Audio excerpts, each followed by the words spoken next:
Welcome back, everybody, to another episode of Eyes on the Audit, and what a good evening! Good evening to all of you. Hello, Jeppa. Good morning to you too. I was just a little bit bored, so I thought I'd come on and say hello and play some music. How's everybody?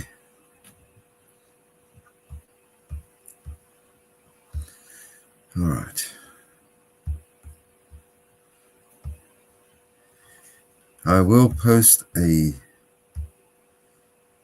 could just post a link just in case someone wants to come up. There you go. Yeah, it's literally just got my internet, so hopefully you might see a little bit more of me. Let's see how we go.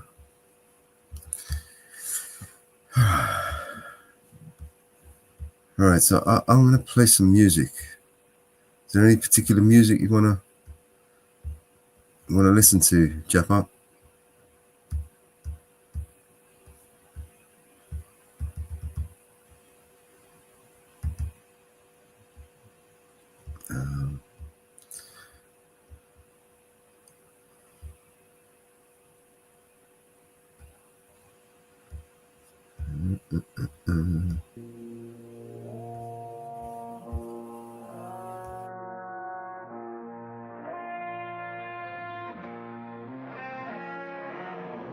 You get at the talk about America and democracy.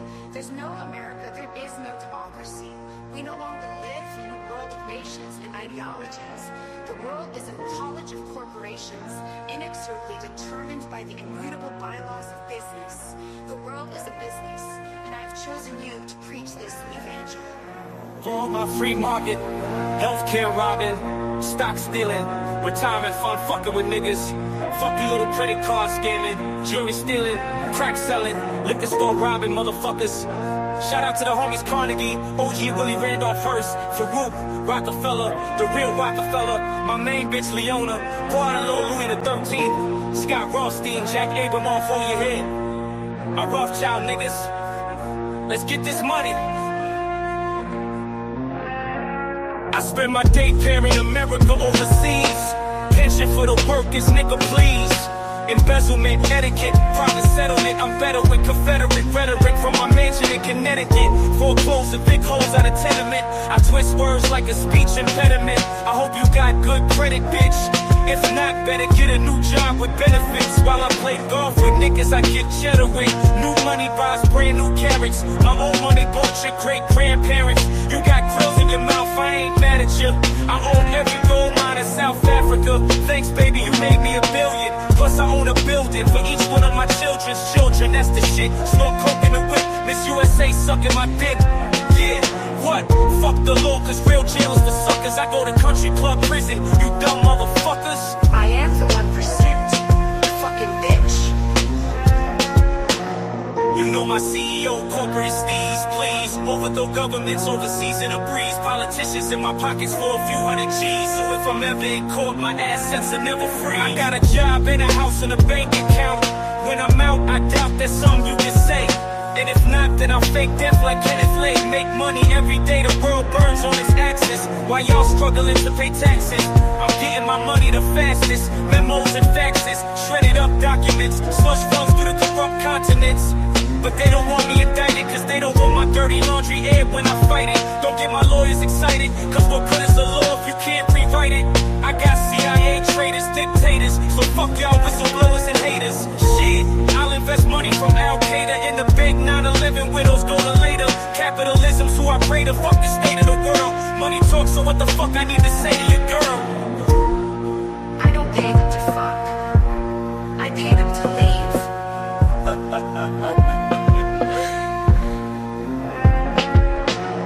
You know my CEO, corporate steez, please. Overthrow governments overseas in a breeze. Politicians in my pockets for a few hundred G's. So if I'm ever in court, my assets will never freeze. You know my CEO, corporate steez, greed. I treat countries like the IMF down on your knees. Real gangsters forces run the world, fuck what you believe. I'll cut down a forest while you niggas burning some trees. I'll get your family murdered for a couple of G's. Cause your working class money ain't fucking with me. You think rappers are rich cause of songs you heard. My labels make the money and haven't rapped a fucking word. Shot in the ocean, coasting with the sails out. Hey America, thanks for the bailouts. I made off with the Bronco and Rosiano. Got away scot-free like El Vaticano. Activist, get mad at me cause of my tax-free charity. 80% to the staff and company, and 20% to the homeless and hungry. The country gotta pay the Fed reserve. Kick back to the banksters, haven't you learned? You protest cops or patrols on the street, but I bought City Hall so I own the police. Email, Facebook, and the shit you tweet. All the phone companies, so I heard you speak. And my suggestion is your correction. No election, sex with no affection. No invention will benefit the world of man. Will exist till I've got the money in my hand. World Bank interest rate, damn rape on the spot. But I'm a gangster, you gon' take my money, like it or not, nigga. I got your country in my pocket, motherfucker. You know my CEO, Masonic Steez, cheese. Only little people pay all these taxes and fees. Since you were born, we've controlled what you watch and you read. Pretty soon we're gonna own the fucking air that you breathe. I take what I want, fucker, I don't have to say please. I convince you that it's good for you, take it and leave. You think presidents are a face of the nation. I put them all where they are, end of the conversation.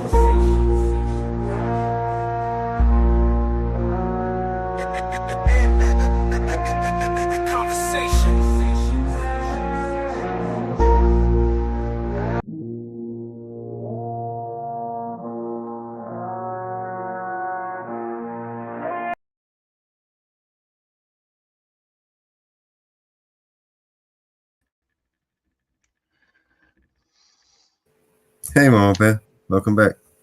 Hey, How you feeling? I'm exhausted. I had to go to the doctor's today. Oh, They did an emergency infusion. oh my God. Is everything okay? Yeah, I'm exhausted. They did blood work yesterday and I bottomed out and they had to do another infusion. So I'm exhausted. Well, Furno had snow. snow in Texas. Imagine that. Okay. We got snow in the desert, everybody. Yep. Well, it's snowing ash in LA, so Yeah. yeah, it'll be melted tomorrow. Yeah, and that, I imagine something like that might even cause a mudslide, right? Yep. It'll all be gone tomorrow because your ground's not frozen like my ground. I had 20 below zero yesterday, so my ground is frozen here. So my ground is frozen. You go 4 feet down and it's frozen solid. So everything is frozen here. So he won't need a shovel there in Texas. I don't think they have shit shovels there, but I don't think they have snow shovels in Texas.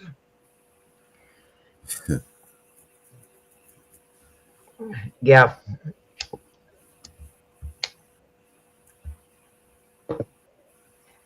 Yeah, it usually does. That's why the windmills freeze up, because it gets so cold so fast, the windmills freeze up. They're so useless, those windmills. They're just fucking eyesore. Don't do nothing. They generate nowhere near the amount of energy that they say they're supposed to. No, I'm not from Canada. I am from Central New York. I'm in the snow belt of Central New York.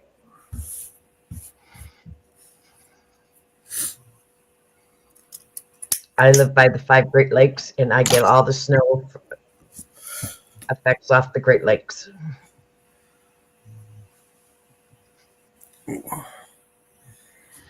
I get the lovely snow off the lakes.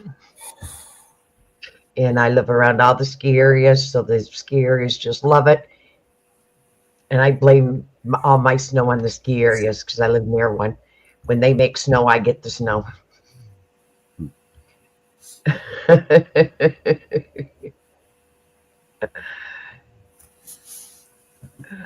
Ontario. I get the snow. I've been to Toronto, Canada.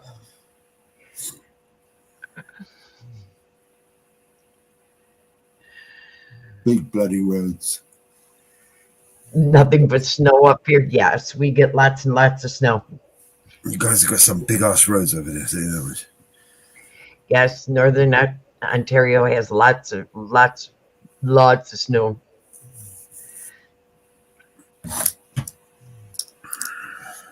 Yes, I get lots of snow. Why don't you come up, and Bruno?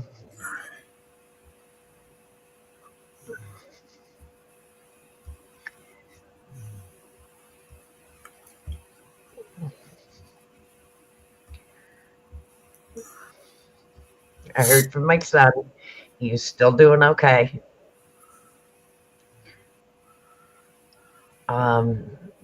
He keeps me updated every few hours.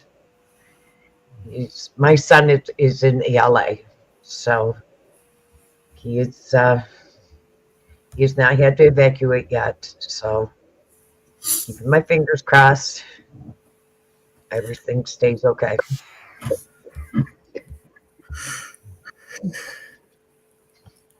You haven't had much snow up there yet in northern Ontario? You're lucky.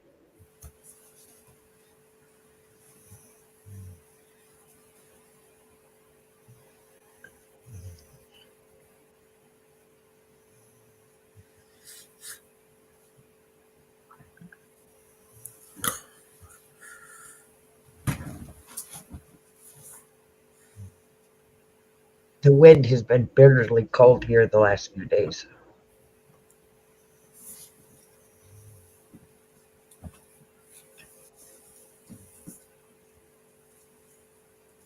Oh, you're going to start dinner?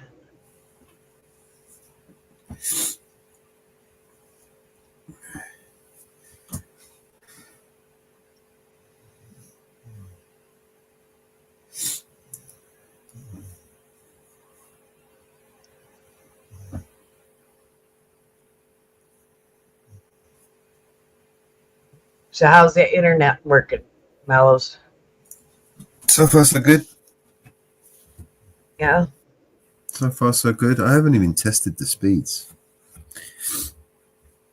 I'm surprised. I'll do a speed test later. Check it out, see what we're getting. Oh, my back. My back is killing me, man. I'm desperately in need of a new bed.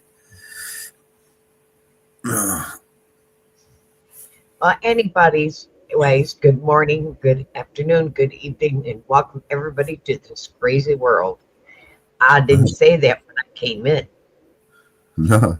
Slipped up. I slipped up big time.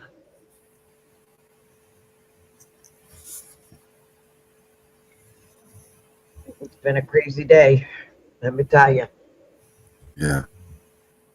It's been a crazy, crazy day. It's been a crazy week. Crazy week.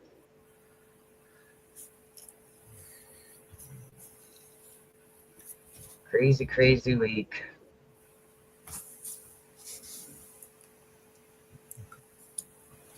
What a crazy week. This insane moron that everybody erected is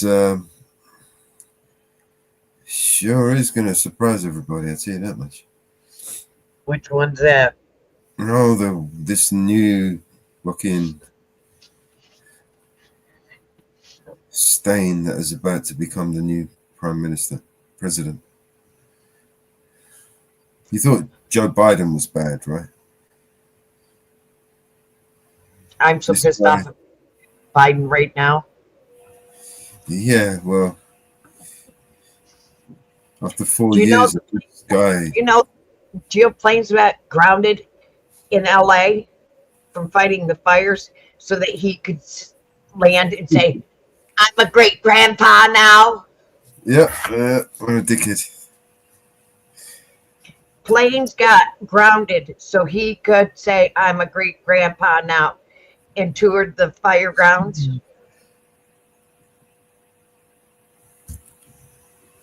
He was supposed to go see the Pope, not be in LA. He didn't go to North Carolina after Florida or Tennessee after they had the hurricanes. He didn't go directly to New Orleans after that happened. He waited a couple days. He didn't go to Texas or Oklahoma or any other national disaster through his 4 years of term.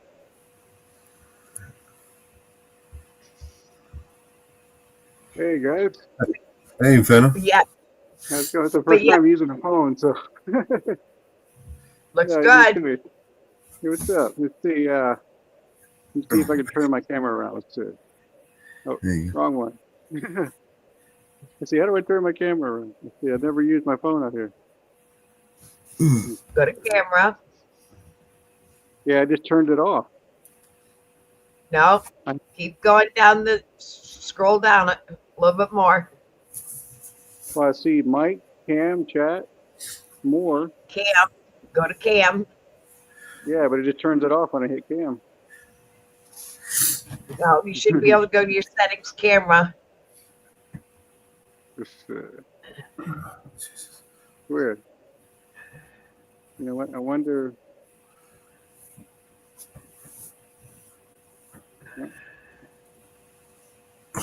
He kicked himself. Should say front or back.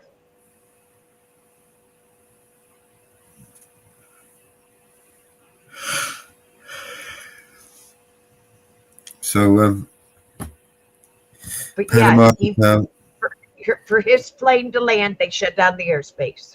yeah. For him to get into the for him to get into the helicopter and fly around to view the fire. It was actually worse than that, Mama Bear. They rerouted. Wow. There we go. There you go. That's some snow in Texas right there. Look at that. Isn't that crazy? Yeah. That's snow.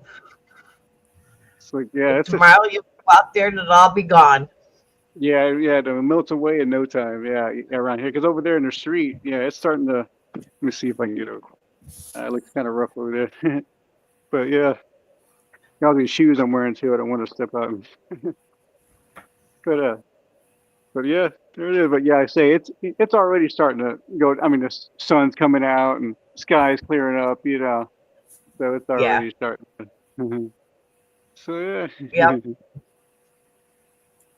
So yeah, let me go up here, guys. Let me go back up there. Yep. Turn your camera off. Don't want to see where you live. Okay, yeah, sure thing. There we go. Yeah. It's actually even worse than that, Mama Bear. In order for them to bring in Air Force One, they created a no-fly area zone around Air Force One, and it forced all the planes, the traffic planes, all the commercial, right into the danger zone of the fire zone. Yep. So these planes were literally flying over there. Then he got into a private his Air Force One helicopter and flew around the fire zone. Yeah. So he could view the fire. Yeah. Landed, did an interview, and that's still a no-fly zone. That's still a no-fly zone around LA because he was there on the ground. It's still a no-fly zone. So the whole time he was there, it's a no-fly zone. So until he got back in Air Force One and took back off, it was a no-fly zone. So it was over 5 hours. Shut that camera off. No, it's fine. I'm like, I'm in a place where Okay. you can't, you know. So, Okay. Yeah, it's all good. Thanks, Mama. We don't want to put up your where you live. crazy people, man. Yeah, I Crazy. got you. Oh my god, crazy people. All right, let me go Yeah, back it was a inside, guys. no-fly zone. It was a no-fly zone. This other lunatic, he wants to take Greenland. He wants to take the Gulf of Mexico. He wants to take the Panama Canal. He wants to. This guy's mad. This guy's insane, man. Yeah, I don't think all that's going to happen. You reckon in 4 years? Shit. All right, take my Yeah. phone. Wishful thinking there. I mean, how's he going to take that anyway? You know, legally, that's a nightmare. You know, and then they can't get in touch with FEMA. North Carolina people and Tennessee people can't get in touch with FEMA. So there's over 4,000 people that got thrown out of hotels in the last 48 hours. Well, migrants. No, the residents that were put in hotels From the fires. because from the hurricane. From the hurricane. Yeah, they've been put in hotels. Over 4,000 people that were put in hotels because of the hurricane. Their vouchers have run out. And they can't get a hold of FEMA to renew their vouchers. They were all thrown out in the last 48 hours out of hotels. They were all thrown out in the cold in the last 48 hours because they cannot get a hold of FEMA. FEMA will not answer their phone calls. But he gave 120 days to California residents. Or 160 days, 120 or 160 days. 100% to LA residents. Everything. But North Carolina and Tennessee people just got thrown out of their hotels during this snowstorm. They have no place to live. Yep. Isn't that nice? Nothing. Oh, yeah. That's what they do. They just got all thrown out in the streets. Some of them don't even have vehicles because they lost their vehicles.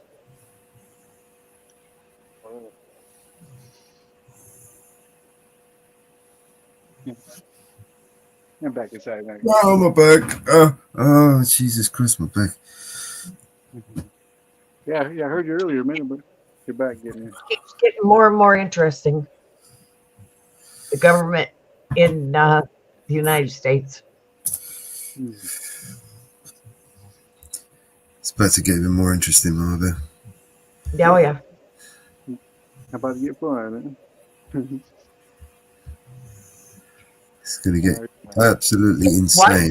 The one guy they caught with the torch and arrested, they let go. They said he wasn't involved.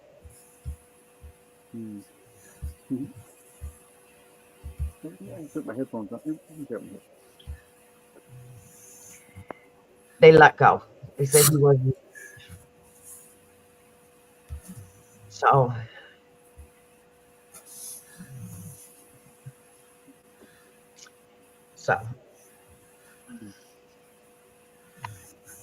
it's all interesting. Our government here in the United States is messed up.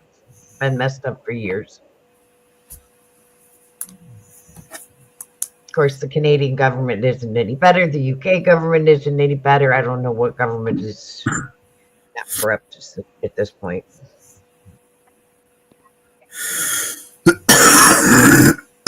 But I did think it was interesting when I watched Carter film yesterday that the 5 living presidents sitting there all together. That was interesting.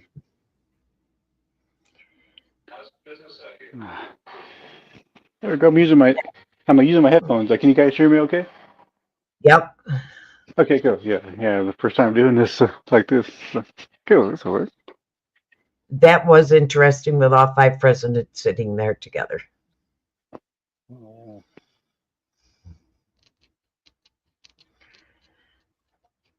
I don't know if people know it, but Jimmy Carter did go to Trump's inauguration.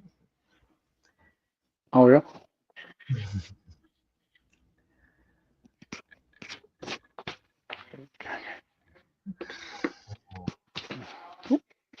I don't know if many people Yes, knew sir. that.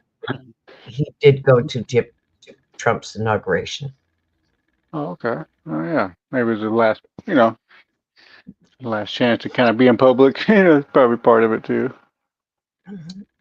He did attend. So not too many people knew about that little bit of history.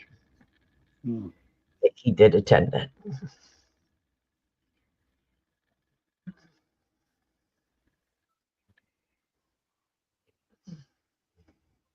He did attend the inauguration. Mm. So there wasn't a lot of Democrats there, but Carter was a Democrat that was there. Mm. Yeah, just the old Democrats, I guess, or whatever. Usually the older ones are the ones that say they're more, you know, in the middle. Yeah. Mm. A lot of people don't realize some of the things. Mm. But Newman is calling for an independent investigation into the unavailability of water supply into the fire hydrants and the loss of water pressure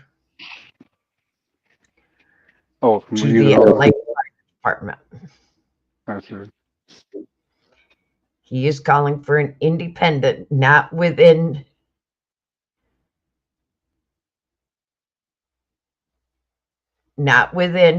the LA. He is calling for an independent investigation. So he doesn't want it within the LA. He's requesting the LAPD Public Water Works and the Los Angeles County officials to swiftly prepare a comprehensive review, examination their local presentation response procedure to ensure the availability of water supply for emergency and document any course of loss of water pressure and unavailability of water supplies. Mm. So he wants to know why the loss of water pressure to some local fire hydrants during the fires and reported unavailability of water supplies from the San Ynez Reservoir are deeply troubling to me and the community. While water supplies from local fire hydrants were not designed to extinguish wildfires over local areas, losing supplies for fire hydrants likely impose the efforts to protect some homes in evacuation corridors.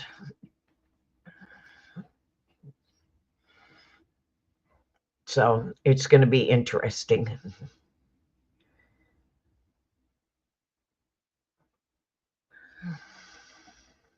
And yeah, to say the least. Well, they lost one dam because Newman dismantled it to protect Sure, I'm just saying. salmon and what other fish was it? There was 2 other fish. It wasn't Oh, smelt. oh, trout.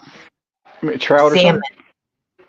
It was Or salmon and another fish.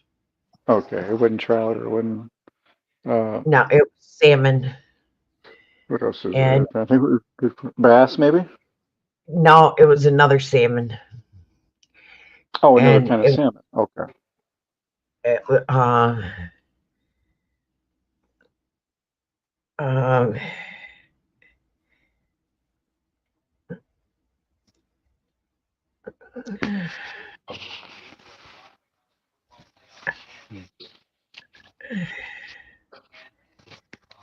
it was salmon and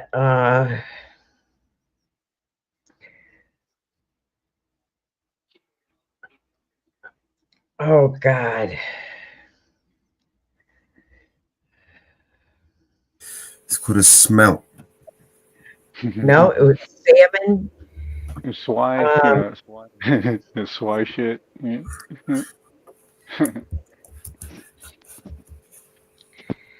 it was salmon and another fish. Are you talking about Uh, the water that they have to that because of it was salmon and the native tribe. Um, the dam was removed because of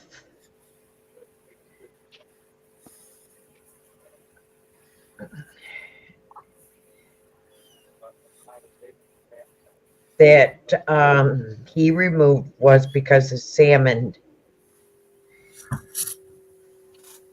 It wasn't smelt, it was salmon. Mm. It was because of salmon and the Indians. Um, that he had removed. Oh, okay. One thing, I have to be right back. I need to grab something. He had removed. Because I did some research into it. It was because of salmon and there's two different kinds of salmon, and I got to remember the other salmon.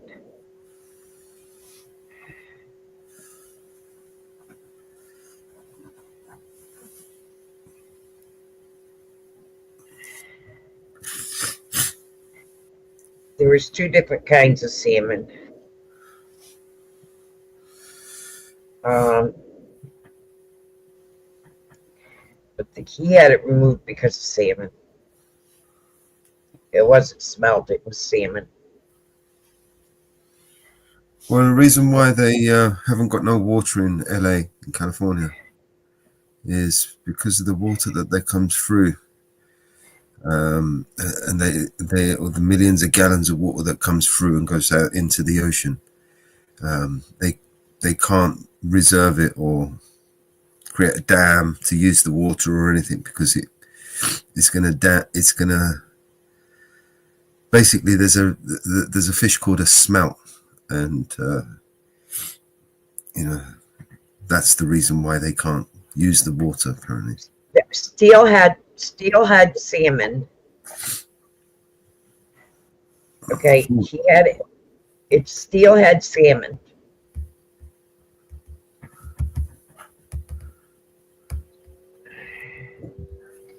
Black salmon and steelhead salmon is because steelhead salmon and black um, is white, and it's a lot of it is because of Oregon.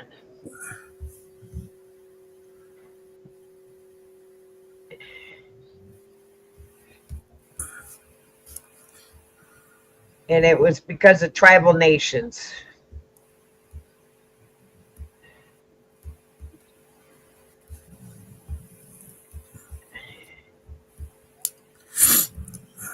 Um,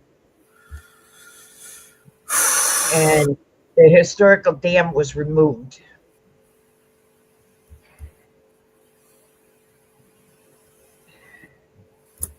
To save fishes. It wasn't smelt, it was salmon.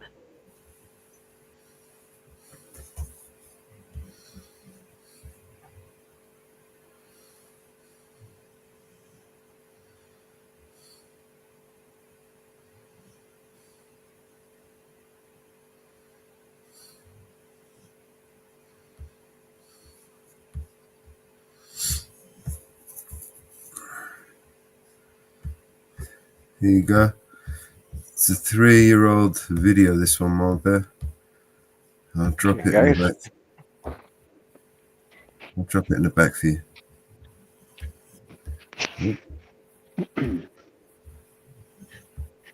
It's the private chat. Oh, my phone's handling this shit. You see that video, Marvel?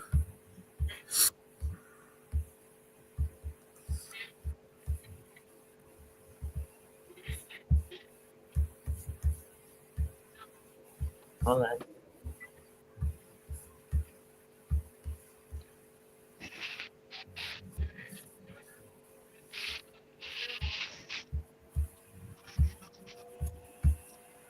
I'll play a little bit of it.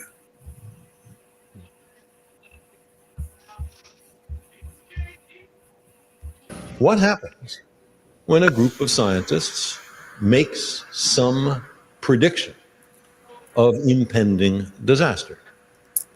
Keep doing such and such, they say, and the following catastrophe will result.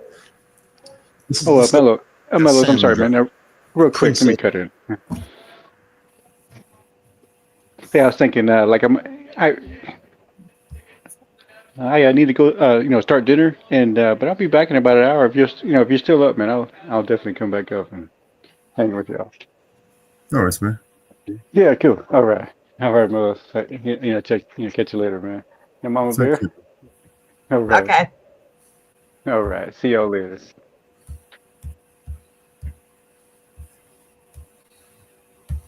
Of Troy. Of the 5 largest wildfires in the history of California, 4 occurred simultaneously in the summer of 2020. And in the midst of this crisis, Donald Trump was on Fox News blaming a fish. I mean, we could create an area which is almost impossible for it to catch fire. You know, in California, they have tremendous amounts of water pouring down from the north. You look at it, and yet they have no water. And all they have to do is let the water come down. You know what they do with the water? They send it out into the Pacific Ocean. They have this massive valve up north, and as the water comes pouring down from the snow and all beautiful, nice, clean water, they send it out because there's a tiny little fish that they're trying to save. That's doing very poorly, by the way. I think it's a smelt. Tiny little fish. To most people, this comment is indistinguishable from any number of nonsense statements to come out of Donald Trump's mouth. But in reality, he was tapping into a very deep well of right-wing conspiracy theorizing. Show the little delta smelt, this little minnow fish. That isn't even good enough to be bait. The delta smelt, a tiny fish. Now, I've heard about the delta smelt. The delta smelt is a small translucent fish that likes cool, brackish waters. It's about 3 inches long, 1 ounce, and has a lifespan of about 1 year, living in saltier bay water during its adulthood before swimming upstream to freshwater to reproduce at the end of the year. There is nothing special about this fish, except that conservative media has convinced half the country that it's responsible for every natural disaster that has befallen California in the past decade, which is quite a feat, because by the time the president was blaming wildfires on it, it had already gone extinct. I say gone extinct, more like it was driven there. We're going to send these delta smelt to sleep with the fishes.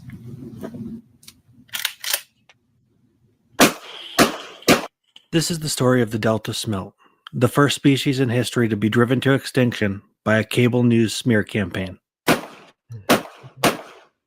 still moving.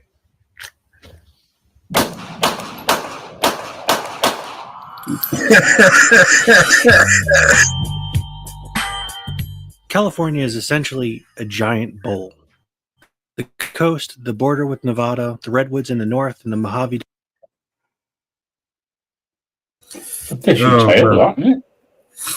Okay, that's a bullshit story. I think that's hilarious. Not so much as good as Now, just me to come in on a fishy story. It's a bit fishy. The real reason is because of the salmon. Fire trails got shut down because of the migration of freaking mouse.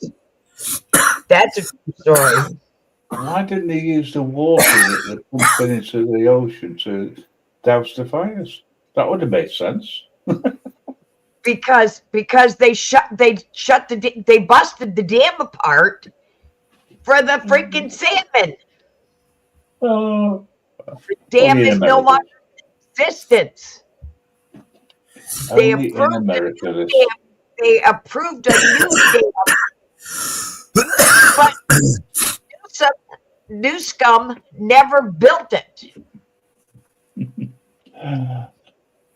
I believe that they've arrested alleged fire starters.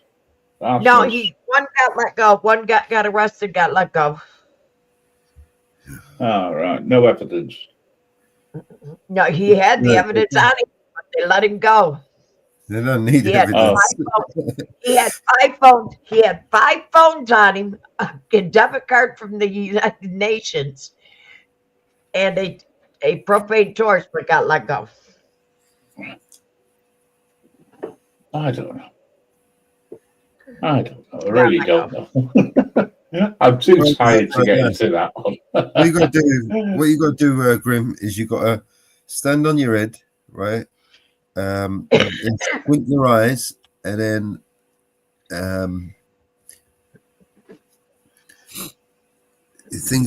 you might see things a little bit more clearly. Oh, right, okay. But he is doing an independent study. Newman has ordered an independent study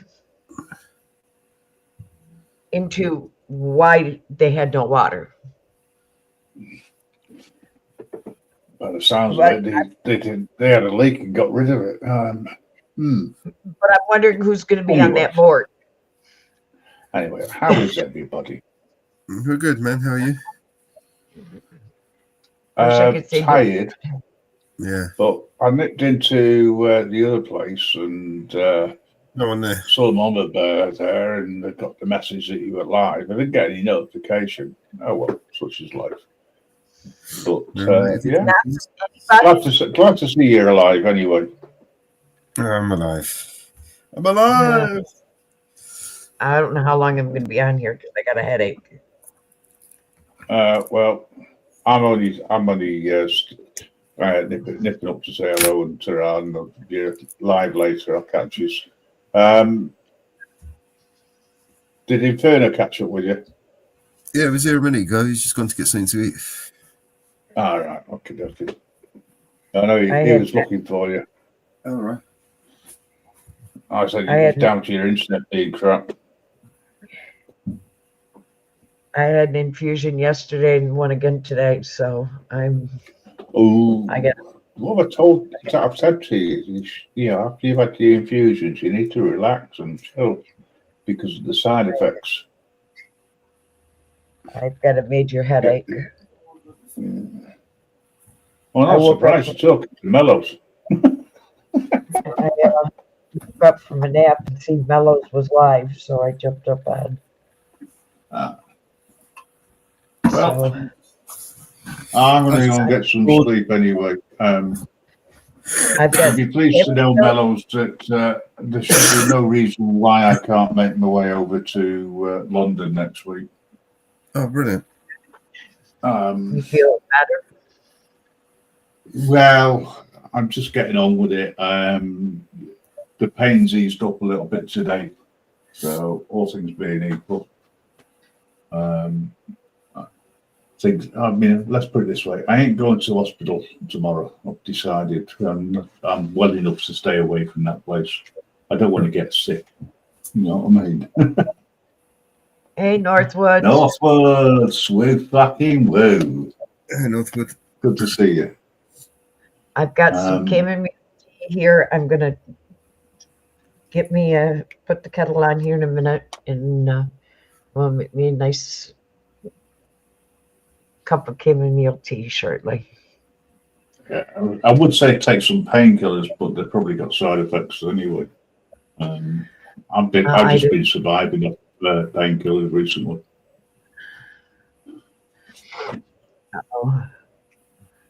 I'm going to take me some.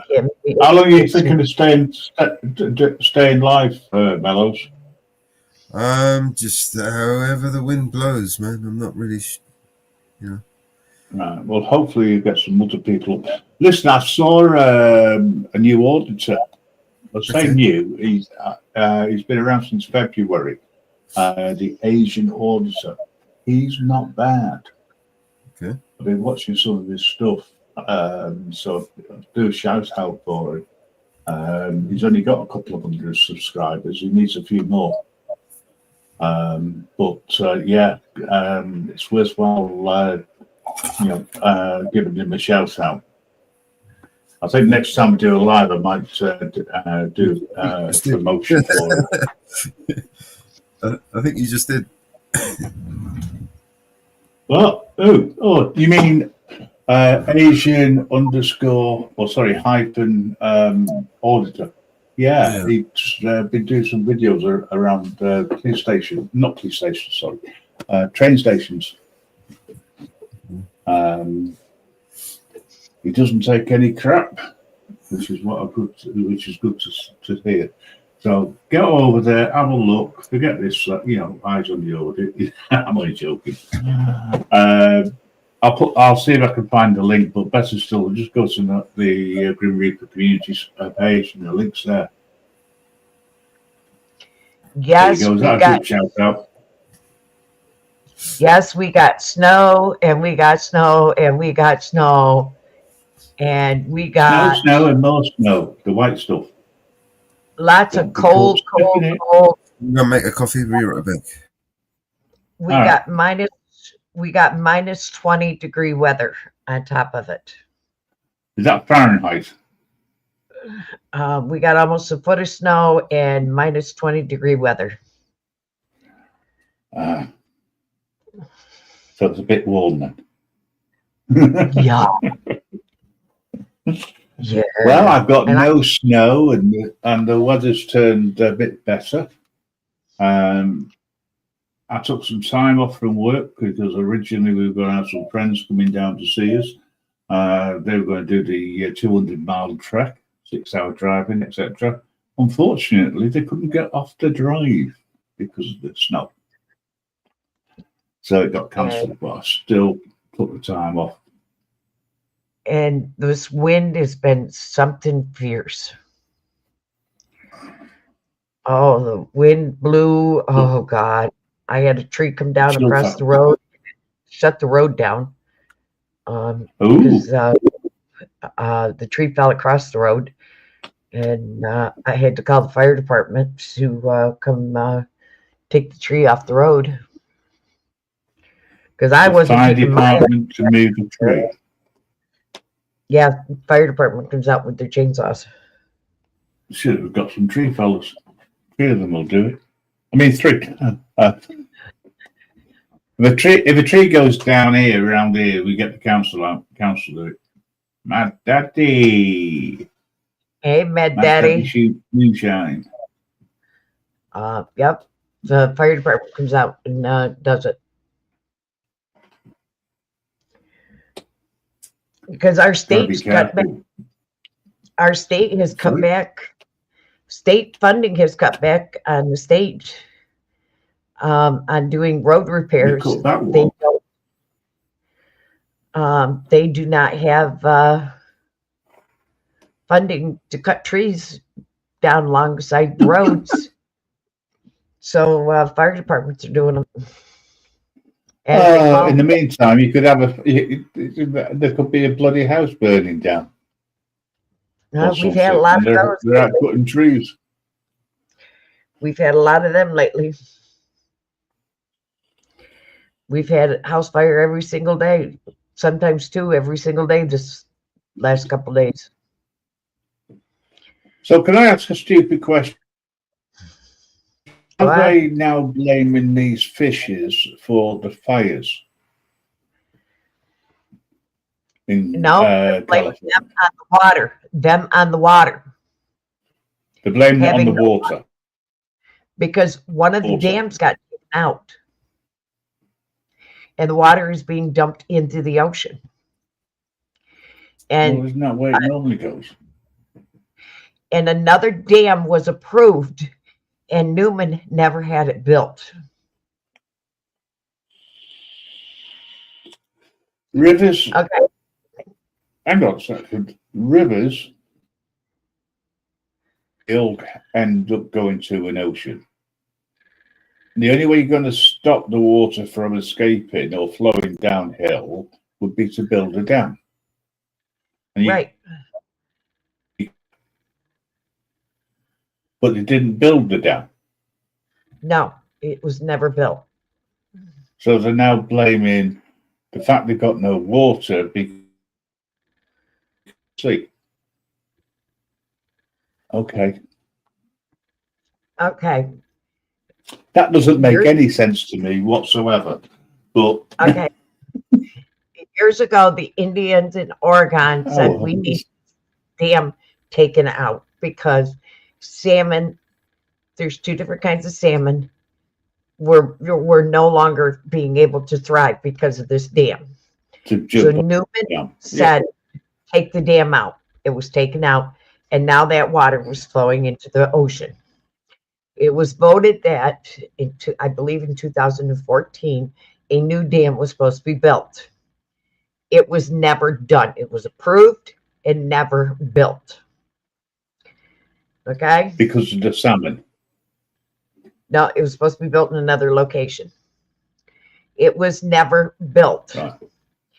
Now, there is tree huggers out there that have stopped all the underbrush in all the forest and everything from being cleared in California.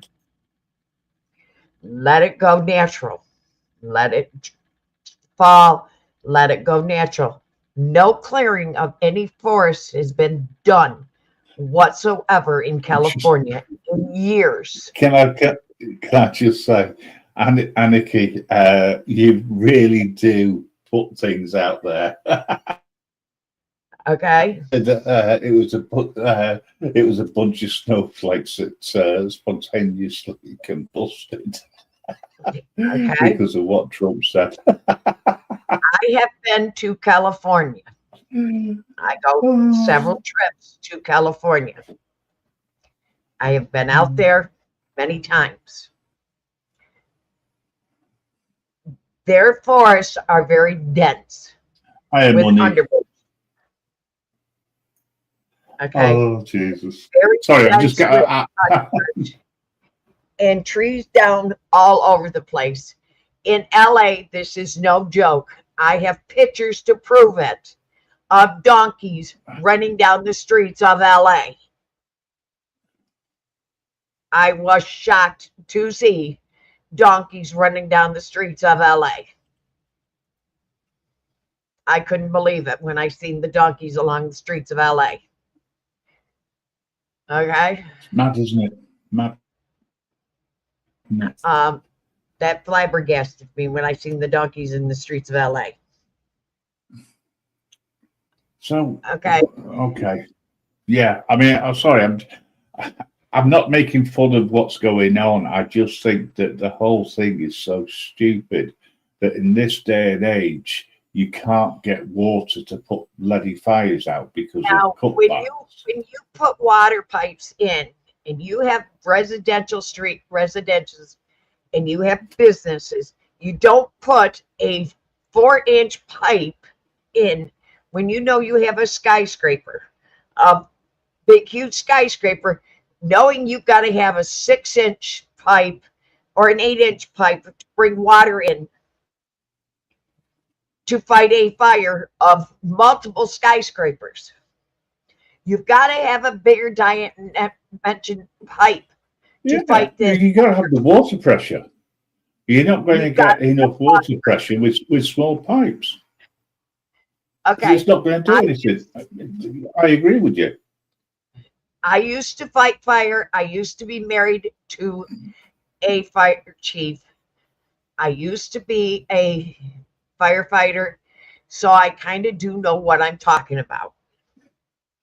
Okay. Well, it makes perfect sense to me that you need fight a a bigger water supply. two-story building fire with a garden hose when you need a 2-inch, 4-inch tactical hose to fight that fire. So you got to need a stand hose pipe to fight that fire. So they are trying to fight these fires with a garden hose when you need a tanker. And I was sitting and listening to the scanner when this first fire started. They ran out of fuel tenders to fuel these fire trucks the first night. They ran out of tanker tenders to fill the fire trucks the first night. Yeah, I mean, I'm in total agreement with what you're saying, right? And they ran out of fire trucks to send to other fires that were popping up. They had no fire trucks to send to fires that were popping up. Yeah, I agree. It's unbelievable, and also the fact that they are the fires are being blamed on everything and anything, you know. And no, at the end of the day, these fires are started. You're going to need water to put them out, you know. And if you haven't got the right size pipes with water, or the right water supply, you're not going to be able to do anything. You know, it's and like none of this pissing in is the wind. allegedly, because I can go to the tapes and I can go to do and demand the recordings and get the recordings and play back on these recordings, because I have to have the times of these recordings, and I can get the recordings, and it's not allegedly, it's proof positive. So why don't they scoop the water from the sea by a helicopter and dump it? I mean, that's the only way. Yeah, I mean, it's not enough, but it's better than. Some of the helicopters cannot, because if the winds will actually pull the helicopters in the ocean. They have to pull from the lakes because of the winds. These big tenders, these big helicopter tenders can go into the ocean. These big helicopter tenders can go into the ocean and scoop from the ocean. Now that they have these big helicopter tenders coming in, these big airplane tenders are going into the ocean and grabbing from the ocean and dropping. Yeah. But surely they're also putting water damping down away from the fire to stop it from spreading, because my understanding is there's been a drought of water. What they're doing is they're putting fire retention drops above the fire and spreading it above the fire, so when the fire hits that fire retender chemicals, it will stop there. So what they're doing is putting that fire stuff above the fire, so when that fire burns to that, it will stop it. So they're putting a lot of this chemical around the fire, hoping to stop the fire. Well, yeah, that helps. That makes sense. But I still question why, and I think that it needs to have a public investigation as to why there isn't the water supply, and they need to have it. Yeah. It is. There. I mean, all right. It's like locking the barn door after the donkeys are bolted, so to speak. Right. But at the end of the day, you don't want it to happen again. And one of the reasons why you've got all these fires is because the ground is so dry. It's like basically it's a tinderbox. Number one. Okay. All their extra equipment All of LA Fire Department's extra equipment got sent to Ukraine. LA Fire Department's budget got cut by $17 billion. Mm-hmm. Okay. Got cut by $17 billion. But you understand where what I'm trying to put across here. You know, at the end of the day, what's happened. You can look back, you can blame, etc. But right now, all their they've got to control the fires. All their wildlife training, fire training, got caught. Okay. Yeah, because they took a risk, and the risk was too great. I agree with what you're saying. During COVID, they lost hundreds of firemen because they refused to take the shot. They got a new fire chief in here a couple years ago who wanted to diversify the fire department, who wanted to retrain everybody on diversity. Waste of money should have been put into actually recruiting people to do it. It doesn't matter what gender, etc., or what their sleeping habits are. If you need money, if you need people there, you need people there. Doesn't matter who you are.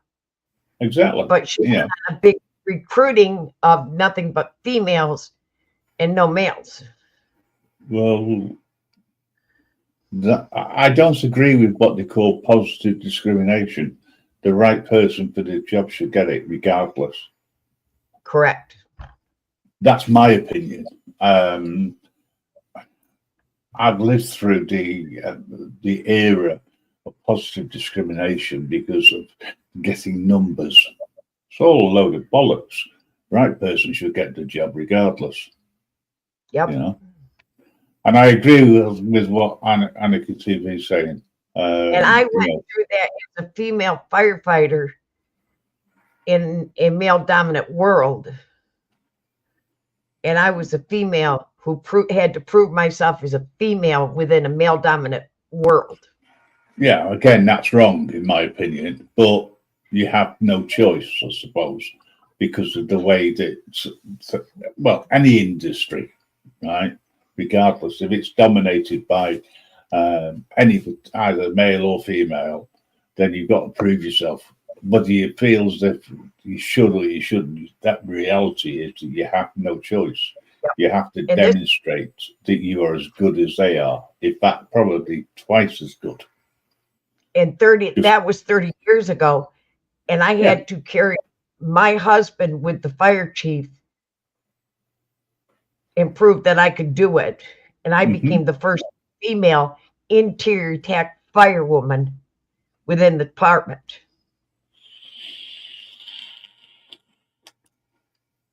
But it's I walked right out of my fire boots to do it.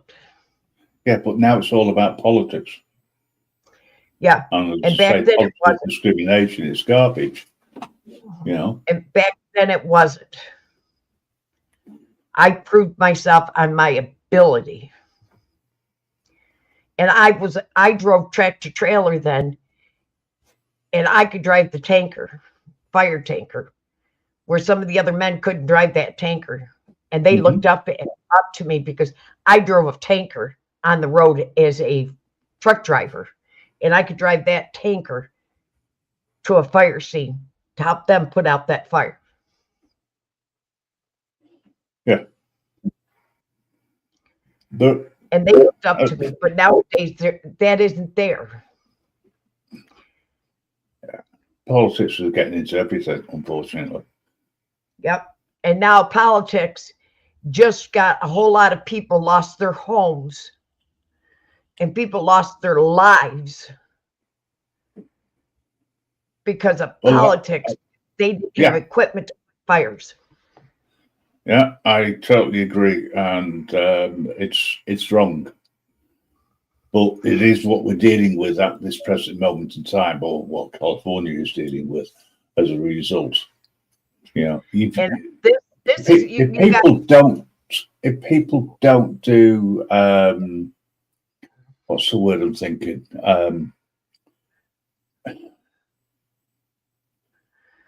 I don't know if people understand this is personal to me out in California, in LA. Yeah. It's very, very personal to me. My son is in this. My grandchild is in this. This is where I have family that lives in LA. My son is in an evacuation zone.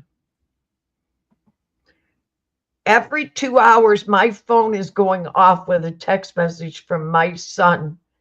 I'm okay, Mom.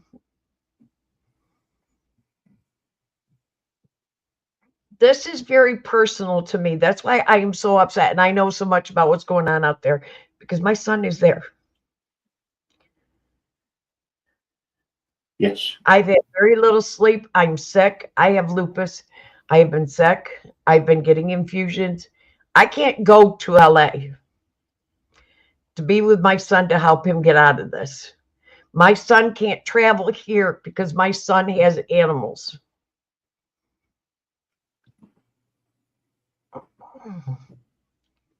I can't No, go. I understand. I mean, as I say, put the joking to aside. I understand, and I fully support you. You know that.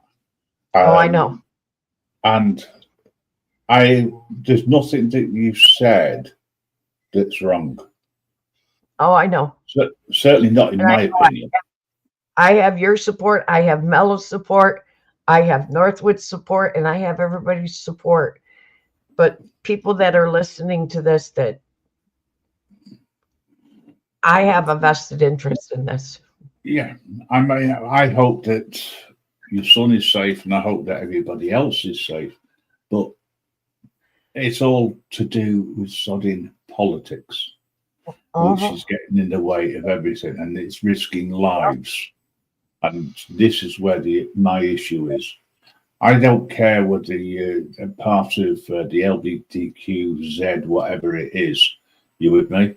You know, and I would say around. Yeah, I agree, Anarchy.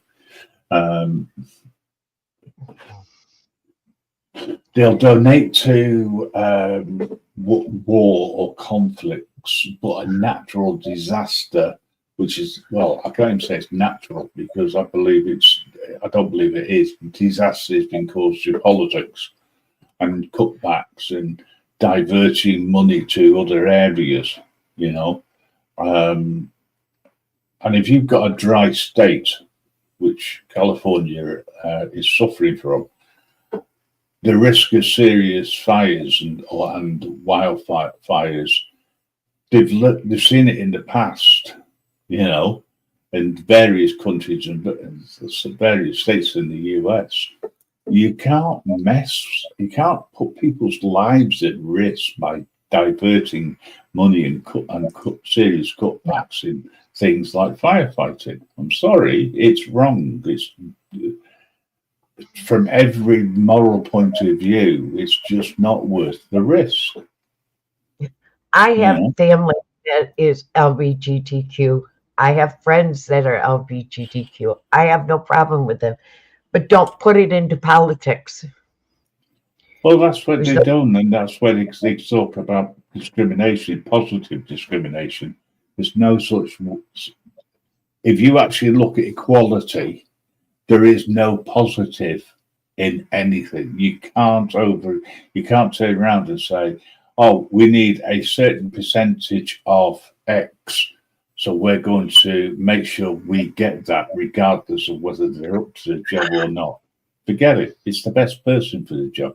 And if you are risking lives by being positive, you know, at the end of the day, certainly in this, and it's proven, the fact that they've installed the wrong size pipe to save money, right? Because just in case, you know, no, put in the right size pipe in so you got the water supply so that you don't have to bring tankers in,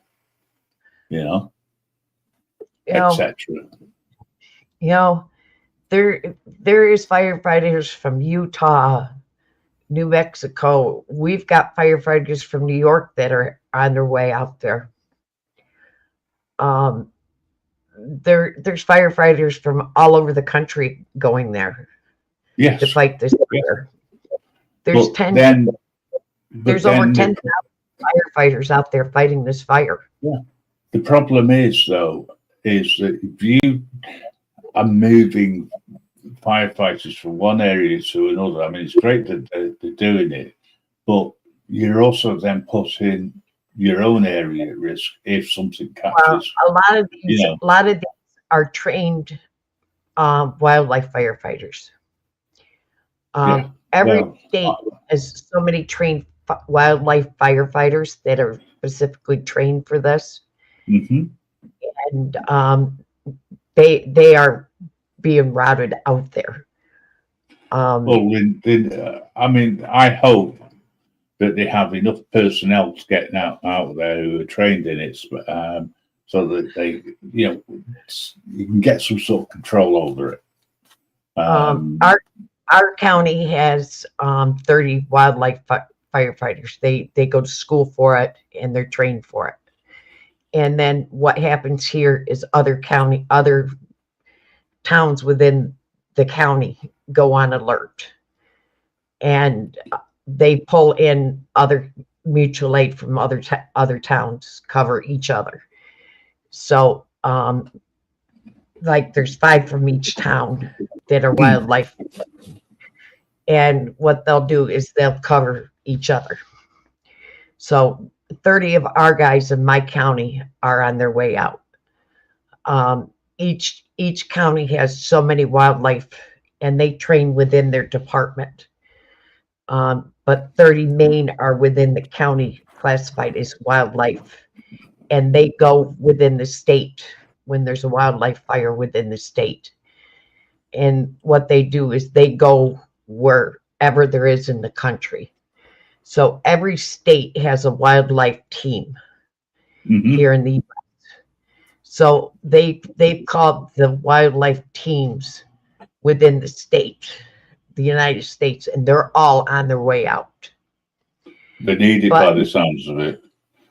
And what has happened, any state that has an extra tanker, an extra rescue, any extra apparatus within any state is basically on their way out to California, to LA.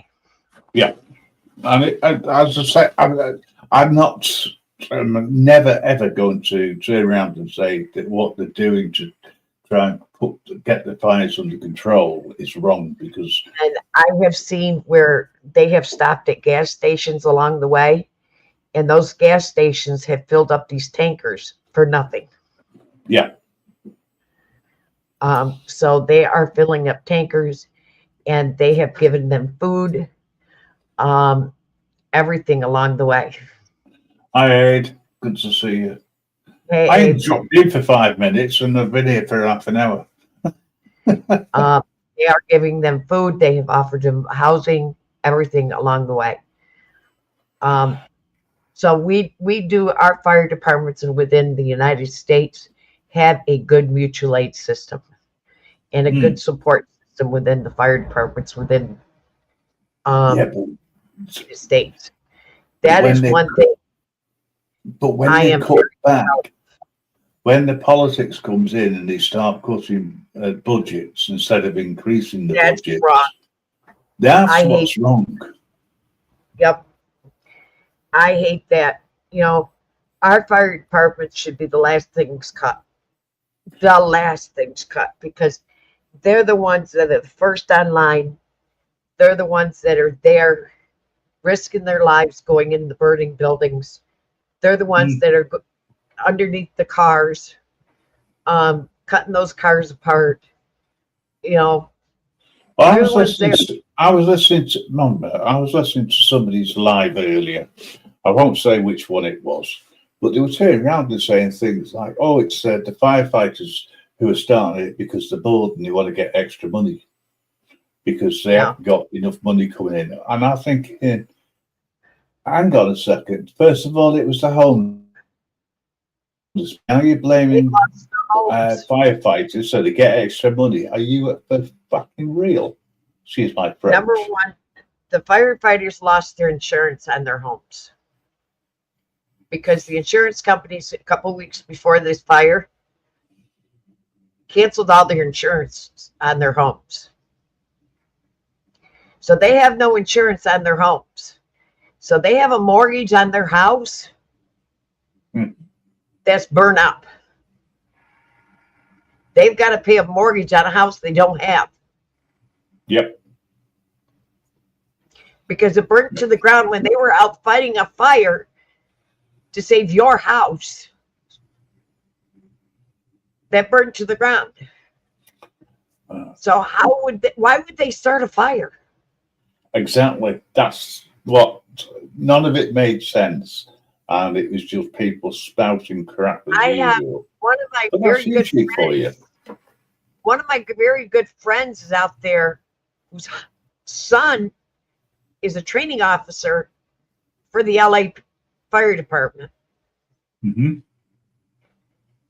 And she told me in a phone conversation the other day that he's seen stuff he doesn't want to ever see again.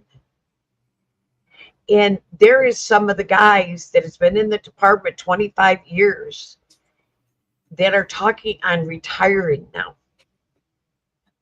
because of what they have seen in this fire.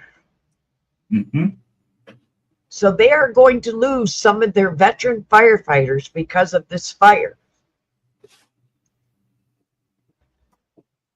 Because of things they have seen. He said that he has seen firemen throw up alongside of the road because they are sick to their stomach because of things they have seen. Yeah.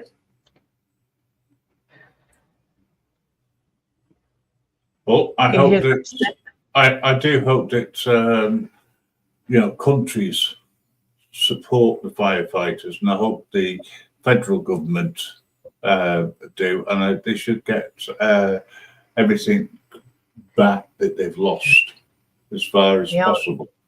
And not only that, but everybody who's lost their homes, they need to have financial support from the government, because if the insurance companies have cancelled the insurance, that is so wrong.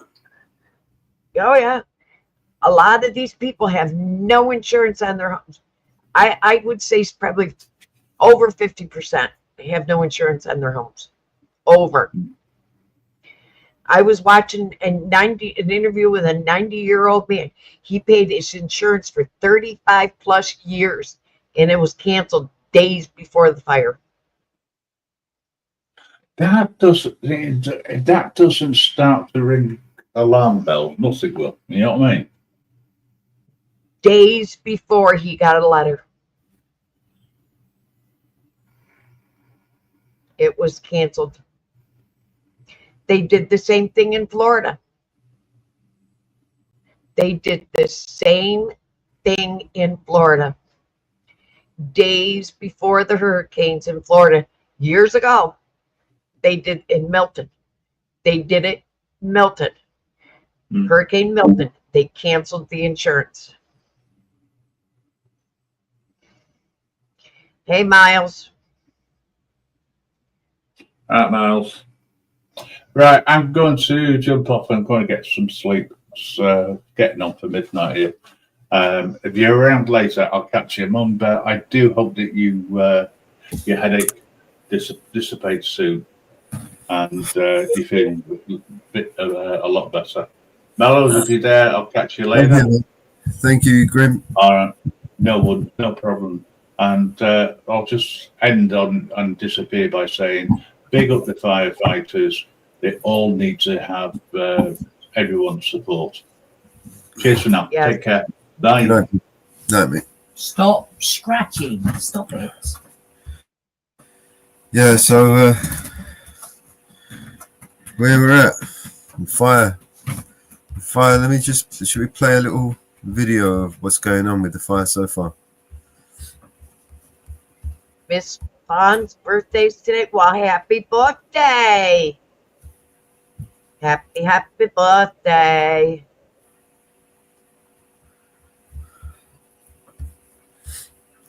Where are we? You ready for that one? Yeah. Any good?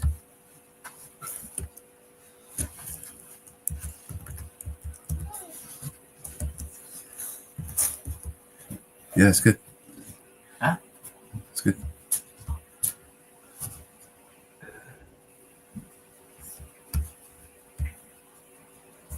There you go.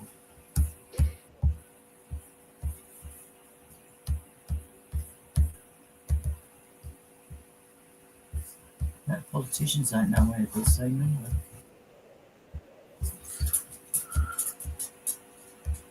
All right, I'll play this little video for us. 1 sec.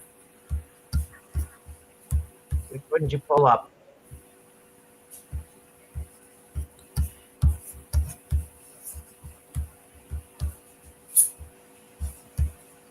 Hear you. So the family with the poor little girl who was Fire happening right now. Say that again. Why is there a fire happening right now?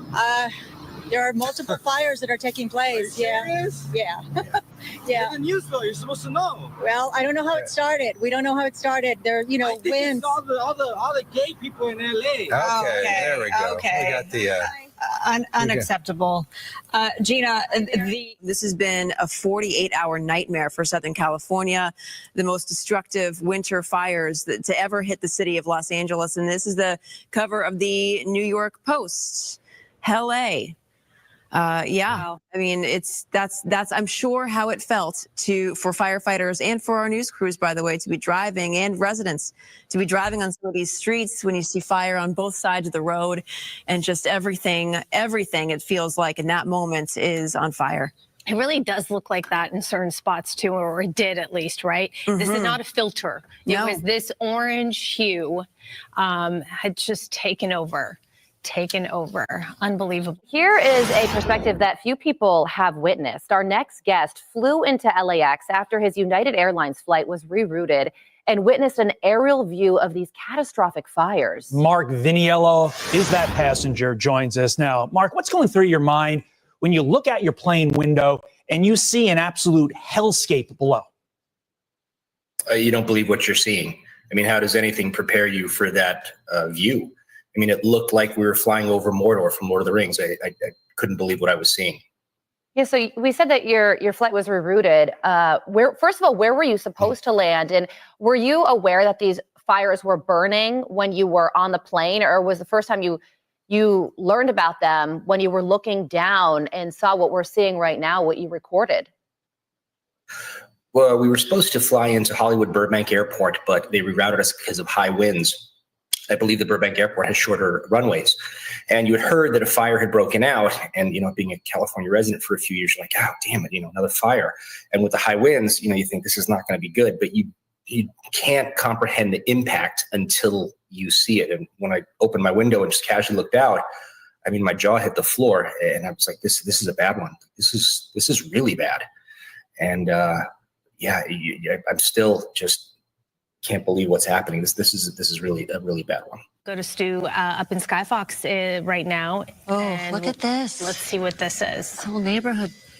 Yeah, this is what we were. Yeah, we knew this was here, and this is like the first chance that we're actually kind of getting a look at that real devastation. When they keep saying over 1,000 homes burned in the Palisades, this is one of those areas. This neighborhood, I would venture to say, probably 500, maybe more homes out there. As I just get wider and wider, you can see some of the homes still standing, but so many of them just flattened out here. We can bring the map back up here in just a moment, but this is off of Sunset near Alma Real Drive. That's going to be the general area, and that's also part of the downtown area there as well. But take a look at that. This is when you talk about a brush fire and you say, oh, there's some homes that have been destroyed. I never picture anything like this. This is just blocks after blocks after blocks of that neighborhood out here, and you can just see it just goes and goes goes and goes. And then sometimes there is, oddly enough, there's like a structure standing or maybe a garage standing. But for the most part, I would say every home in this neighborhood flattened due to the Palisades fire. Meantime, I want to show you this. This is the front page of today's LA Times. Like 1,000 fires. Yeah, I mean, there is no better picture than that. There's no more emblematic picture than that. Just one of absolute terror. Across the Southern California, you have at least 5 people dead as a result of these fires. More than 2,000 structures burned, as Stu was showing us, a couple of hours ago. Several congressional Republicans are pointing the finger at Democratic control of California at the state and local level, saying there is major mismanagement across the board. Well, we just heard that from Brian Claypool, and Steve Hilton lives in California as well. Fox News contributor Steve. Harris, let's just take what Newsom said there head on. So, first of all, what is this guy doing?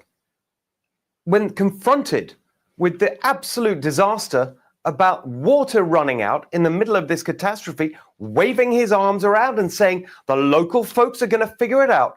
You're in charge, not some random bystander. And let's talk about his point on politicization and what he does every time. For example, there's one of these dreadful mass shootings. Before the bodies are even buried, he and all the Democrats are in there blaming Republicans, demanding policy change. So yes, it is the time to show why this natural disaster, of course disasters happen, but they are made so much worse in places that are badly run. And there is nowhere worse run than California today after more than a decade of one-party rule. Yes, the water issue, exactly as President Trump was saying. And I've been arguing, we've been putting out policy papers on how to solve this problem month after month. On the fire and forest management, that's all true. There's another aspect, Harris. We talk a lot. One of the most immediate points of crisis for people right now is this lack of insurance. We've talked about it a lot. Yes. That's also the result of Democrat policy. Why? Why are insurance companies pulling out of California? One, because of the elevated costs of rebuilding anything, thanks to all the regulations, the environmental regulations, the labor regulations, all of it massively increased the price and cost of building anything in California, making it so expensive. That's why they're pulling out. The second reason is artificial caps on the rates that insurance companies can charge, imposed by Democrat politicians in California. So every single aspect of this disaster, the long-term failures that made it so much worse, the short-term failures of the warning and the response and the crisis response in terms of people trying to put their lives back together, every single aspect of that has been made worse by Democrat policies, a combination of incompetence and ideological extremism. And that's why people who didn't realize it before now right across this city and this state understand we need change in California. That's why I've been talking, for example, to faith leaders about how the faith community can step up right now in offering people help right now. Of course, we need to do that. But if we don't also make the point about the serious years-long failures that have caused the suffering in an unnecessary scale, on an unnecessary level, that could have been avoided, then we are failing in our responsibility right now. I don't know if you can see it, these brand new live pictures now showing the devastation. I have likened this to the worst of hurricanes that had rain that I have ever covered as a journalist. But this had fire with 100-mile-an-hour winds. And Harris, can I just make a point? I'm so glad you called for faith. I've got to let you go. We'll come right back after this break. Stay close.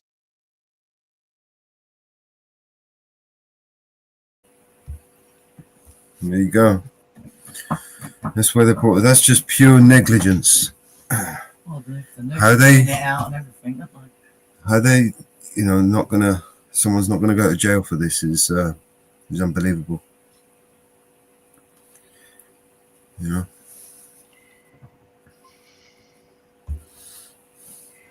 Someone definitely needs to go to jail.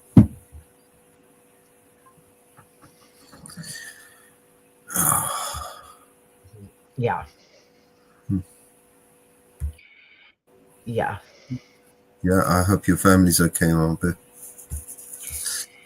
He has called, he has texted me and says he is okay. So he has texted me and says he is okay.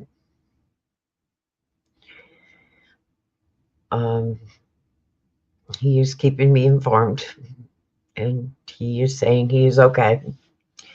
So all I can do is keep praying. Keep praying. I know part of my headache is stress. So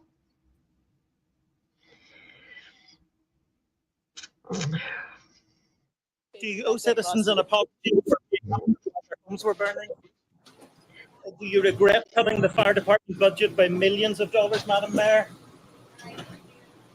Have you nothing to say today? Have you absolutely nothing to say to the citizens today? Elon Musk says that you're utterly incompetent. Are you considering your position? Madam Mayor, have you absolutely nothing to say to the citizens today who are dealing with this disaster?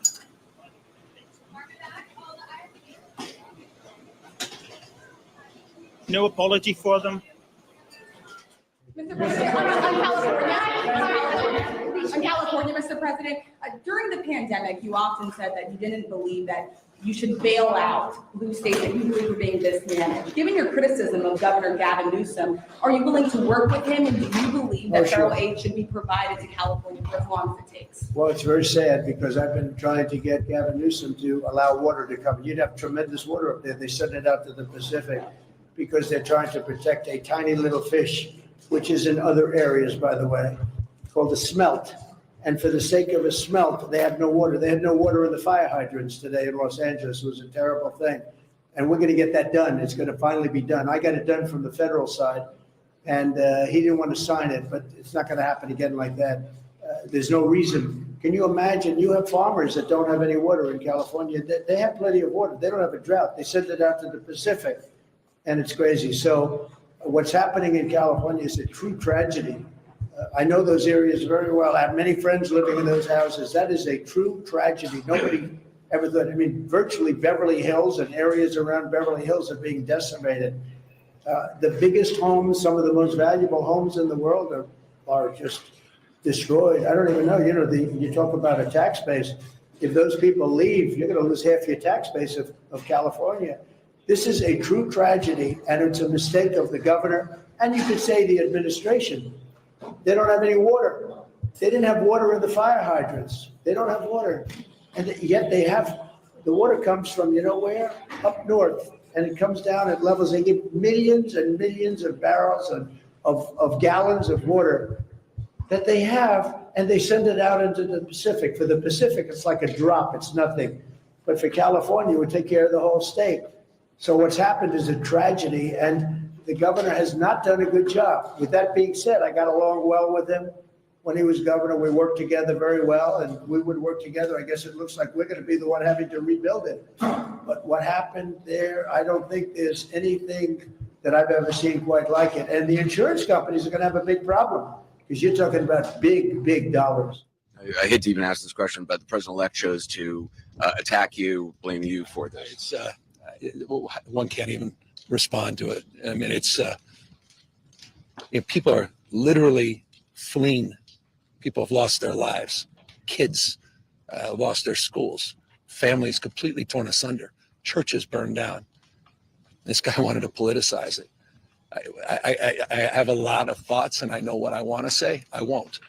I stood next to a president of the United States of America today, and I was proud to be with Joe Biden. And he had the backs of every single person in this community. He didn't play politics, didn't try to divide any of us. Finally, your message to the folks here, to this community. I mean, we have their backs, and we're going to be back. And this is going to be a long recovery process. But look, we have residents moving back into Paradise, California. I've seen remarkable recovery efforts. I've seen remarkable sense of community, purpose, resilience.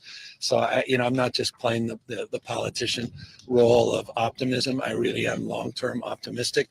But the devastation to hear people wailing and crying, concerned about their pet, their family, they're just bewildered about what they're experiencing. And again, not just experience. I was not talking past tense. This is happening in real time, 0% containment. my heart goes out, obviously, to the people with their homes, and I'm watching the small businesses around us go up in flames. This is people's livelihoods, so it's devastating. But what is most concerning to me is our first responders and our firefighters who are trying to battle this. There's no water in the Palisades. There's no water coming out of the fire hydrants. This is an absolute mismanagement by the city. It's not the firefighters' fault, but it's by the city. And I'm going to be very honest. We've got a mayor that's out of the country, and we've got a city that's burning, and there's no resources to put out fires. So if you look at your pictures, you don't see the firefighters there because there's nothing they can do. And it looks like we're in a third world country here.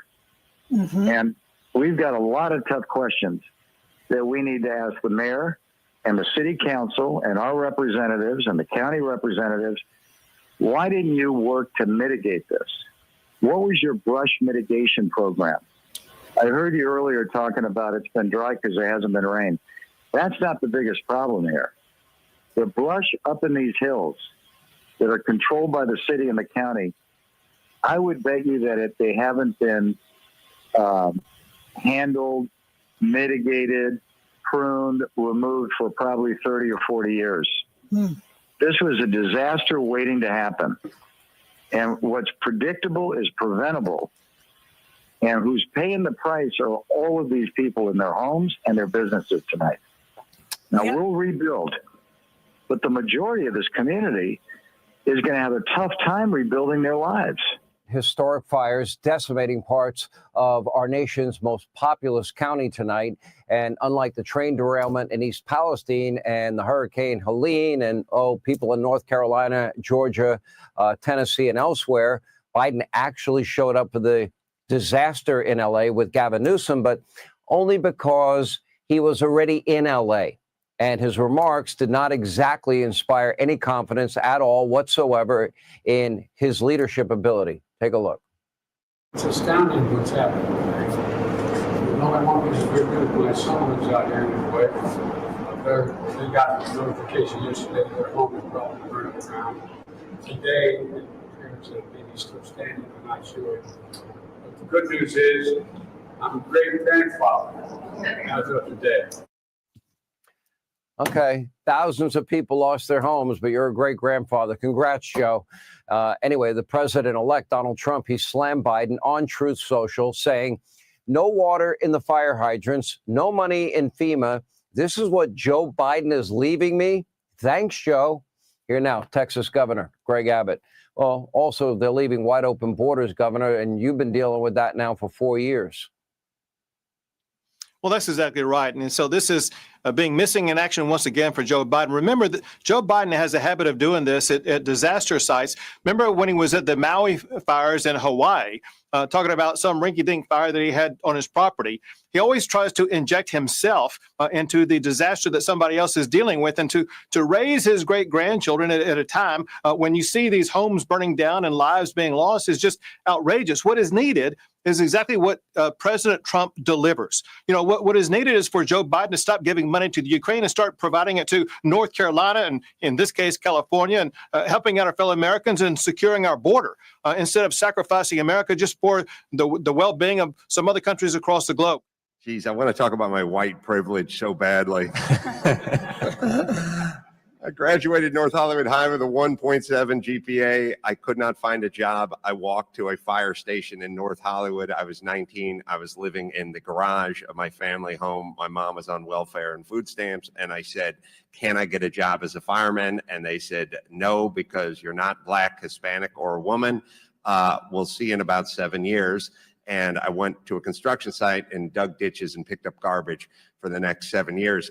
I got a letter in the mail sent to my father's house saying, your time has come to do the written exam for the LA Fire Department. I took it, and I was standing in line, and I had a young woman of color standing behind me in line, and I said, just out of curiosity, when did you sign up to become a fireman? Because I did it, or a person, 7 years ago. And she said, Wednesday. That is an example of my white privilege. Meanwhile, let's bring in Rick Caruso. Caruso, founder and executive chairman who ran against Karen Bass for mayor of LA 2 years ago. Thank you, sir, for joining us. You caught our attention this morning with your analysis of the situation, saying this looks more like a third world country. Well, first of all, thanks for having me on. It does look like a third world country. The devastation up in the Palisades area is so widespread. Most of the downtown is completely gone. One of my developments up there was damaged. It's still standing, which we're very grateful for, but we're not sure what's going to happen because there's still fires around it. But most of the downtown is gone. Whole sections of neighborhoods are gone, as I heard on your report, schools, churches. What's amazing to me is how widespread a devastation this could have happened in a relatively short period of time. One of the things you reported was the lack of water and fire hydrants. I think there's a lot of tough questions that need to be asked on how it happened. Was the city adequately prepared? Knew the high winds were coming in? And to your point, I think John raised, the brush clearance in this area has not happened for decades. So although it started in a neighborhood, it quickly moved into the brush in the hills that are controlled by the city, the county, and the state. And it provided an enormous amount of fuel and just took off. And we really need to hold leadership responsible. Ask what they did and find out what they did wrong and hold people accountable. In the meantime, this is survival mode, Rick. Oh, it absolutely is. And, you're talking about $10 million homes and $30 million homes. Just to be clear, the majority of the businesses in the Palisades are independent small businesses. There is a far majority of homes in the Palisades that people have lived in for 30 or 40 years. It's not all wealthy people. And these are people that are going to be wiped out. There's businesses that are going to be wiped out. And this is what really saddens and angers me and frustrates me, is that the city has a sacred duty and obligation to protect people's lives and livelihood. And when you don't have water and a fire hydrant, you've got to ask some real tough questions on how the hell this could happen in a major city, the second largest city in the country. Do you think you should have been visiting Ghana while this was unfolding back home?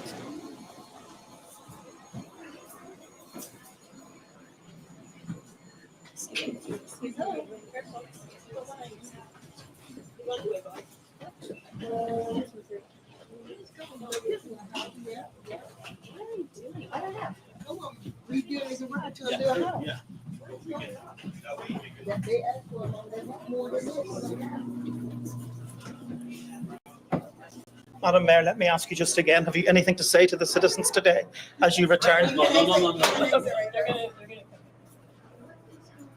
Hold on 1 second. Madam Mayor, just a few words for the citizens today as you return to deal with the catastrophe. Can you take this down?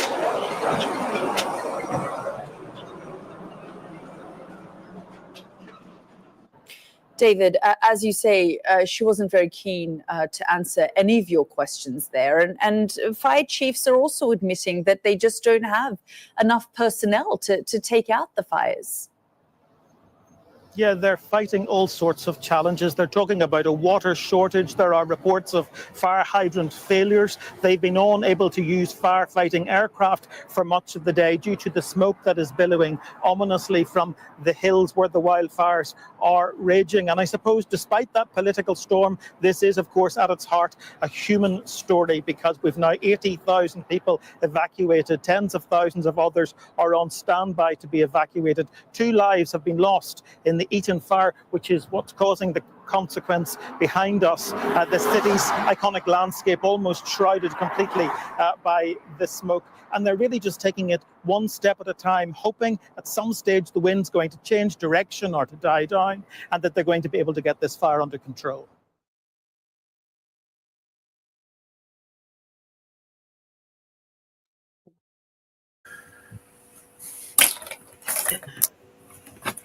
And now the fire chief is saying the city failed her department. So, I'm trying to find it on CNN. So it was the homeless people, right? Let's just beat on the homeless people. It was all their fault. She is saying it on CNN. I am trying to find. I found it on. Let me see if I can bring it up.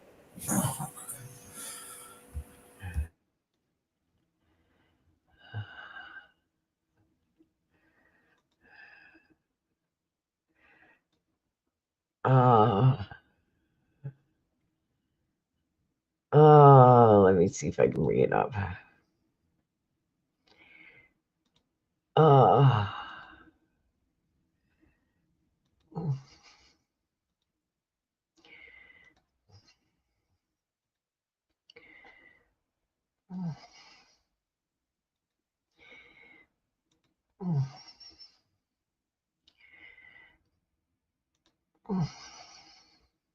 We took a $17 million budget cut. And as we know, any budget cut would negatively impact our ability to carry out our mission. I want to also clarify that I'm not a politician. I'm a public servant. It's my job as the fire chief of the Los Angeles City Fire Department to make sure that our firefighters have exactly what they need to do their jobs. And that's why I'm talking to you today. The Palisades fire, everybody's seen it. It is absolutely one of the most horrific natural disasters in the history of Los Angeles. And even with an additional 100 engines, I tell you, we were not going to catch that fire. But with that being said, let me be clear. The $17 million budget cut and the elimination of our civilian positions like our mechanics did and has and will continue to severely impact our ability to repair our apparatus. So with that, we have over 100 fire apparatus out of service. And having these apparatus in the proper amount of mechanics would have helped. And so it did absolutely negatively impact. I want to also be clear that I have, over the last 3 years, been clear that the fire department needs help. We can no longer sustain where we are. We do not have enough firefighters. With that, I have also requested multiple budgets, interim budgets, to show how understaffed, under-resourced, and underfunded the LAFD is. So with that, also, we have clear data that shows the LAFD needs more help. We need 62 more fire stations. These reports also show that we've had a 55% increase in overall call volume since 2010. And guess what? We're doing it with less firefighters. I was also directed to develop a plan as part of a budget reduction exercise, and that could equate to $48.8 million. And I rang the bell that these additional cuts could be very, very devastating for our ability to provide public safety. That would have resulted to 15 fire stations closing down and potentially the elimination of over 300 firefighters. Again, I want to be clear that I submitted a very large budget that will actually allow our firefighters to do their jobs. And I tell you,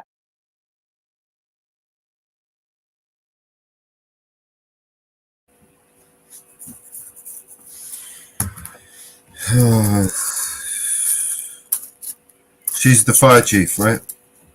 Yep. Oh, she ticks the boxes. That's for sure.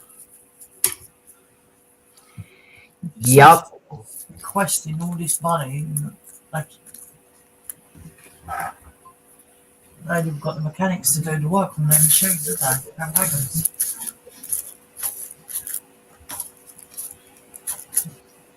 Jesus. Yep. And if she's got a paper trail, she can bloody prove it, can't she? Look, the bastards never helped her when they needed it. Yep. If they had the firefighters, it's no good without water, was it? Yep.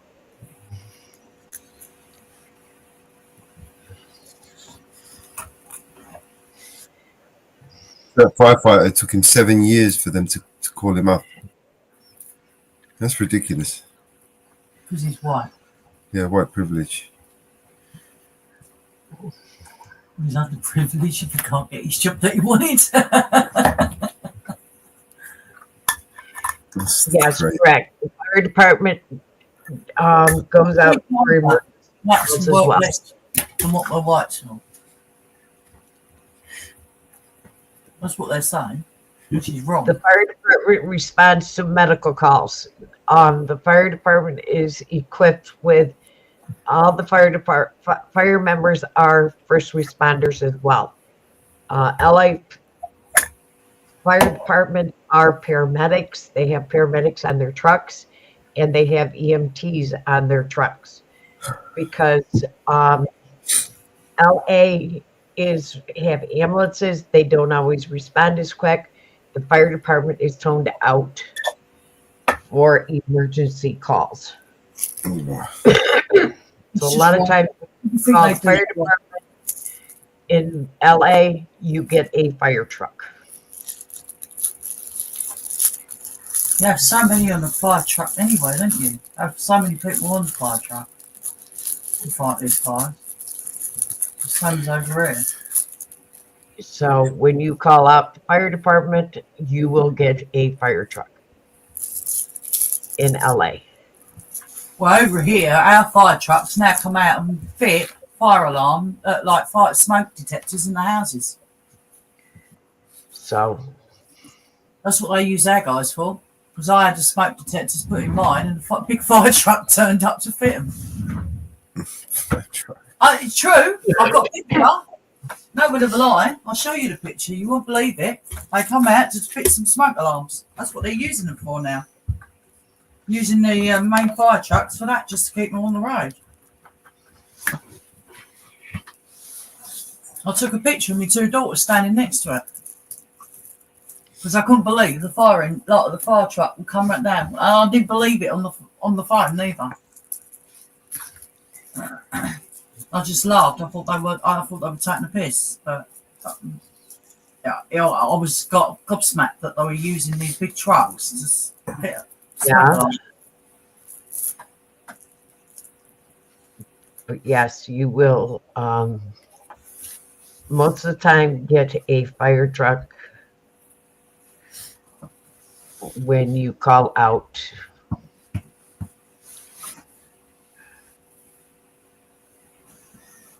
for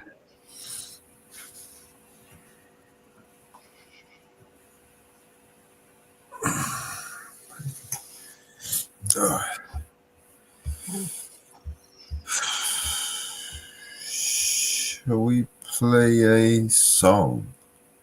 Go ahead. Yeah. Proof that these guys, nice looking guys as well.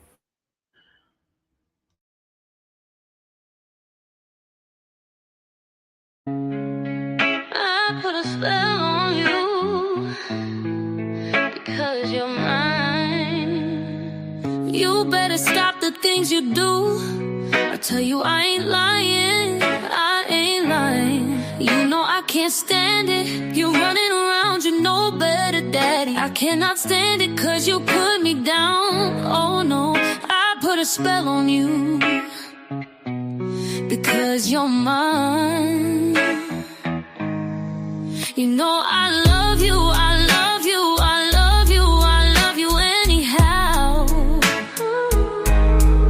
And I don't care if you don't want me, I'm yours right now.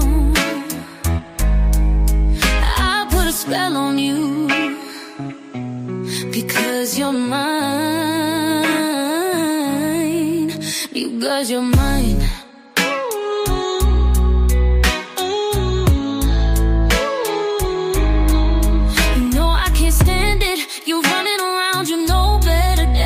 Can't stand it cause you put me down. Ooh, I put a spell on you because you're mine. Because you're mine. Because you're mine.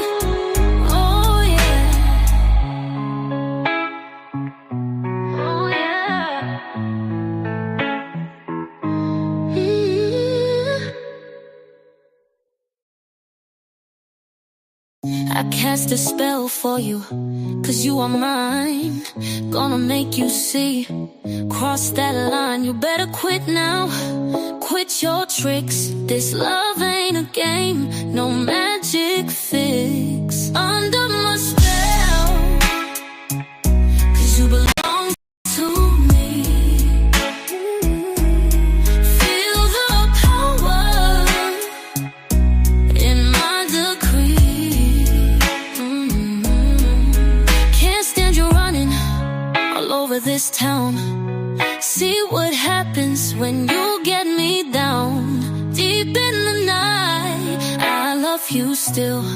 No turning back against my will. Under my spell, 'cause you belong to me. Feel the power in my decree.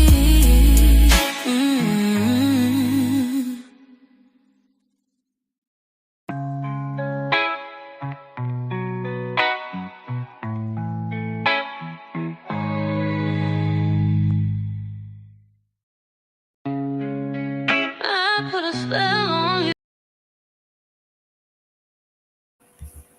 I think I've got it on repeat. On live loop. Good. Is that on loop? I will be right back. I got a phone call. All right. I will play us another song.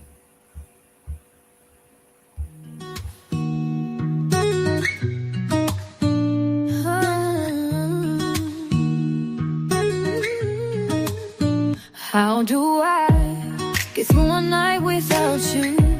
If I had to live without you, what kind of life would that be? Oh, I need you in my arms, need you to hold. You're my world, my heart, my soul. And if you ever leave, baby, you would take away everything good in my life. And tell me now, how do I live without you? I wanna know, how do I breathe without you? If you ever go, how do I ever survive?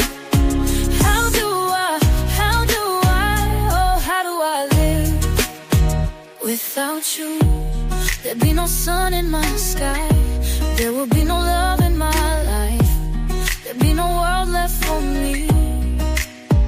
And baby, I don't know what I would do. I'd be lost if I lost you. If you ever leave, baby, you would take away everything good in my life. And tell me now, how do I live without you? I wanna know, how do I breathe without you? If you ever go, how do I ever survive? How do I, oh, how do I live? Please tell me, baby, how do I go on if you ever leave? Baby, you would take away everything. I need you with me. Baby, don't you know that you're everything good in my life? And tell me now, how do I live without you? I wanna know, how do I breathe without you? If you ever go, how do I ever survive? How do I, oh, how do I live? How do I live without you? How do I live without you, baby? How do I live? How do I get through one night without you? If I had to live without you, what kind of life would that be? Oh, I need you in my arms, need you to hold. You're my world, my heart, my soul. If you ever leave, baby, you would take away everything good in my life. And tell me now,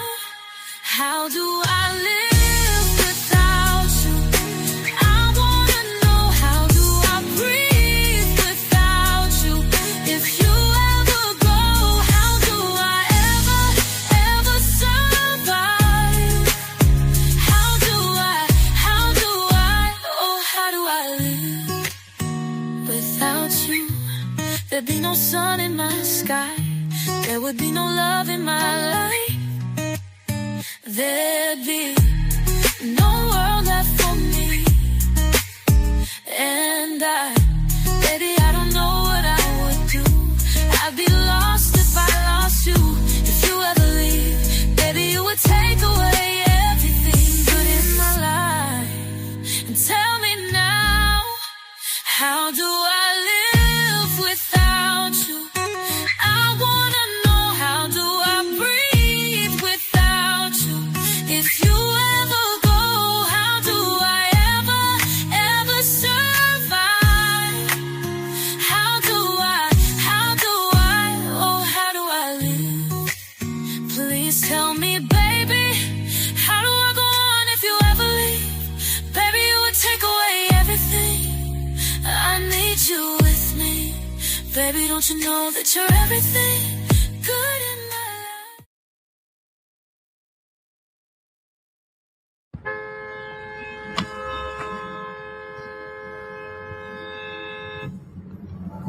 How are they throwing gasoline? Yeah, we were just talking about the wildfire situation and how crazy it is that they spent $24 billion last year on the homeless. Yeah. And what do they spend on preventing these wildfires? Zero. Zip. Yeah, it's all funny. And then I think all our tax dollars probably went for Gavin's hair gel. I don't know, but it's like, you know, it's sad. It's like the place is just on fire. And he gets on TV and pretends like everything's great. Mm-hmm. And California's the best. We have the best state. We have the most amazing economy. And like, you're out of your mind, dude. You've ruined this state. You know, in Los Angeles, you can't get proper amounts of water. Right. And it's unbelievably expensive. And you might have a house in Beverly Hills, and they're actually thinking about rationing water. Can you believe it? I can believe and it. I was in the farm court country with some of the congressmen. We're driving up a highway, and I say, how come all this land is so barren? It's farmland, and it looked terrible. It was just brown and bad. I said, but there's always that little corner that's so green and beautiful. They said, we have no water. I said, do you have a drought? No, we don't have a drought. I said, why don't you have no water? Because the water isn't allowed to flow down. It's got a natural flow from Canada all the way up north of water, more water than they could ever use. And in order to protect a tiny little fish, the water up north gets routed into the Pacific Ocean. Millions and millions of gallons of water gets poured. You got to see this. We're driving up, and I had never seen it before. It's like Iowa. It's the most fertile land. Iowa's blessed with great land. Idaho for a potato, right? Yeah. But they're just, by the way, you know, some land is good for a potato, some land is good for corn. It's the craziest thing. I love the farmers. They're great. They're the greatest. And by the way, they're getting killed right now. They are. They're getting killed because of the stupid administration. But so I see this, and I said, you got to be kidding. I said, you mean you have water? And I looked at it. It's like a valve in your sink, except it's massive. The thing's 5 times taller than your ceiling. Did you know the center of California was a giant lake? They have so much water. You ever see what it looks like before they rerouted I never it? saw that. The no. center of California, like, was it 200 years ago? How long ago did they do that, Jamie? The center of California had a fucking enormous lake in the middle of California. So they dumped it into the Pacific. Who knows what they did? But with whatever foolishness that they did led to the situation that they're in now. Think of those dry forests that burned down all over the world. You know, the head of Austria said, There it is, Tulare Lake or Tachi Lake. It's a freshwater lake in the southern San Joaquin Valley, United States. Historically, Tulare Lake was one of the largest freshwater lakes west of Mississippi. Show a photo of what it looked like back then. It's a great system. So that's what it looked like. Look at that image. Now, go to the one on the third from the right. Yeah. Yeah. That was an enormous lake in thing. the middle of California. Imagine that. That'd be much more valuable property. How crazy is that? But how crazy is that's what it used to look like? And human beings screwed that up. No, they let it go into the Pacific, and then they. I don't know what they did. What did they do? How did it go missing? Yeah, they drained it. 1983. Oh my God. It went dry a handful of times. Well, you know, lakes do go dry, but that's a big one. But think of it's a big one to go you dry. Could have all of the water you need all of that land would have more water. The whole thing could be like that little patch. Yeah. Literally, I'd say I was with Devin Nunes, a congressman, and other congressmen. We were going up. I was visiting that because they asked me to go up and visit their territory, and I did. But I kept saying, look at this land. It's beautiful, but it's so dry.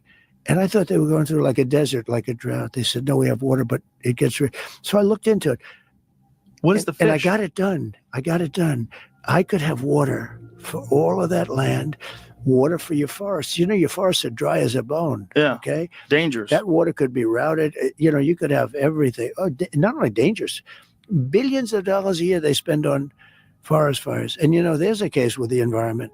They're not allowed to rake their forests because you're not allowed to touch it. When a tree falls down, after 18 months, it becomes very dry. It's like, you know, like real firewood. It's bad. You know, a tree that's up, these are all things I learned the hard way, the easy way. But when a tree is up, it sucks water. It's wet. I went to they had a couple of horrible forest fires in California. And I said, you know, you got a lot of trees standing. Yes, they were healthy trees, sir. I said, with this intense heat, that you could see they were charred a little bit on the bottom, but they were going to be all right because they're soaking wet because they suck up the water, right? But when they fall, they're like, you know, it's like lighting a match. Yeah. And you got to be able to clean. They call it maintain your forest. So I was with the head of Austria. He said, you know, it's a shame. I see all those forest fires in California, and all they have to do is clean their forest, meaning rake it up, get rid of the leaves, get rid of, you know, leaves that are sitting there for 5 years. And we'll certainly get rid of the dead fall. And get rid of the trees that have fallen that, you know, are like so many things this country. By the way, could you really rake the whole done. Forest, though? I don't think you could rake the whole forest. Well, you could, I think you can get rid of the deadfall, but raking all the leaves. You could certainly get rid of the dead, okay? Yeah, I think that's the real issue. You know, the environmentally, deadfall. they don't want to do that. They said, you know, it's got to be nature and all this stuff. But in the meantime, this is exactly right. But you could have, so it was the Department of Commerce that needed the approvals, but Gavin Newsom had to sign them. I got it all done. Nobody could believe it. It was all done. I said, I got it. You got so much water. All you have to do is sign. And that guy didn't want to sign. Did he not want to sign because that would be a political victory for you? I think, no, he didn't. No, I don't think so. He used to say, he's a great president, and we got along. We did. We actually got along at that point. But I think somebody said, you just can't continue to call him a great president. You know, they do say that. But we had it all done. He didn't sign. And then we got on to other things. And I every time I go to California, I said, you have so much water. They don't know it. I'm telling you, people living in Beverly Hills, they turn off the water. Same thing with the electric. They want to go to all electric cars, but they have brownouts every weekend, you know. Well, right after they made the announcement that as of 2035, you're not going to be able to buy an internal combustion engine in California. Like within a month, they had some announcement asking people to not charge their Teslas. Because the grid couldn't handle it. Well, how are you going to handle it? I will terminate the mandate immediately. Just a mandate. Thank you. And this is the cover of the New York Post. Hell A. Wow. I mean, that's I'm sure how it felt for firefighters and for our news crews, by the way, to be driving, and residents to be driving on some of these streets when you see fire on both sides of the road, and just everything it feels like in that moment is on fire. It really does look like that in certain spots too, or it did at least, right? This is not a filter. It was this orange hue had just taken over. Unbelievable. Here is a perspective that few people have witnessed. Our next guest flew into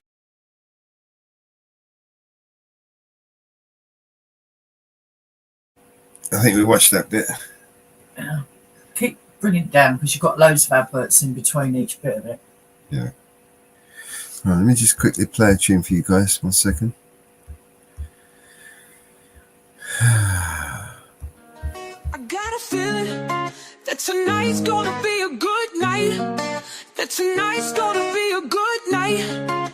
That tonight's gonna be a good night. A feeling that tonight's gonna be a good night. That tonight's gonna be a good night. That tonight's gonna be a good night. A feeling, ooh, that tonight's gonna be a good night. That tonight's gonna be a good night. That tonight's gonna be a good night. A feeling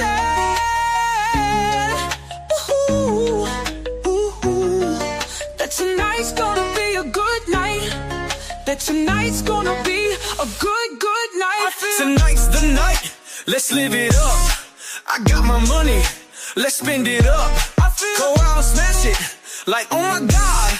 Jump off that sofa, let's kick it off. I know that we'll have a ball if we get down and go out and just lose it all. I feel stressed out, I wanna let it go.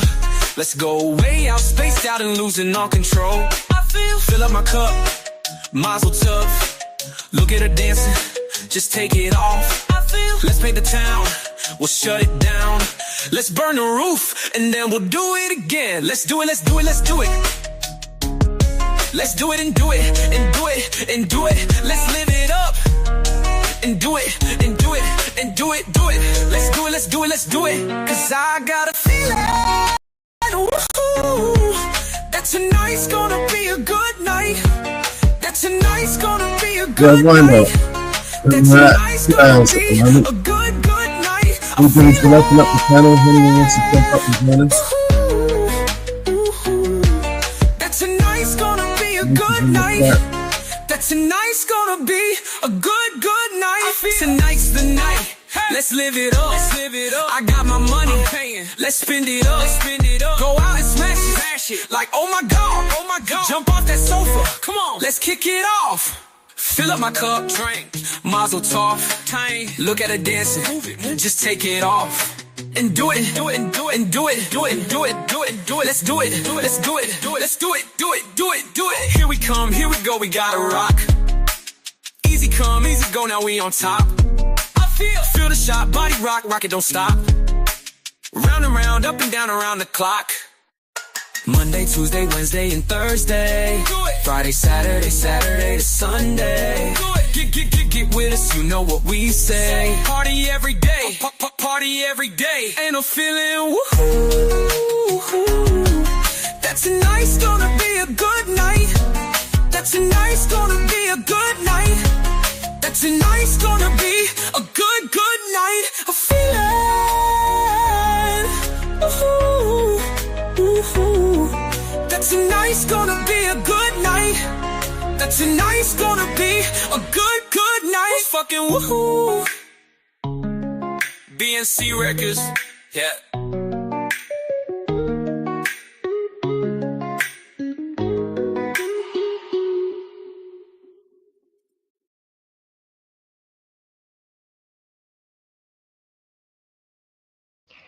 Yeah. I am going to jump off. My stomach is doing flip-flops before I end up sick. Okay.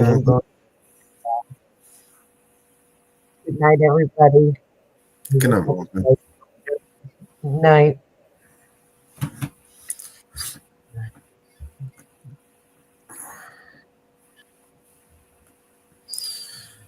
All right, and then it was just me. Roll over. Is anyone going to jump up and join me? I'll put the link in the chat. Let me just see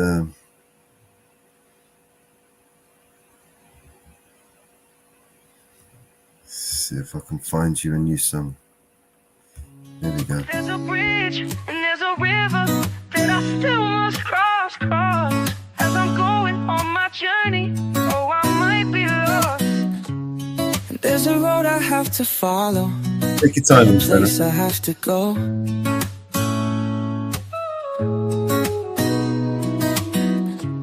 Well, no one told me just how to get there, but when I get there, I'll know. Because I'm taking it step by step, bit by bit, stone by stone, yeah. Brick by brick, oh yeah. Step by step, day by day, mile by mile. And this old road is rough and ruined. So many dangers along the way. So many burdens might fall upon me. So many troubles that I have to face. Oh, but I won't let my spirit fail me. Oh, I won't let my spirit go until I get to my destination. I'm gonna take it slowly, because I'm making it mine. Step by step, you know I'm taking it bit by bit, bit by bit, stone by stone, yeah. Brick by brick by brick by brick, step by step, step by step, day by day, day by day, mile by mile. Hey, Harry. Go your own way. Say it, baby, don't give up. You got to hold on to what you got. Oh, baby, don't give up. You got to keep on moving, don't stop. Yeah, yeah, yeah. I know you're hurting, I know you're hurting, and I know you're blue, I know you're blue. I know you're hurting, I know you're hurting. But don't let the bad things get to you. The bad things get to you, you. Step by step, you know I'm taking it.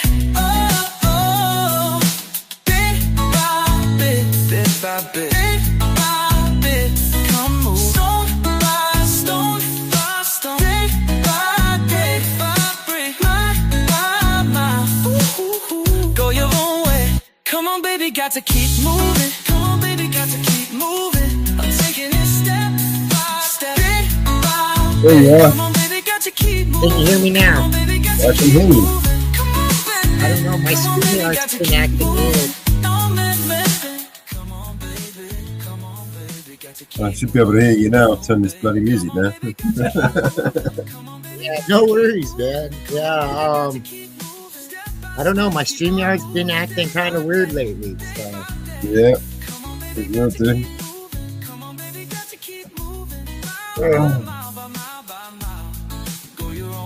Are you settled in, Mellows? All your affairs is in order? Almost. I'm staring at a very messy desk right now. Yeah, something before. No. By tomorrow, it should be straight. You know, straightish. You know, you know what? In other words, it would move another pile somewhere else. Yeah. Just so you're not looking at it. Yeah, moving's the worst. I've been in my house a long time. I'll just say that, long time, and that's because I don't like moving. Aching so much. I get rid of this chest of drawers to give me some space, and now I've got the boxes of everything that was in the chest of drawers on the floor. But I could get to my radiator. That's one good thing. All right, it's gotta keep warm.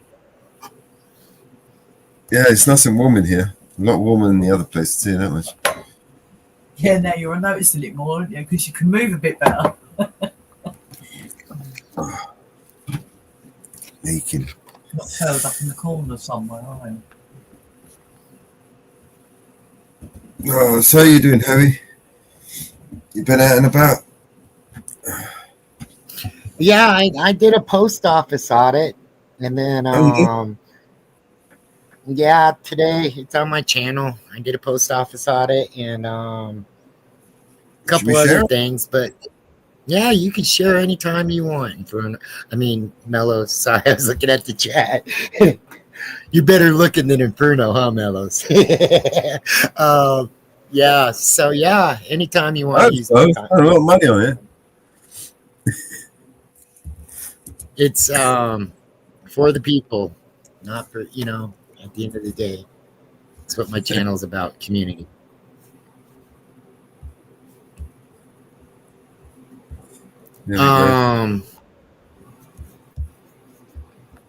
Yeah, we don't talk to you people. That's what the video's name is. This one. Yep, that's the one right there. And on this one too, I really concentrated on my facts. I noticed some of I'm not putting anybody down, but some of these post office audits, they give you some information about the post office, but I didn't realize how embedded the post office is in America. And the reason why I did it was because Trump and Elon Musk and all that were talking about making the post office private. Well, they already got the ability to be on the free market. So I don't know how that's going to help our country, by making it private. I did it just trying to open up investment, right? sell everything off, Yeah. privatize all the public services. So we pay billions of pounds, they steal it for millions and make trillions. Well, some post offices don't have funding at all. So I guess it just depends where you're at in America, where your post office gets taken care of. Yeah. About our post office. Ben Franklin was a Can you hear that?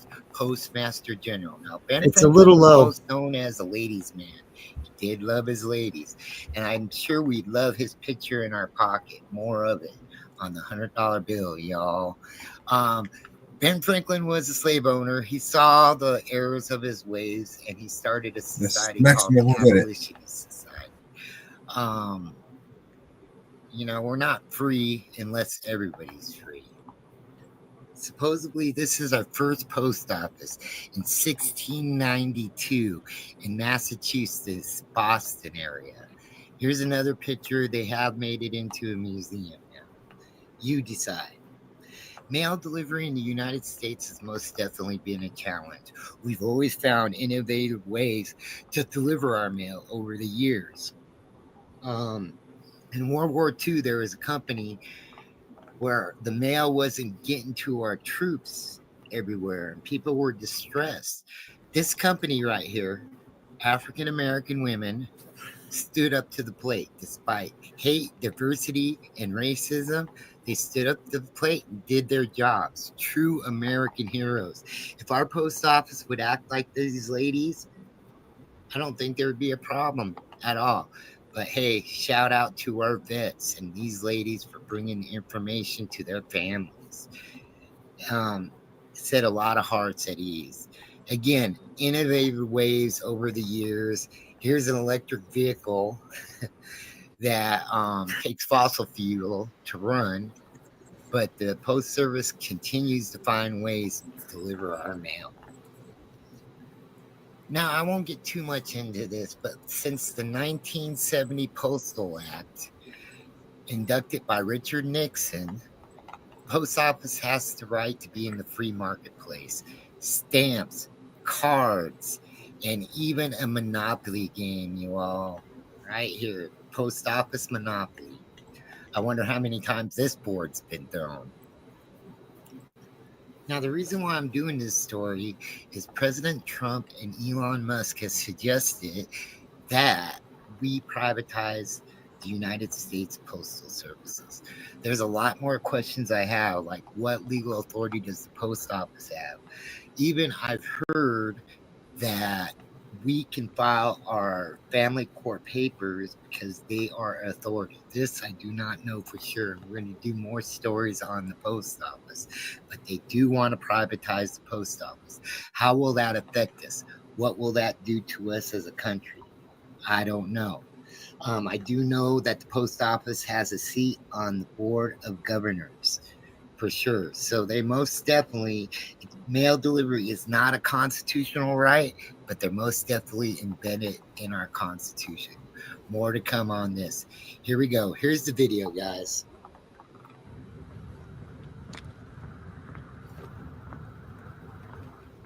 Howie Hood, Mile High Community Channel. This is my first post office here.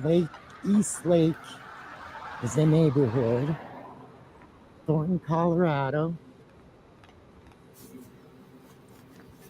Here we go. They got the flags half staff for Jimmy Carter. A lot of people didn't agree with Jimmy Carter, but he was a good president. The guy built houses till the day he died. Served our community. So we're going to go here. They do got some post boxes here. We're going to see if they respect our right to film. Going to ask a couple questions. Another thing I saw on the news that Trump and Elon Musk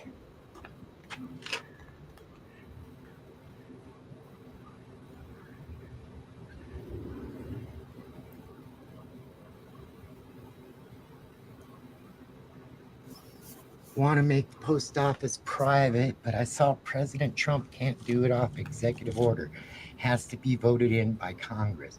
So due to identity theft, the Postal Service has removed the trash cans from the lobbies. Please take your trash and anyone mail home with you. Do not throw it on the countertops. Please help keep our lobbies clean.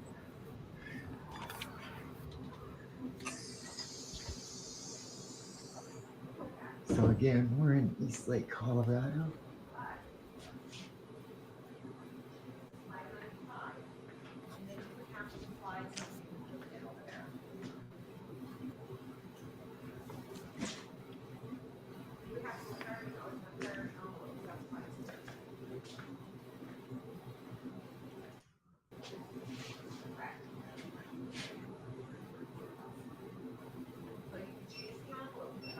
Do not see our booster 7 yet.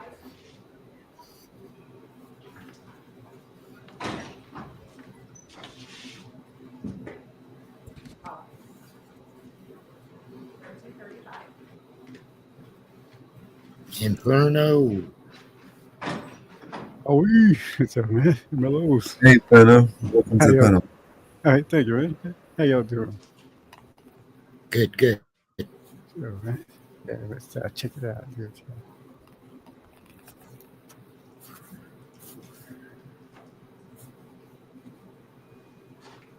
And select your receipt. It's going to have your tracking. You registered with the selecting service. It's like it's easy. All right, tracking and insurance survey at the bottom. Thank you.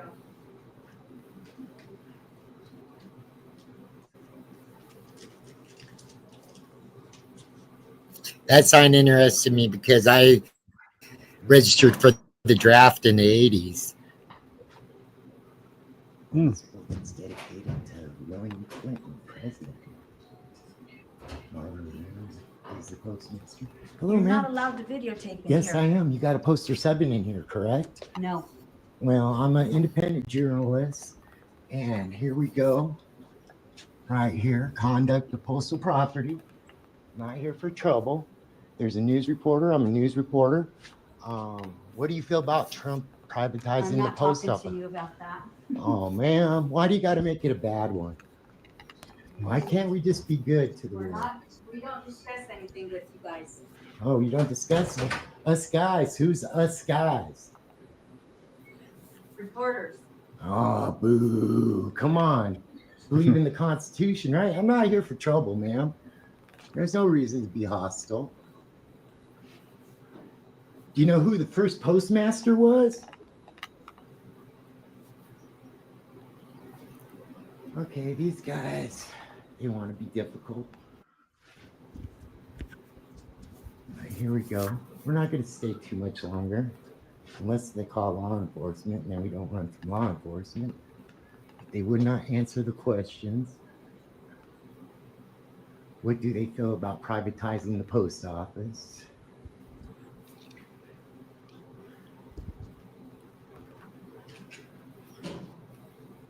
Right here, poster 7, she said I could not film in here, but I'm here in a peaceful manner.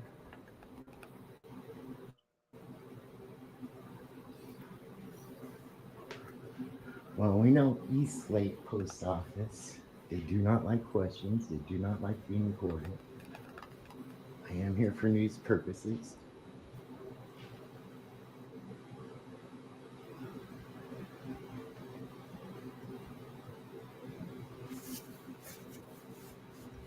They have been educated. There's a customer coming in. We'll come over here, let them take care of their business. They're advertising medicating here. We're not really interested in the people. We're more interested in the post office and how they serve us and how our tax dollars are being spent. We'll wait around for a few minutes, see if the police come. We'll go outside here. They're not going to answer questions. You saw the disdain.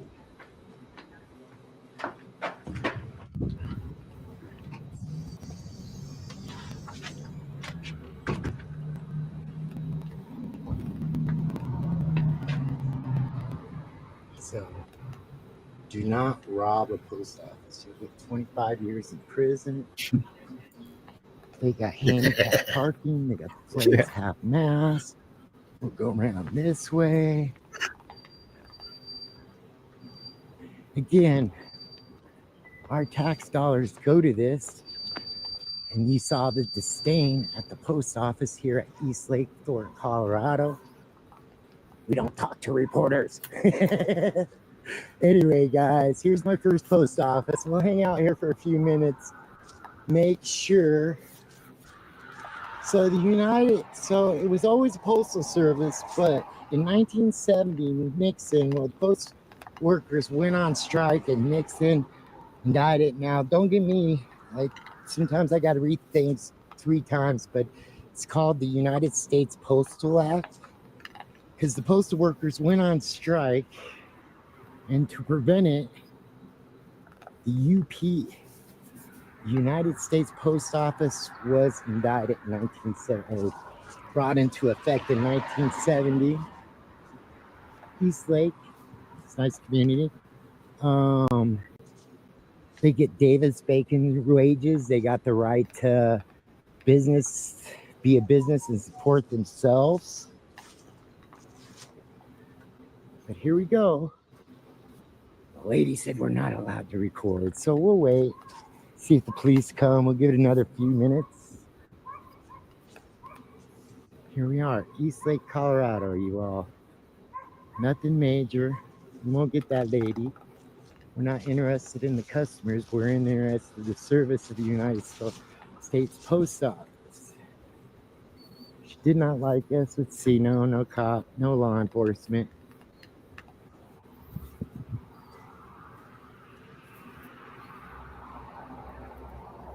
So we're going to hit up another one. We'll see the difference between post offices.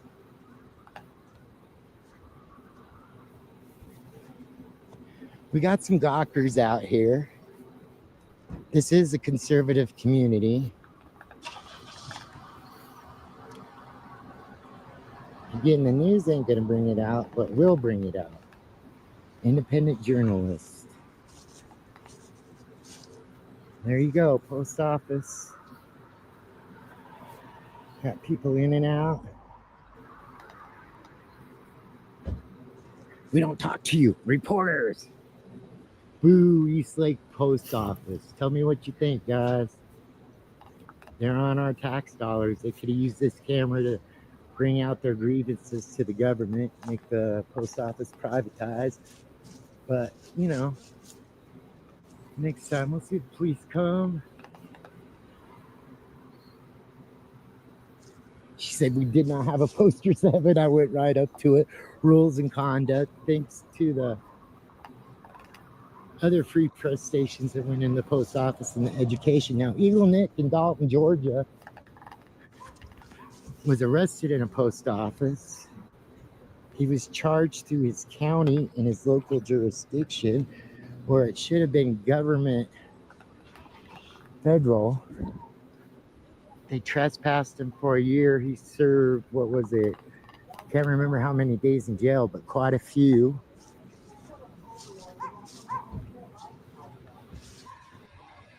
Got people coming left and right. Pretty busy post office. Again, the flag's half mast for Jen Carter.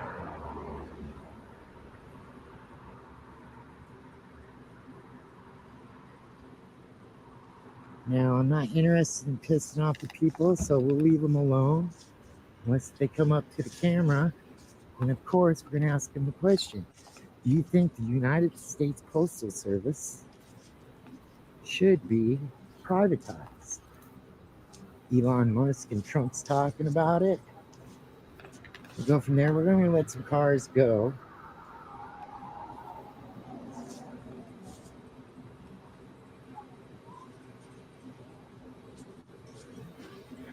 Okay, we're going to hit up another post office and see how they react. This was East Lake, Colorado, you all.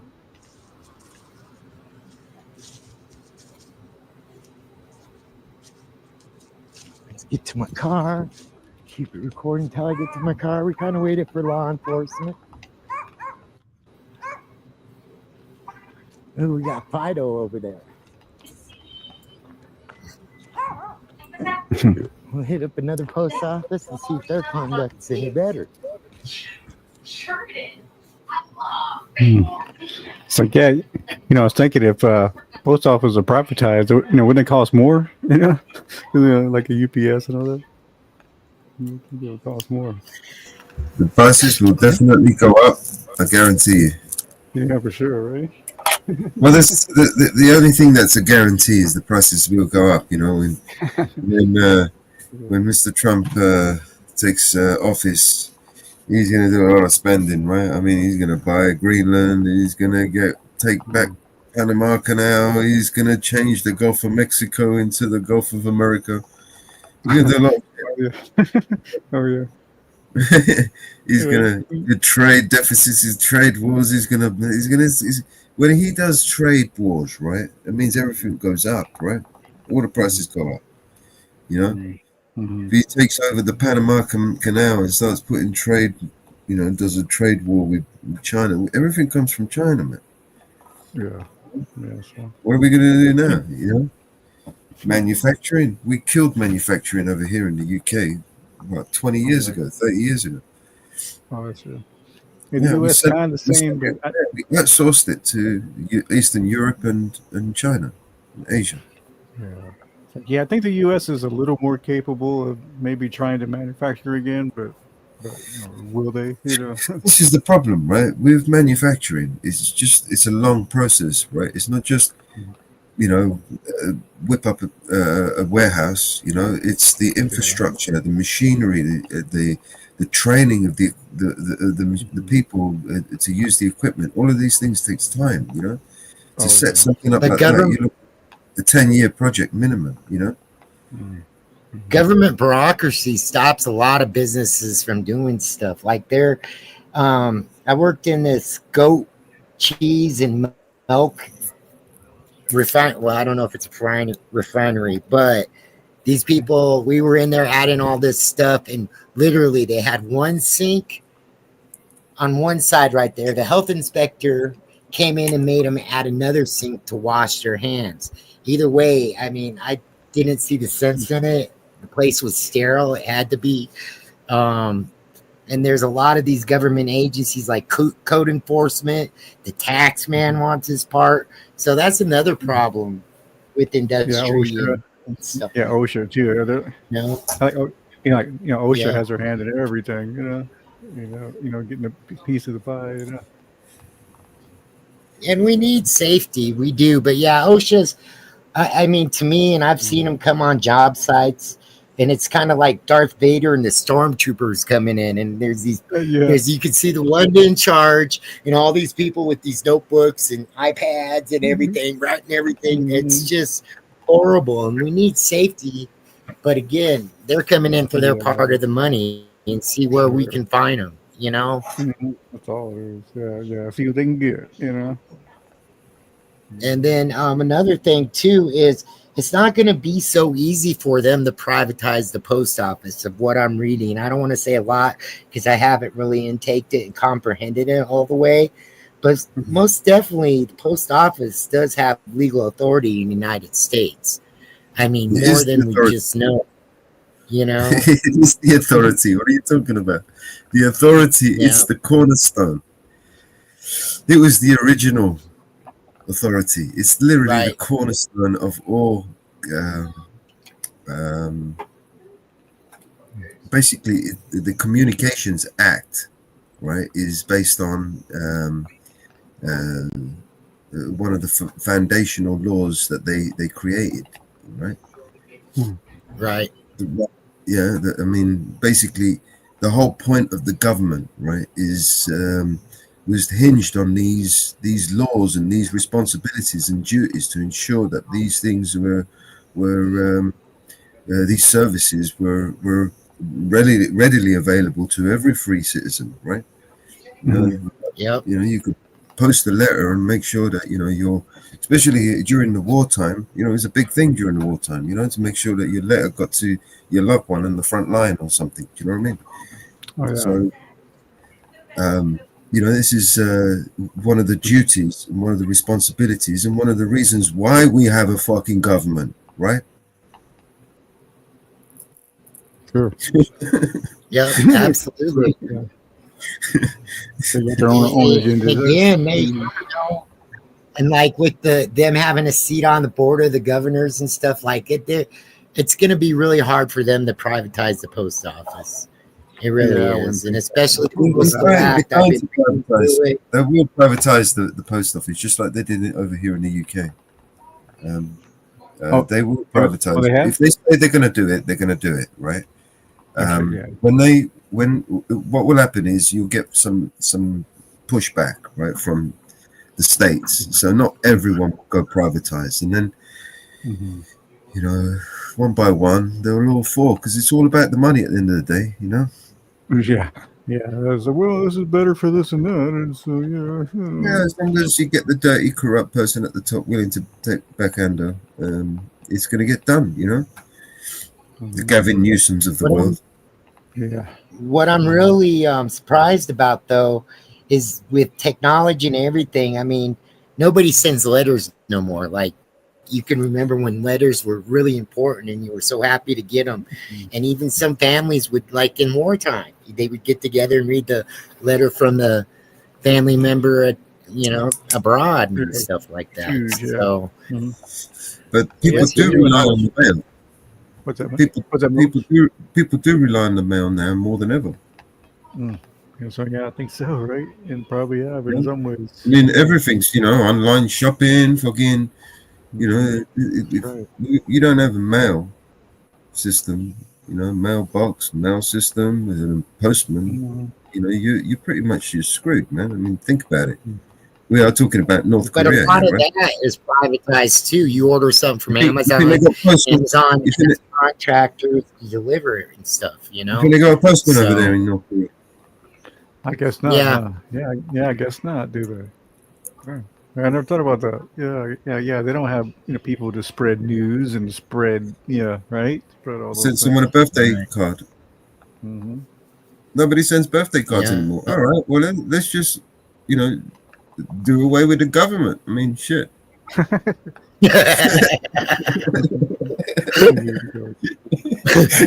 I would like to respond to just Muxter's comment. If you're a small business and you already have the capabilities to keep everything clean and sterile and everything, and the government comes in and tells you, hey, you need this other sink that really don't make sense, it's a cost to the business. You know what I mean? And if they don't comply, then what do they get? They get fines and shut down. It's kind of BS, man. And more cost. Yeah. Just cost. Yeah. So it's cheaper to, put one in. It's ridiculous. And I mean, there's some nasty places out there. Like one time, I had to go fix a rooftop unit, bring electricity to at a Burger King, and we called this roof the Pigeon Cemetery. Okay, I'm not exaggerating, guys. There was like 35 dead pigeons all around, fry baskets thrown up on the roof. I don't know if the employee got mad and said, fuck fries, but it was the craziest. And I never will eat at that restaurant again, but that's good. It's What you mean, the roof was steep or the roof was what? I mean, no, it was a flat roof. You know how Burger Kings are, right? It was a flat roof. And sure. what I say by rooftop units, like they had up there and it was just all nasty. Air conditioning, heaters and stuff. And you got to bring electricity to them. Yeah. Real nasty up there. Yeah, got up on that roof. Yeah, got up on that roof. I've never seen so many dead pigeons in my life, man, ever. Yeah, it was nasty. So, and us construction workers, we like to change words on songs on the job sites, and we nickname things. And we call that job the Pigeon Cemetery. Damn, there was just so many of them. That's crazy, huh? Oh, yeah. What the hell is that? Yeah, that's weird, man. I didn't know that. Yeah, thanks, man, for that little nugget of knowledge here. Yeah, that's good. Yeah, so if you're in the metro area in Denver here, do not eat at the Burger King on County Line Road. Yeah, Burger King always sucked to me, man. It's like even back in the day when like fast food was actually good, Burger King still sucked. To me. I don't know. I've always be honest with you. I like Burger King better than McDonald's, and I like their chicken sandwich, the original chicken sandwich. Oh, it's like here it's like a place. It just depends on the purpose. The Whataburger, we got the Whataburger, Sonic, places like that we got to. So it's a little different here, but yeah, I went to Whataburger when I was in San Antonio. I wasn't impressed. They got one in Colorado Springs. The burger is better than the fries. The burger is their best thing, but the fries and the onion rings kind of suck. You have to think about that. But. Yeah. No, but of course, everybody says, "Oh, that's the greatest place," but it's really not. It's like the best place to get a burger is like if you go to like a, the little hole in the wall, kind of like, little strip mall burger joints. You know what I'm saying? That's what burger joints you see in the strip malls. That's the best place to get a burger. See these stupid fast food places. Yeah, I try not to do fast food, but I ate fast food a lot when I was young, like going to lunch and stuff. But I guess Wendy's, I like Wendy's if I have to eat fast food, and we got an In-N-Out burger, and In-N-Out burger ain't bad, and it's affordable compared to the other chains, Oh yeah. So it's like, Wendy's. I used to work at Wendy's, so I think Wendy's is was maybe my favorite fast food. I had the Texas Double for like $1, for 99 cents. The Texas Double, you get like 2 meats, and it had like lettuce, tomato, cheese. I mean, the thing was stacked. And now, I barely get like a bun and a patty for like I think it's like $1.50 or more now, something like that. Well, even Wendy's back in the day, because believe it or not, I used to work at Wendy's, and their chicken sandwich, you had the chicken sandwich station, and you would make them fresh. You would dip the breast in buttermilk, at least when I was working there, and you would bread them and put them in the henny penny in the fryer. Okay. We used the pressure cooker fryer, but it was the breasts were already breaded and shit. By that time, I probably what was it, 86? Oh, for you, 86, 87. Yeah. See, for me, that was 98, 96, and about 97, 98. I think I worked there. How about, did you have the salad bar? Did you have to keep up on the salad bar? Wendy's used to have a salad bar too. Oh yeah, for sure. I remember going to it, but by the time I got there, no, it was gone by the time I worked there. But yeah, it was a great little salad bar. I remember that thing. I think it was good back in the day. Yeah. Like I went there, bring shit like that back, Well, I think now too. Now I'm older. I don't like buffets. I'm not trying to be germophobic, but when you're young, you really don't watch people, And when you're older and you go into these places, and you watch people and you watch them get this food, and some of it's just questionable. I hate to be mean, but yes. That's true. Well, lately a lot of buffets have been using gloves. So just put on a plastic glove and kind of make sure you use that. Well, Golden Corral, you go up there and scoop up your food yourself. You know what I'm saying? Right. So and you got the Yeah. little kids going up there and picking their nose, and I'm not blaming them. They're kids, Sure, but don't get me wrong. But yeah. I'm sure get a glove or get some gloves. You know what I mean? That's what I did. But yeah, like I say, I just kind of, the reason why I love buffets because I eat like a lot of meat. I'll have like, just like 2 plates of, nothing but meat, like all kinds of different meat. And that's why I really like going to buffets.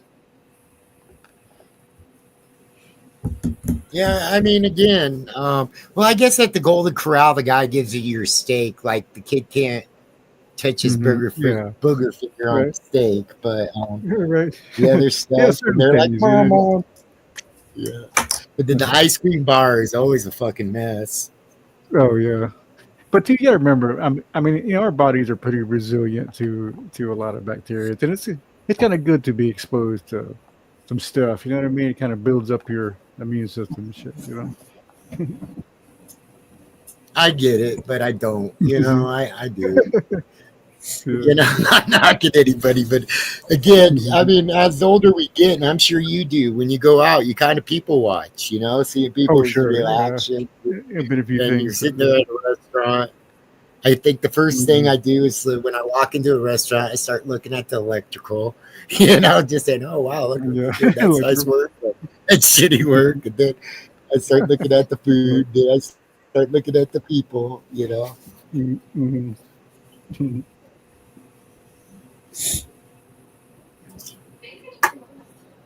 It's funny. So, yeah, well, you have fun here. There's a lot of old diners and shit with like questionable wires hanging and going through around here.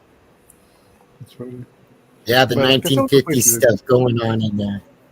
Yeah, it's like here's a few. There's a place called Mama's Diner, and then there's a Poor Richard's, a place called Poor Richard's. You know, like that. The carpet's kind of dirty and everything's dingy and dirty looking, but great food. You know, you know, it's one of those places. You know. Yeah. Mama's cooking the food. She is. Yeah. She knows how to. Yeah. But I got a feeling though, it's one of the places like anything else. It was probably better when it was first, you know, 20 years ago. It was probably better. You know, it's like anything else. But, well, again, and this gets to the point, like small business and business owners, you know, if you don't got a successful restaurant, and that includes employees and everything else and structure, you know, what the hell? You know, what are you going to do? It's expensive to fix stuff. All right. So this this is it, right? This is what we were talking about. What you were talking about in your video. Yeah. Oh, I Googled as much as I could. I really worked hard on it, man. I did. All right. Well, this is the hearing. The December the 5th, 2024, just recently. Yeah, committee will now come to order. We can skip. We're coming together at a very important time for the Postal Service, where postal workers just successfully delivered ballot mail during a busy election season and are now ramping up for a peak holiday season. And Postmaster General shared some numbers for the election mail. I think you'll probably talk about in your testimony here today, but certainly a very busy time.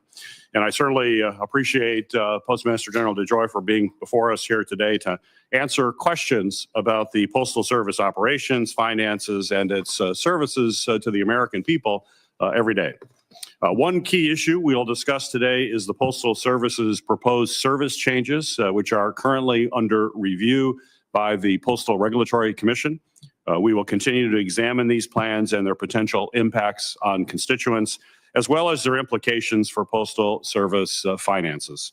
The Postal Service connects Americans everywhere, delivering critical mail like prescription drugs, Social Security checks, rent payments, small business packages, and the list goes on. Americans rely on the Postal Service every day, so it's critical that we understand its plans for service, operations, and finances. Our last hearing with the Postmaster General was in April, where we discussed the significant nationwide changes the Postal Service has begun making to its operational network. These include plans to consolidate facilities and reduce truck trips and other changes as to how mail is delivered. These changes will have raised concerns about service quality and cost effectiveness, particularly in rural areas like Iron Mountain Processing Center in my home state of Michigan. At our last hearing and afterward, my colleagues and I urged you to, Postmaster General, to pause and further study these changes before moving forward to fully understand their impacts on the service and cost. As a result, the Postal Service paused a number of facility consolidations until January of 2025. The Postal Service also requested an advisory opinion from its regulator, the Postal Regulatory Commission, to further study these changes. I think this is a positive step to fully understand the impacts through a transparent public process. However, since our last hearing, the Postal Service has also announced new changes, including changes to its service standards, which dictate the speed of mail delivery. Members of Congress, including members of this committee, have continued to raise questions about these changes and about the service impacts. 2 years ago, I led the passage of the Bipartisan Postal Service Reform Act, the first major reforms to the Postal Service in over 15 years. This legislation set the agency on a more stable financial footing, providing over $50 billion in financial relief over 10 years. The Postal Service is not on the brink of financial crisis, but it does need to make careful decisions about how it moves forward. And while the Postal Service is making changes intended to save cost, questions certainly remain about tracking actual cost reductions and the potential for service cuts that also impact the bottom line. Above all, the Postal Service must continue to focus on its public service mandate to deliver to each and every American. And that's why we're here today, to ensure the Postal Service remains accountable to Congress and the American people. The members of this committee and other senators I've heard from are certainly looking for a very open discussion. Mr. DeJoy, thank you. Thank you for being here today, for answering members' questions, and I look forward to a robust discussion. I would now like to turn over the mic to Ranking Member Paul for his opening remarks. Over 40 years ago, Milton Friedman remarked, if you put the federal government in charge of the Sahara Desert, in 5 years, there'd be a shortage of sand. While Friedman was discussing price controls and output restrictions in oil and gas in Dubai, this same logic can be applied to the U.S. Postal Service. In 2020, Congress was promised that a $107 billion bailout would put the post office out of the role and out of the hole it has been within 3 or 4 years. We were also told that the USPS operations would break even by 2031. Postmaster DeJoy sat in front of our committee in August of that year and stated, I am absolutely convinced that with some help from Congress and our regulator, we can do it and that there is a bright future ahead for the post office. I argued against giving more taxpayer money to the Postal Service, suggesting that private business would be better at managing ongoing costs by making the necessary cuts. Unfortunately, my concerns have proven to be correct. The Postal Service's Delivering for America initiative, the bailout, was expected to yield quick results. However, the post office lost $6.5 billion in 2023 and is set to lose $9.5 billion in 2024. That doesn't sound like progress. They were losing $1 billion a quarter. Now they're losing $2 billion a quarter. Only in Washington can someone point to losing $2 billion a quarter as a success. Given the continued financial shortfalls, it is entirely nonsensical for the USPS to convert more than 190,000 service workers into career roles since October 2020. If this were a private business, you'd be doing the opposite. If you were a unionized corporation in one state, what do? They actually move to another state and open a non-unionized in a right-to-work state, and that's how they continue to exist. Corporations don't add to their misery by adding and increasing their labor costs. These career roles, government career roles, effectively allow those workers to make 50% more per hour and create decades of benefits responsibilities that will make breaking even in the future even more difficult. When we had pension problems in Kentucky, we did the opposite. We ended up changing from a pension. We went to a contribution plan. And then we gradually are fixing it. It's still taking a long time because we had the old obligations, but we gradually figured out how to go to a new plan where we wouldn't be stuck with all these pensions. These positions are of insourcing jobs that were provided at lower cost before by private partners who are increasing the cost to the post office. During the Postal Service Reform Act, I argued that no funding should be given to USPS without changes to its labor practices and cost. Instead, no labor changes were made, and now Americans are left holding the bag of an ever more bloated postal service. The Postal Service has tried to explain away these bad numbers due to the costs that USPS cannot control. But the service is spending $9.6 billion on electric delivery vehicles and spending nearly $40 billion over 10 years to convert and build certain facilities into hubs that so far have resulted in worse delivery and services. In order to keep making these infrastructure updates, the Postal Service is asked to raise its $15 billion borrowing limit with the Treasury Department. Hardly sounds like a success. Private sector companies deal with uncontrolled costs all the time, including the same factors USPS faces like inflation, and they find a way to provide for their owners and shareholders. But they don't do it by adding more union employment. USPS would account for the uncontrollable costs in their budget and stop coming to Congress. So, you guys should try to fix the problems that keep coming back and asking for more. This hasn't stopped Congress, though, from throwing even more money at the Postal Service. For those counting, that's $120 billion in funding and relief in the past 4 years alone. While $120 billion is already an astounding number on its own, when you consider the sum relative to our nation's dismal fiscal condition, it suddenly becomes reckless. We're over $36 trillion in debt. It's time to do something different. What we're not seeing is anything different at the post office. And I, for one, say it's about time we have some reform. Thank you, Ranking Member Paul. It is the practice of this committee to swear in witnesses. So, Mr. Joy, if you'd please stand and raise your right hand. You swear that the testimony you will give before this committee will be the truth, the whole truth, and nothing but the truth. So help you God. Thank you. You may be seated, and you're recognized for your opening remarks. Good morning, Chairman Peters, Ranking Member Paul, and members of the committee. I appreciate the opportunity to once again discuss the significant progress that the U.S. Postal Service is making in accomplishing the objectives identified in the Delivering for America plan. When I agreed to take the role as Postmaster General, the nation was at the beginning of a pandemic, and the Postal Service was an organization in crisis, facing a diverse array of challenges that put the organization on a near-term trajectory to financial and service collapse. The Postal Service had lost almost $90 billion, was projected to lose another $200 billion over the next 10 years, and was about to run out of cash before year end. Our over 31,000 facilities were in shocking, horrible condition, with over $20 billion in deferred maintenance and ill-equipped for modern-day tasks. We had not met our service standards in almost 10 years, not reduced work hours in over 8 years, despite significantly reduced volume.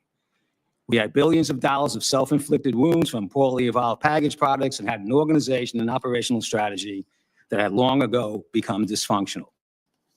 More explicitly, over 57% of our 31,000 post offices did not cover the cost of the people that worked at them, and 76% of our 235,817 delivery routes lost money.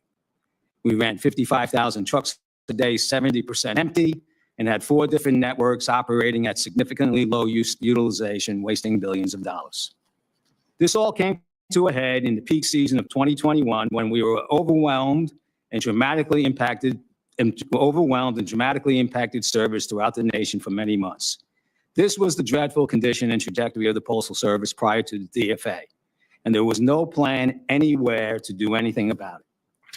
The DFA plan has 5 simple directional objectives to be accomplished in consideration with the laws and regulations that govern the Postal Service today, and the relevant attributes of our evolving economy, environment, geography, marketplace, and competitive landscape. These objectives are to improve our operational precision and organizational effectiveness, to reduce our cost of performance, to create reliable and affordable service, to grow our revenue and margin on our products, to create productive and long-term careers for our employees.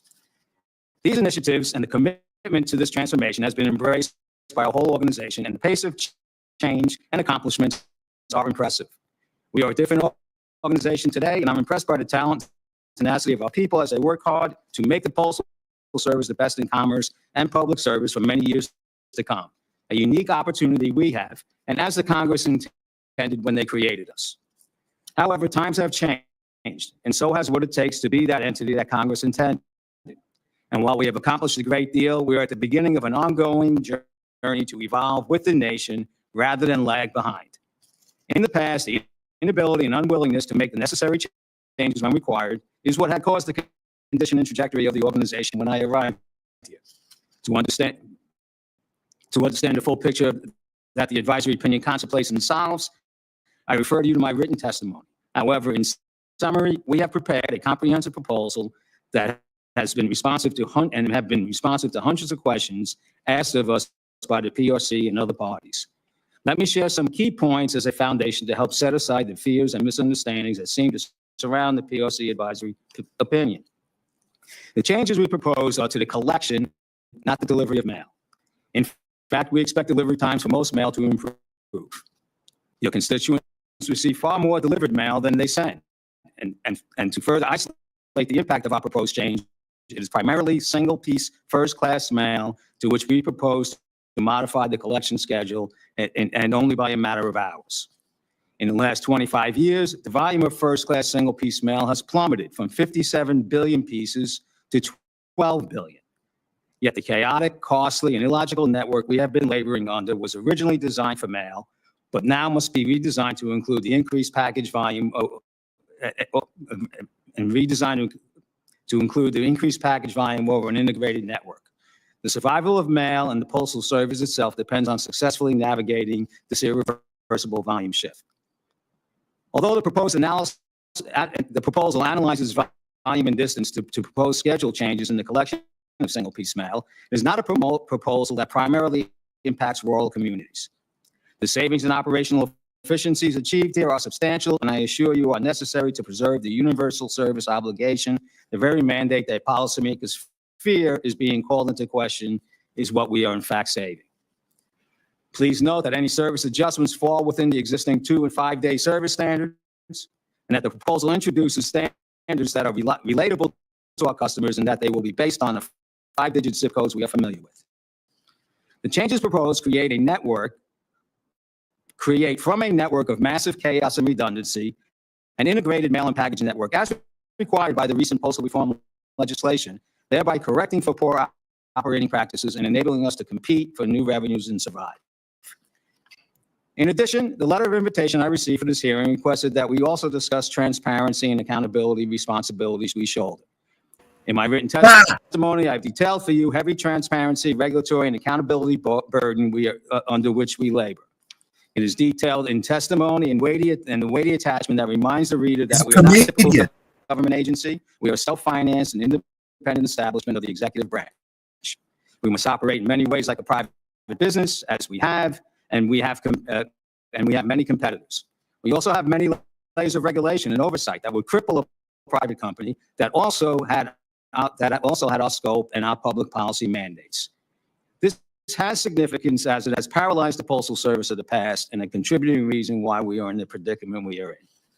Relatedly, I share testimony and attachment that details our unfunded mandates as essential and justified as our universal service obligation is. It comes at a very high cost that needs to be reckoned with at the same time as mail and package volume shift, delivery points steadily increase, costs climb, and pressures not to change a single thing about our service persist.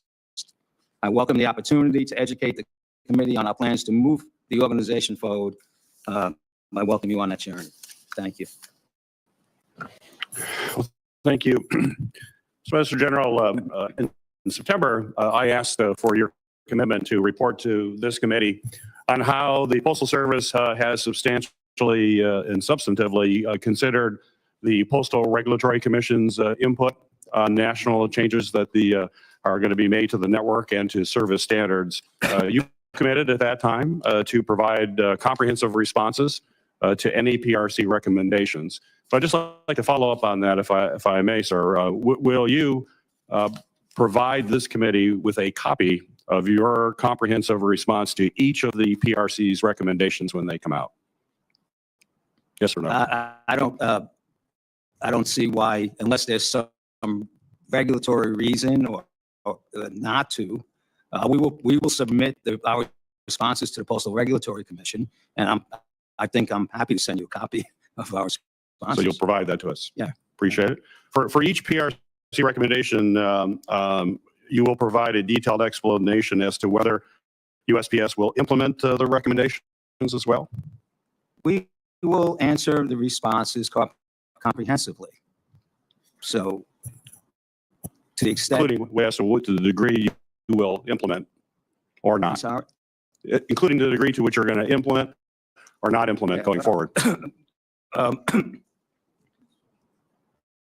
So there's a specific way that we go about answering questions and that our legal department deals with, but from the standpoint of the organization as a whole, whether we submitted in that or we announce publicly what we're going to do at the same time, there will be full disclosure and transparency as to what we're going to do, what we're actually going to do. Okay, very good. The Postal Service is required to provide, quote, prompt, reliable, and efficient service to all communities, as you're well aware. That includes rural areas.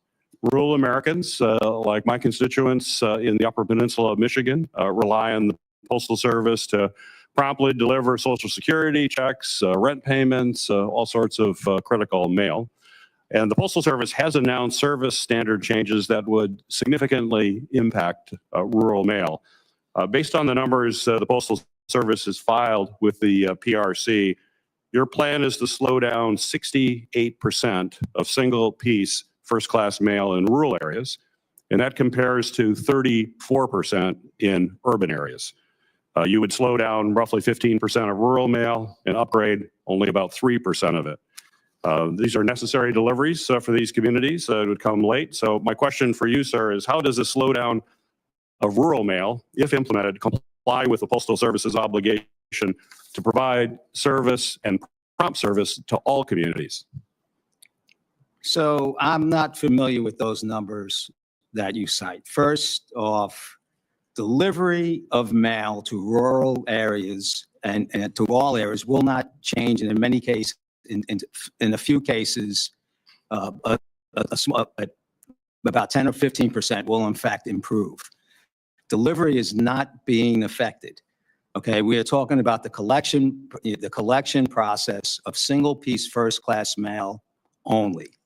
Right, single-piece first-class mail was 59 billion pieces 20 years ago, 23 years ago. It's down to 12 billion pieces now, and we run the same collection processes for single-piece first-class mail that drive significant cost and take up a significant amount of time in moving the overwhelming amount of volume that moves through the system. So I'm not anticipating on the delivery side, I'm not anticipating any slow, I'm anticipating improvement in the delivery times, because most mail originates within the 50-mile radius of the operations we're talking about. And it's the collection of single-piece mail going out of these areas that could be slowed down somewhere between 12 and 24 hours. Also, service plans to reduce truck trips in areas across the country, collecting mail less often from outlying facilities and therefore reducing services. You tested this initiative in the Upper Peninsula of Michigan, and my constituents have now reported delays to important mail, like insurance claims, rent checks, the list goes on. There have also been delayed prescriptions where extra days certainly matter. And cities that were sending some samples to the EPA as a result of water testing, it requires quick turnaround. They can no longer do that because they can't rely on the Postal Service to get that mail to them on time. The USPS has said that this transportation optimization was a pilot. But my question for you is, are you planning to make that permanent up in the UP? We're planning. So that was an initiative called Local Transportation Optimization. We rolled that out in 12 locations around the nation. Whether service, the incidents that you're speaking about consequences were related to that change or not, I cannot comment on, because there are other reasons why service fails or why expectations are not met in terms of the changing environment. There are a lot of places where we exceed in service, and part of the rationalization of the network is to meet the standard.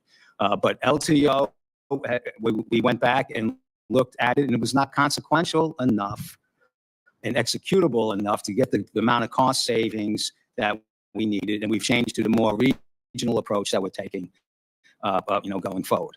And that's in our filing. So the concept is the same. The area is just bigger that we're going to deal with. When the Postal Service released its strategic plan in 2021, it called for postal reform, which was completed. It also called for executive actions to change how the Office of Personnel Management calculates Postal Service pension obligations. I sent a letter to the White House pushing for this change, and OPM simply uses outdated accounting rules for postal employees, as you know, compared to other employees. And that puts extra cost onto the Postal Service. This could be changed and I believe could save billions of dollars while also saving pensions. So my question for you, sir, is are you still in favor of making this administrative change? And could you explain to this committee why that would be important? So there's two areas of our pension that we are interested. One is the CSRS reallocation when we were separated as an independent agency, from the federal government. We have calculated a significant shifting of the federal government's burden for its retirees at the time onto our balance sheet, and we have. This is one of the things you helped us with, trying to, writing to get actually executive action to make that change, which the Office of Legal Counsel has said that requires legislative change instead of executive change. So, but yes, we do feel the calculations show that we were overburdened when we separated from the from the government. There are other things within our retirement plan. I expect to have 610,000 people next year in our organization, and I'll have 710,000 people on my retirement plan.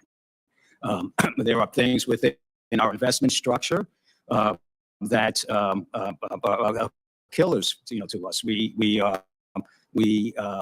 This is public. This is private. This is enterprise services money that we have aggregated and put into the foundation. That we have to invest it with the federal government, and we don't get the returns like a TVA or an Amtrak. That's one of the other things that we're looking to do. And then there's some other subtle magic that OPM does with their calculations that are punitive to us relative to the age group, the age calculations that they use for us, and so forth. It is a huge issue.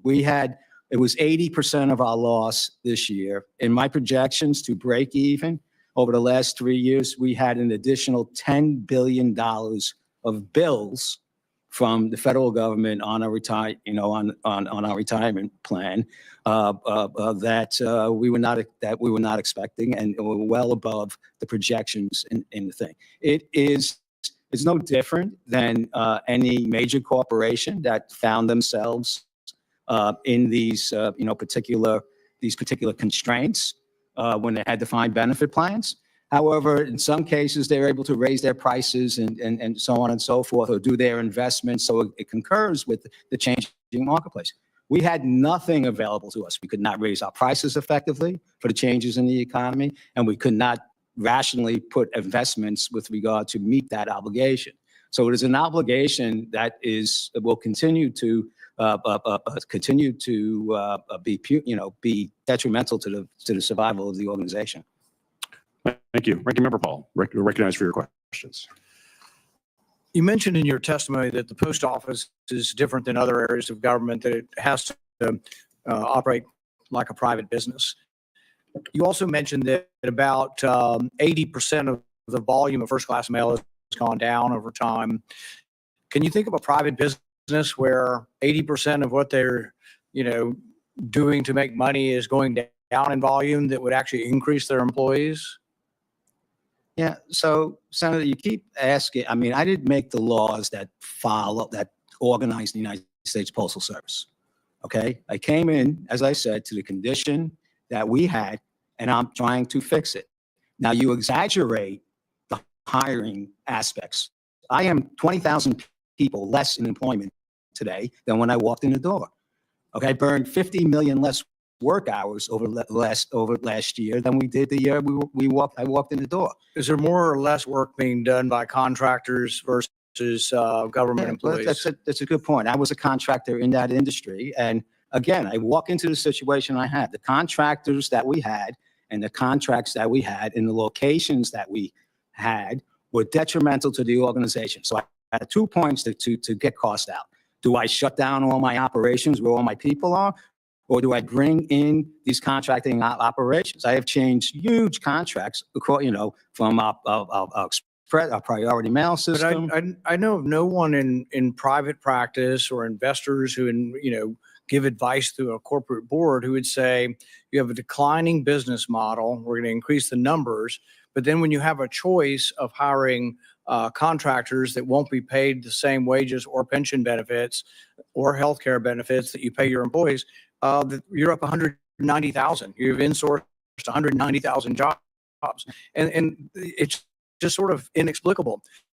The whole point of the reform of shifting the cost, it's not really reform, it's a shell game. We just took a bunch of things that are still costs on your books and we put them on somebody else's books somewhere else in government. It's still a massive cluster in a way that the debt problem is just shifted over to another account. But in doing that, the main thing you were trying to get away from was healthcare costs and pension, right? And so if you compare a contractor or a contracted employee to a government employee, an insourced employee, and you compare the health costs and the pension costs, they're dramatically higher for insourced. So by increasing your number of people who work for the government as opposed to contractors, you're compounding the same problem. You were here with us 3 years ago saying, we can't handle all these other expenses. We need to shift them somewhere else. And so the reform package did that. But in contrast, then you could continue to hire more people instead of saying, well, we have all these extra costs associated with government labor. Why don't we hire labor outside of the government and use contractors? So in isolation on one element of the issue, which you seem to be focused on, perhaps you're right. Okay. But I've come out of industry. I've been on boards.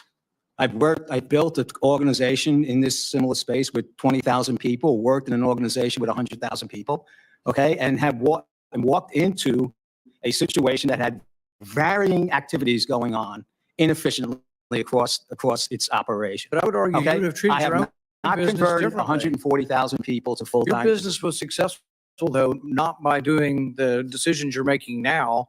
This wouldn't have helped the private businesses. I have to make decisions within the environment I have. If I move change a collection box time on a blue box, I have the rage of Congress bearing down on me. Okay, so there are trade-offs that one has to make in this step. At the end of the day, we have requirements to have about 20% of our workforce be pre-career, 80% of our workforce. You're delivering less mail. You need a small organization. We're actually growing in the package business. The objective here is to create an integrated mail and package network.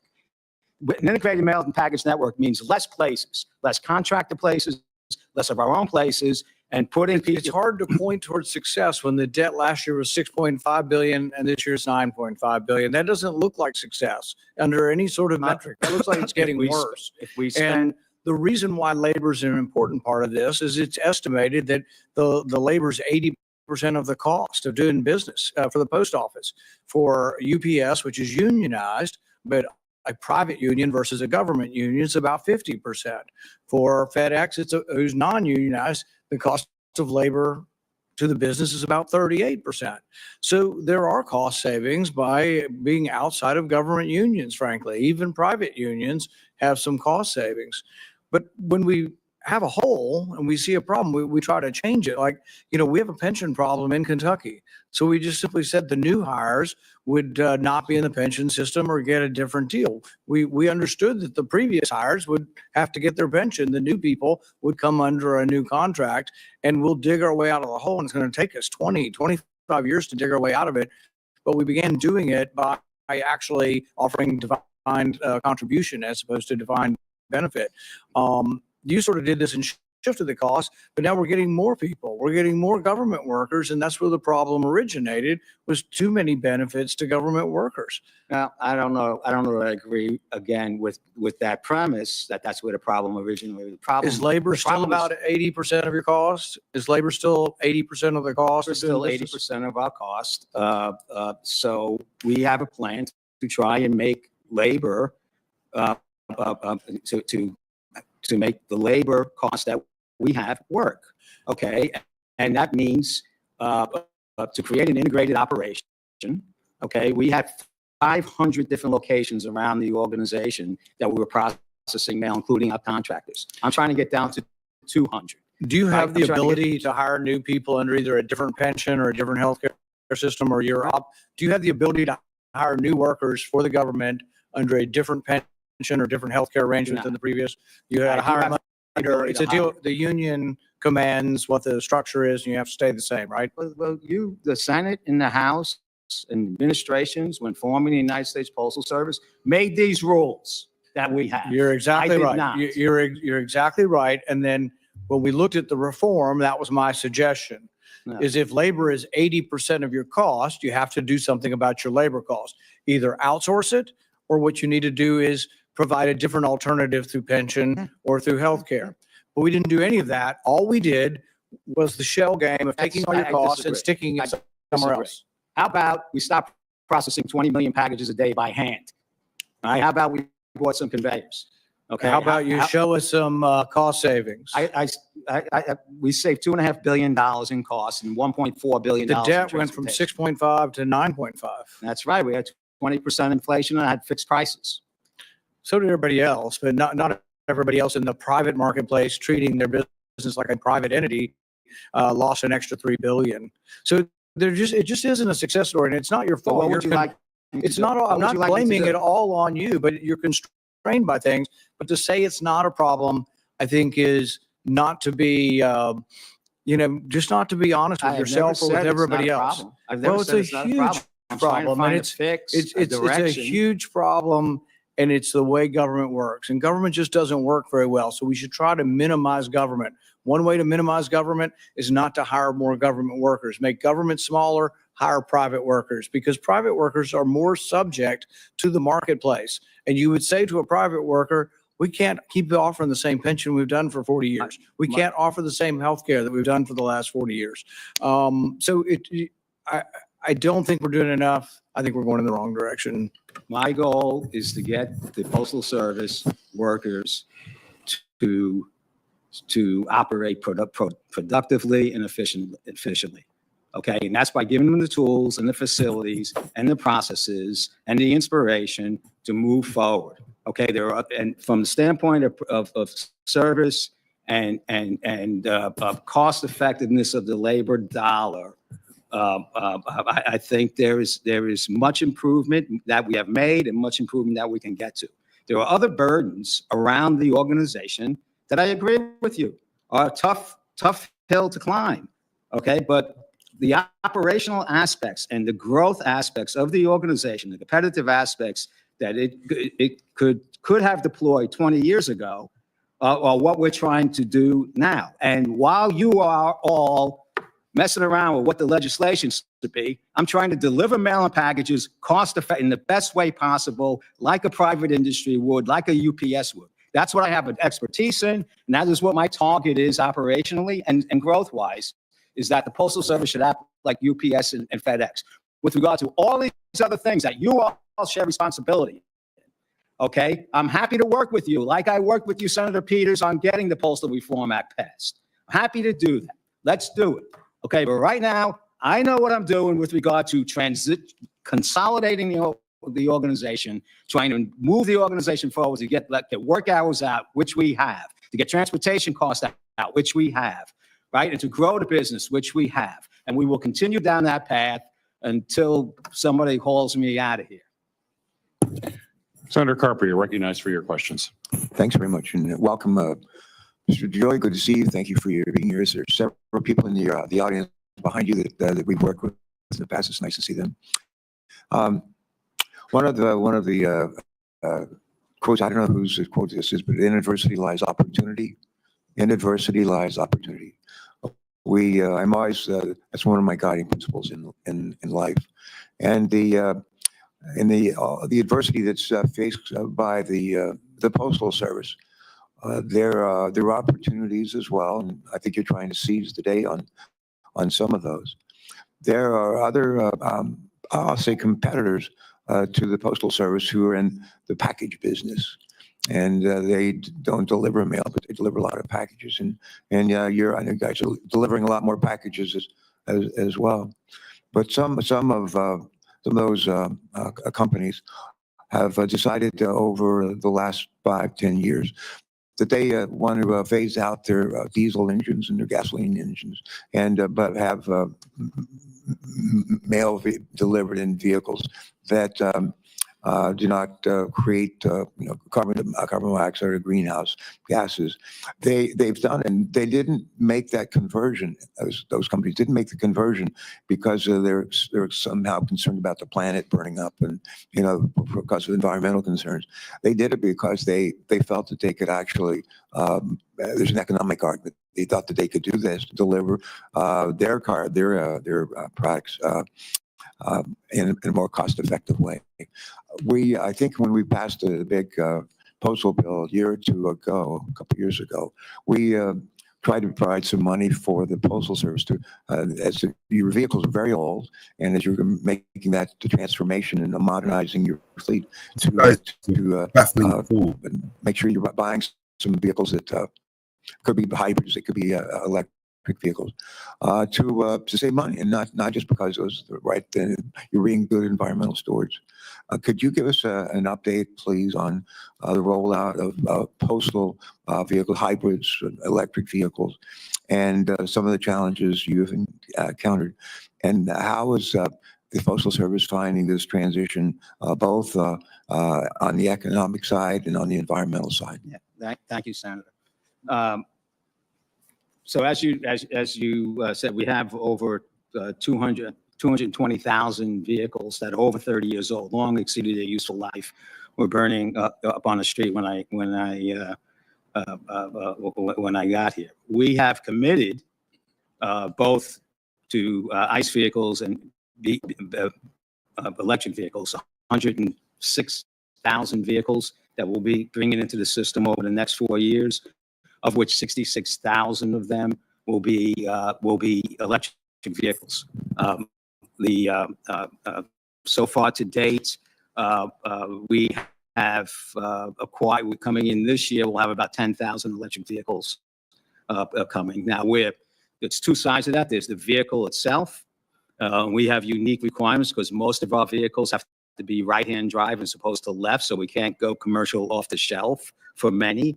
So we bought 10,000, 40 transits that are coming in, and we the next year we'll start receiving a high volume of next generation delivery vehicle, which is the right-hand side vehicle, and most of those will be electric vehicles over the rest of the years. There's two sides to that. We have to build out the electric vehicle infrastructure, which is a big and long, multi-year project.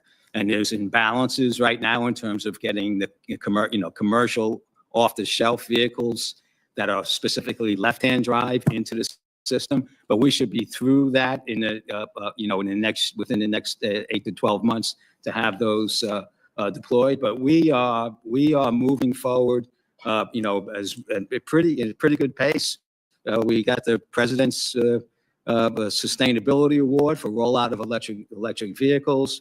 We are now looking at, when originally we looked at a 1-for-1 charging station to vehicle relationship. We're looking to expand that. We're finding some of our routes, a consumer can go 2 or 3 days without being recharged. And we're putting that into the model, and that's going to help accelerate the deployment. We're looking at clustering around some of our larger delivery units, where we have 200 and 300 charging stations for vehicles there.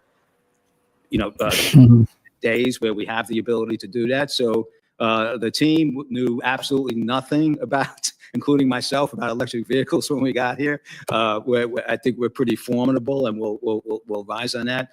And the other thing, I do think that in my work here and in the other environmental things that we've gone through, I do think there is a there's I think the statistics expect 20% of the people order how their packages get delivered based on the environment, and we expect that to grow, and we want to be the preferred supplier in the package delivery business for a certain size package for a certain distance.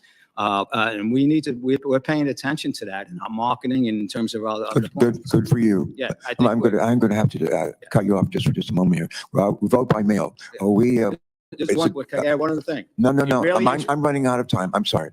Thank you for your responses, and thank you for your commitment to actually doing the right thing, but also the economically right, smart thing. The other question I want to quickly add: we just come out of an election season, as we know, and people all over the country have been voting for federal, state, local candidates or against them. As it turns out, a lot of people voting by mail, and they're finding that they like it. In fact, the majority, I think, a clear majority of people don't vote in person anymore. And what kind of opportunities is this provided for the Postal Service? And have we seized today to take advantage of that? So I didn't hear the last part. Have we done what? How is the Postal Service seized today? What the voters are looking for are easy ways. They want to vote, but they don't want to go stand in line. And the Postal Service can help with that. How are we doing in that regard? So it's an interesting. I mean, we first of all, we perform well.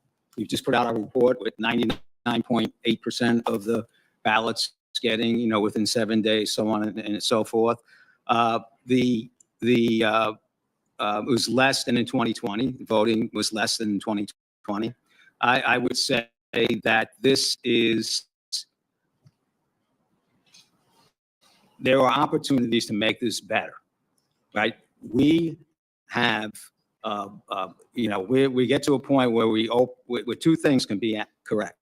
We deliver 99% of the ballots on time, and you still find 1,000 ballots someplace that didn't make it.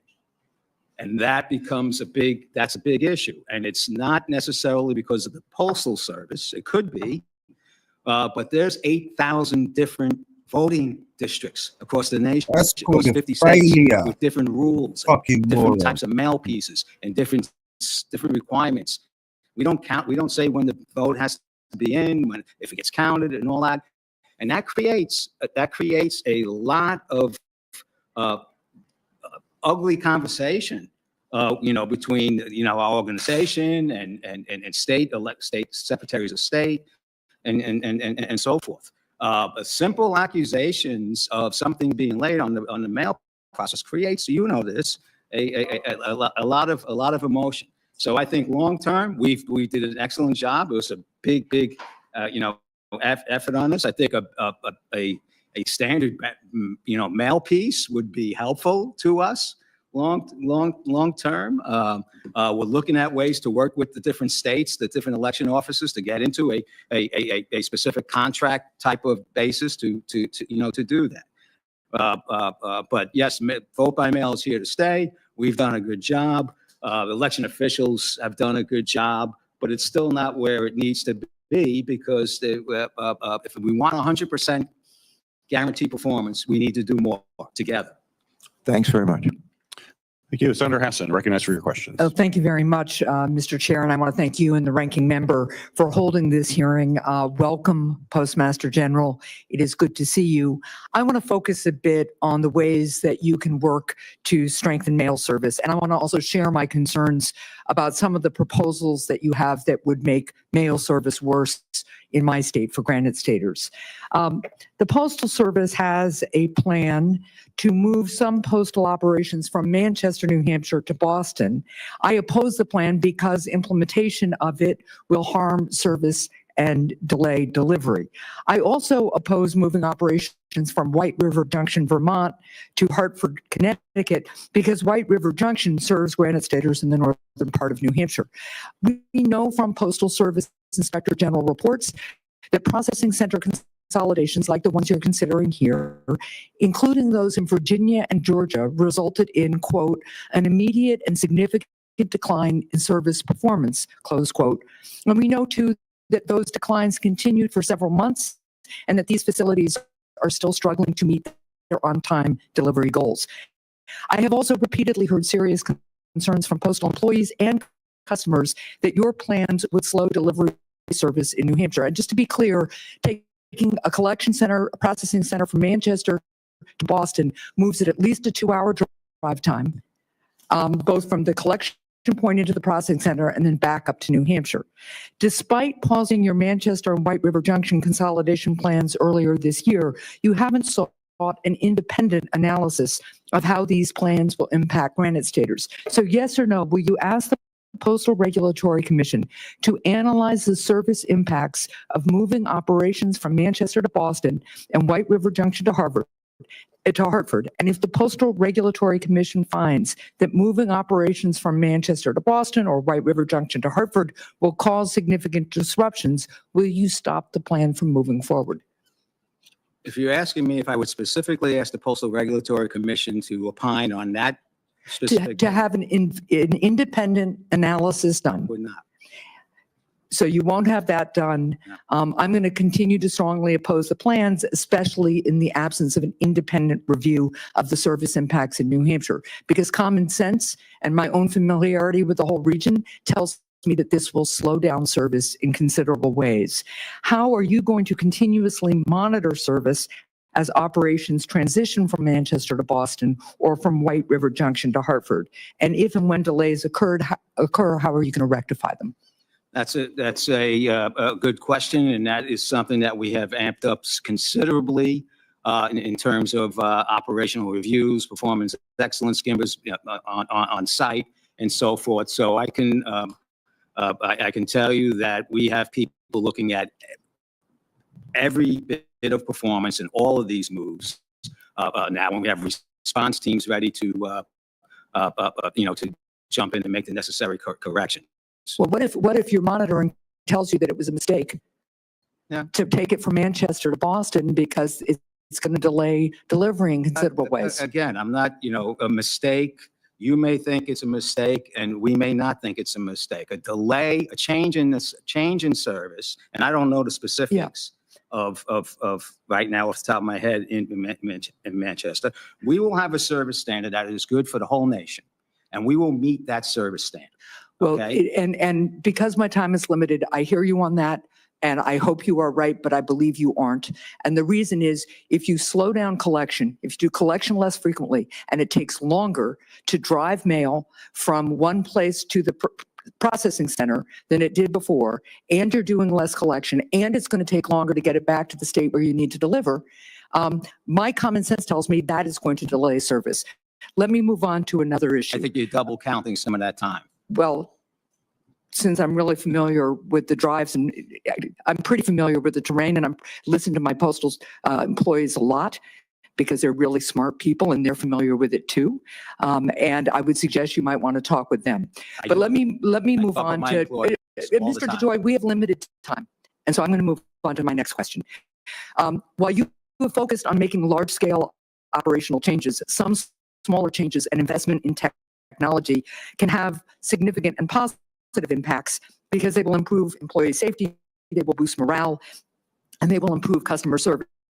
There are two incidents that I want to highlight that demonstrate the need for common sense investments by the service in technology.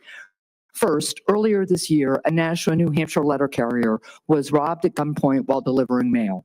Thankfully, he was unharmed, but the robbers stole his arrow keys, which are used to access mail collection boxes. Then they used the keys to steal the mail. In response to the rise in attacks on postal employees, letter carriers have called for converting arrow keys to electronic fobs, which could be disabled in the event that the fobs are stolen, preventing further crimes and disincentivizing criminals from stealing them in the first place. So that's one incident. The second incident occurred in Hanover, New Hampshire, where the local post office didn't have access to Wi-Fi for 2 months earlier this year, meaning that the post office was unable to process credit cards to perform basic transactions. As we all know, having reliable internet access is essential for operating a business in this day and age. So will you commit to making common sense investments to improve employees' safety and customer service as part of the Delivering for America plan? The Delivering for America plan is all about making investments in our facilities and modernizing the network. So yes. Thank you. These are things that letter carriers and other employees have raised, and we've had to push really hard, for instance, on the Wi-Fi issue. So I would look forward to working with you on that. I only have a little bit of time left, but I do want to just raise one more issue. My office regularly receives outreach from constituents asking for our help in resolving the postal issues they're facing. For example, for more than 7 years, a small business owner in Peterborough, New Hampshire, was able to reliably schedule package pickups from her home nearly every day, whether it was 1 package or 30, whether it was rainy or sunny. After her regular mail carrier retired in 2023, the daily pickups became less reliable, and some days they were missed altogether. We hear stories like this all the time, frustrated customers and small business owners who are looking for reliable, consistent service. And when we reach out to our Postal Service customer liaisons or regional management seeking help, we are often met with excuses instead of action, and that's obviously not acceptable. So will you commit to ensuring that your regional management takes a more active role in working with us to resolve issues brought to us by our constituents? Yeah, I think we do need some work in that area, Senator, and we have aggressively pursuing that. Well, I appreciate that. I'll also just add that a number of my colleagues on both sides of the aisle have felt that sometimes your office's response is lacking when we make inquiries. So I hope very much that we can work on improving that as well. Thank you. Sure. Senator Blumenthal, you're recognized for your questions. Thanks, Mr. Chairman. Thanks for having this hearing. Thank you, Mr. DeJoy, for being here today. When you were last here in April, you and I talked a little bit about Ridgefield, Connecticut, small town, but important to me and the people of Connecticut, along with other towns where the United States Postal Service has property that is essentially unused, and where, in fact, the Postal Service could save some money. Maybe not billions of dollars, but every penny saved, as you know from your business experience, is important to a corporation. When we spoke in April, you promised to look into the Ridgefield property personally, but all you did afterward was cite a September 2023 letter from one of your government relations people, Scott Slusher. Is he still with you? Yes. Is he here today? Yeah. Good morning, Mr. Slusher. Mr. Slusher told me in that letter, quote, during our peak holiday season when mail and package volumes dramatically increase, the lot will be needed to accommodate the foreseeable needs of our customers and the additional seasonal employees we employ to meet those needs. When was the last time, Mr. DeJoy, you visited Ridgefield, Connecticut? I don't know that I've ever been to Ridgefield. You've never been there. No. Has Mr. Slusher ever visited?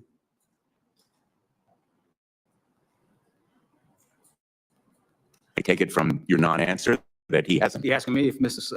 I don't keep up with the travel. You don't know. No. No. Let me show you a photo of that lot. Last December 27th, during the peak holiday season. It's empty. It's empty every day in December. It's empty every day during the year. That lot is unused. The small businesses on Main Street want to make that lot available for parking. You don't want to take anything away from the United States Postal Service. And the non-responsiveness, I'm tempted to say stonewalling, of the Postal Service in response to their and my request, the town of Ridgefield, so that that property can be used for parking, enabling more customers for those small businesses on Main Street, I think is really unacceptable. Will you come to Ridgefield? Sure. We'll set it up with your office during the peak holiday season. I'll I make trips. You'll love People invite Ridgefield. me. I'll come to Ridgefield. It's especially beautiful in the peak holiday season. And while you're in Ridgefield, maybe we could also visit Milford, Norwalk, East Hartford, where there are properties that could be sold by the Postal Service. They're essentially unused. Postal Service could make some money. Yeah. And right now, it is essentially refusing even to respond as you have done essentially on Ridgefield. So first of all, I'll take the whole tour. All right, I'll come up. But we are in the process. We have these requests throughout the whole nation. And we're in the process of looking at 31,000 facilities across the nation, trying to determine what we're going to stay in and not stay in, where we're going to park electric vehicles, where, you know, and so forth. So we are in a status of evaluation. Okay, we will get through this as we work through our whole network, where our sorting and delivery centers are going to be, what our retail configuration is going to look like, and so forth. And then that will be the time for us to move out in terms of looking at the monetization. But the problem is, Mr. DeJoy, and I apologize for interrupting, but my time is limited, as you well know, that in Norwalk, they are in the process of redeveloping their downtowns now in real time. But Senator, that's in everywhere. Milford, they are redeveloping a downtown. They want to provide you with reasonable alternatives for the postal property if it ever is going to be used.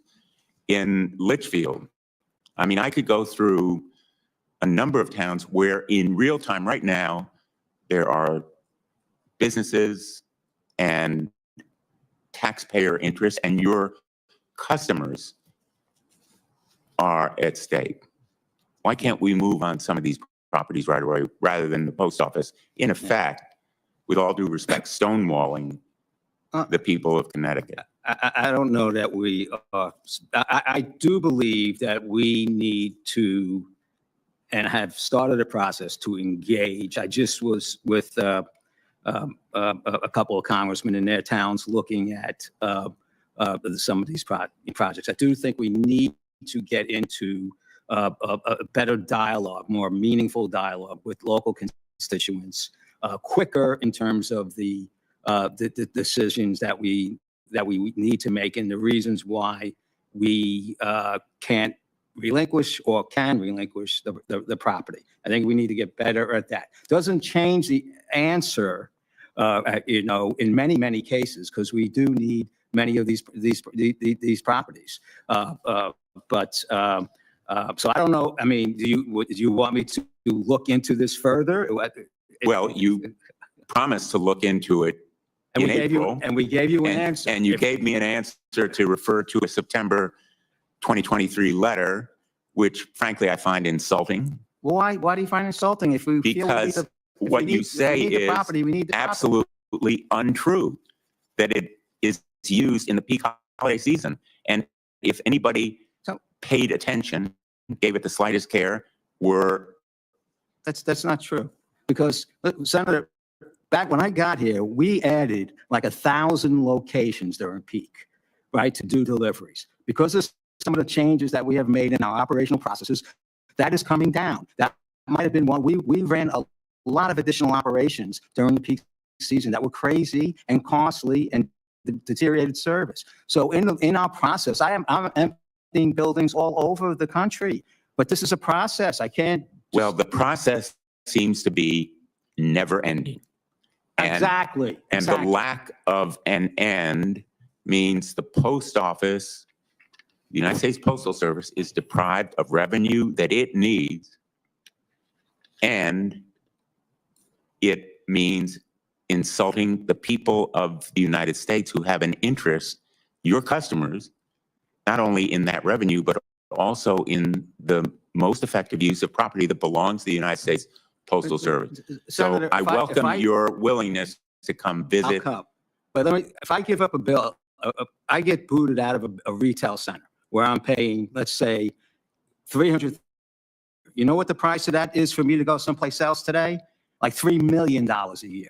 So I have to be careful with what we do with this real estate. There's significant increases in value and also a whole cartel of opportunists that we have dealt with over the years at the Postal Service with regard to these centers. So that property in a downtown, if you want a post office or a postal service, we are going through making. Are you aware that the post office moved out of Ridgefield? The office is no longer there. I would suggest that you really look into, as you promised you would do, the situation there personally. Maybe ask Mr. Slusher to do an advance visit so that you can be prepared when you come with me. And I appreciate your willingness to do so, but time is not on our side when it comes to those small businesses, whether it's in Ridgefield or the interests of towns, Milford, Norwalk, Litchfield, East Hartford, where the property interests are not used properly. I apologize for going over my time, Mr. Chairman. Senator Rosen, you're recognized for your questions. Thank you, Mr. Chairman. Thank you for holding this hearing. I do want to say that I'm very concerned, Postmaster, about your dismissal or lack of consideration of doing specific analysis in areas of concern regarding our mail delivery and our postal assets. And I might remind you, as I follow the distinguished senator from Connecticut, that today, that this body has oversight responsibility, and we do expect timely collaboration in these important issues that affect each and every one of our constituents and our communities and our state's economics. So I'm going to move on, Mr. DeJoy. The last time you testified before this committee, we discussed my concerns for your proposal for the Reno Processing and Distribution Center. The proposal, as originally crafted, could have led to significant delays in mail delivery.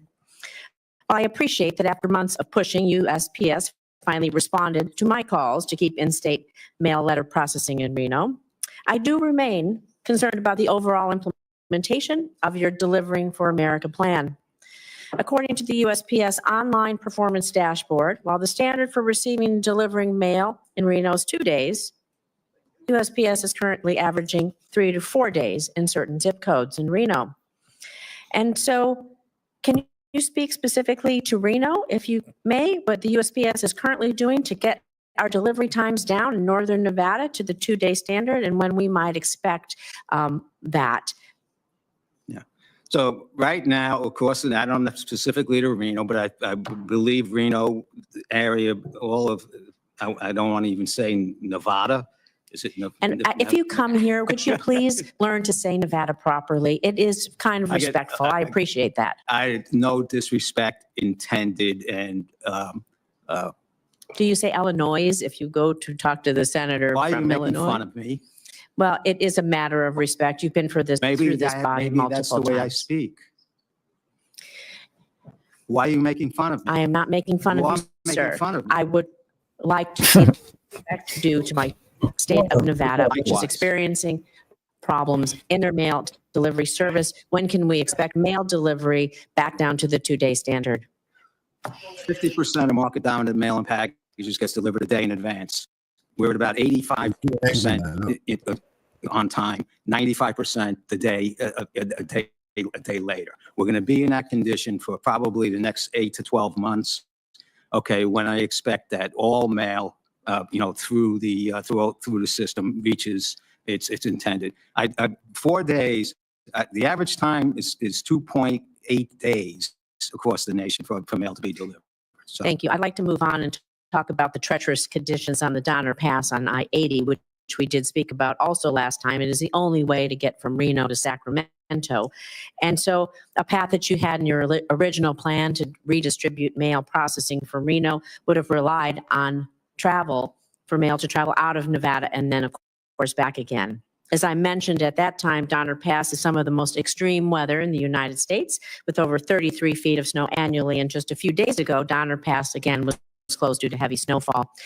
So you said you didn't have the data last time. Do you have any data that you could share with us today on how the weather conditions in Donner Pass may have been affecting the Postal Service? As we know, it's closed on over an average of a month a year during various due to wildfire, snow, and high winds since you testified in April? And would you be willing to provide me that information if you don't have it here today and how it impacts our service? Well, we were speaking about that with regard to the collection mail, the turnaround mail that was going back into the Reno area. I made a trip out to Reno, actually, to look at the plant and the operation. And for a variety of reasons, we took an alternative course. So the turnaround mail will not go through the Donna Pass, will stay local. Mail going out to the rest of the nation will go through the Donna Pass or whatever other direction that we have when it is closed. We're well aware that it is closed, and we have alternate types of arrangements through our transportation, to move to the Sacramento, where the main outgoing processing plant is going to be. I don't have any other specifics that I can get our routings from transportation and show you what we do when it's closed. I can have that sent to you. Thank you. Well, I want to talk a little bit about regional transportation optimization, because in October you submitted a request for an advisory opinion from the Postal Regulatory Commission in which you proposed a series of operational changes. One such change is your regional transportation optimization. I'm going to refer to it as RTO. Under this proposal, mail collected at post offices in zip codes more than 50 miles away from the nearest regional processing center and distribution would have their morning and afternoon drop off and pick up activities consolidated into a single route. With the Postal Service already failing to meet many of its performance goals, I am concerned you want to cut the volume of routes. Senator Hassan, I think, is concerned about the same thing. And this proposal really unfairly impacts our rural mailers, especially in receipt of their Social Security checks, their medications, and some of those. And so despite concerns that I know many of us have shared with you, you've decided to move forward, which I believe is a misguided proposal, and citing a yet to be proven gains in efficiency along the later legs of delivery. So have you conducted an analysis that conclusively proves that any delays in mail originating in rural areas will be mitigated by the subsequent gains in efficiency, or is this merely conjecture? We have done extensive analysis on the total operational changes that we are presenting and the cost savings. First off, delivery into these areas will be enhanced, because most mail, almost 90% of mail packages originates within a 50-mile radius, and nothing is changing to the delivery. So that will happen. The collection, the most that a collection, a single piece mail, somebody mailing a letter, the most that it'll be affected is 1 day allocated across 5 days. It'll still be no longer than 5 days to get to the furthest part in the nation. In your and case, you have data, you have a report to support this. It's all filed with the Postal Regulatory Commission. Thank you. I want to just quickly ask this last question. We have contingency plans. We have bad weather across our nation, many different times of the year. And of course, I'm concerned about our particularly bad weather up in northern Nevada along the I-80 route. Do you have contingency plans in place if routes like ours in Reno, subjected to the RTO initiative, become impacted?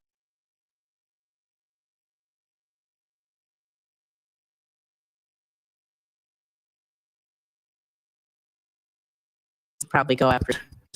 So do you have a contingency in place due to weather conditions? We have alternate routes and actions that we take. We've been delivering mail for 250 years. We have alternate actions that we take with every disaster, road closure, hurricane, and so forth. Does it get it there at the same time? That depends on the consequence of the event we're talking about. But we do have methodologies that we deploy readily, to make sure that the mail gets delivered and collected. Thank you, Mr. Chairman.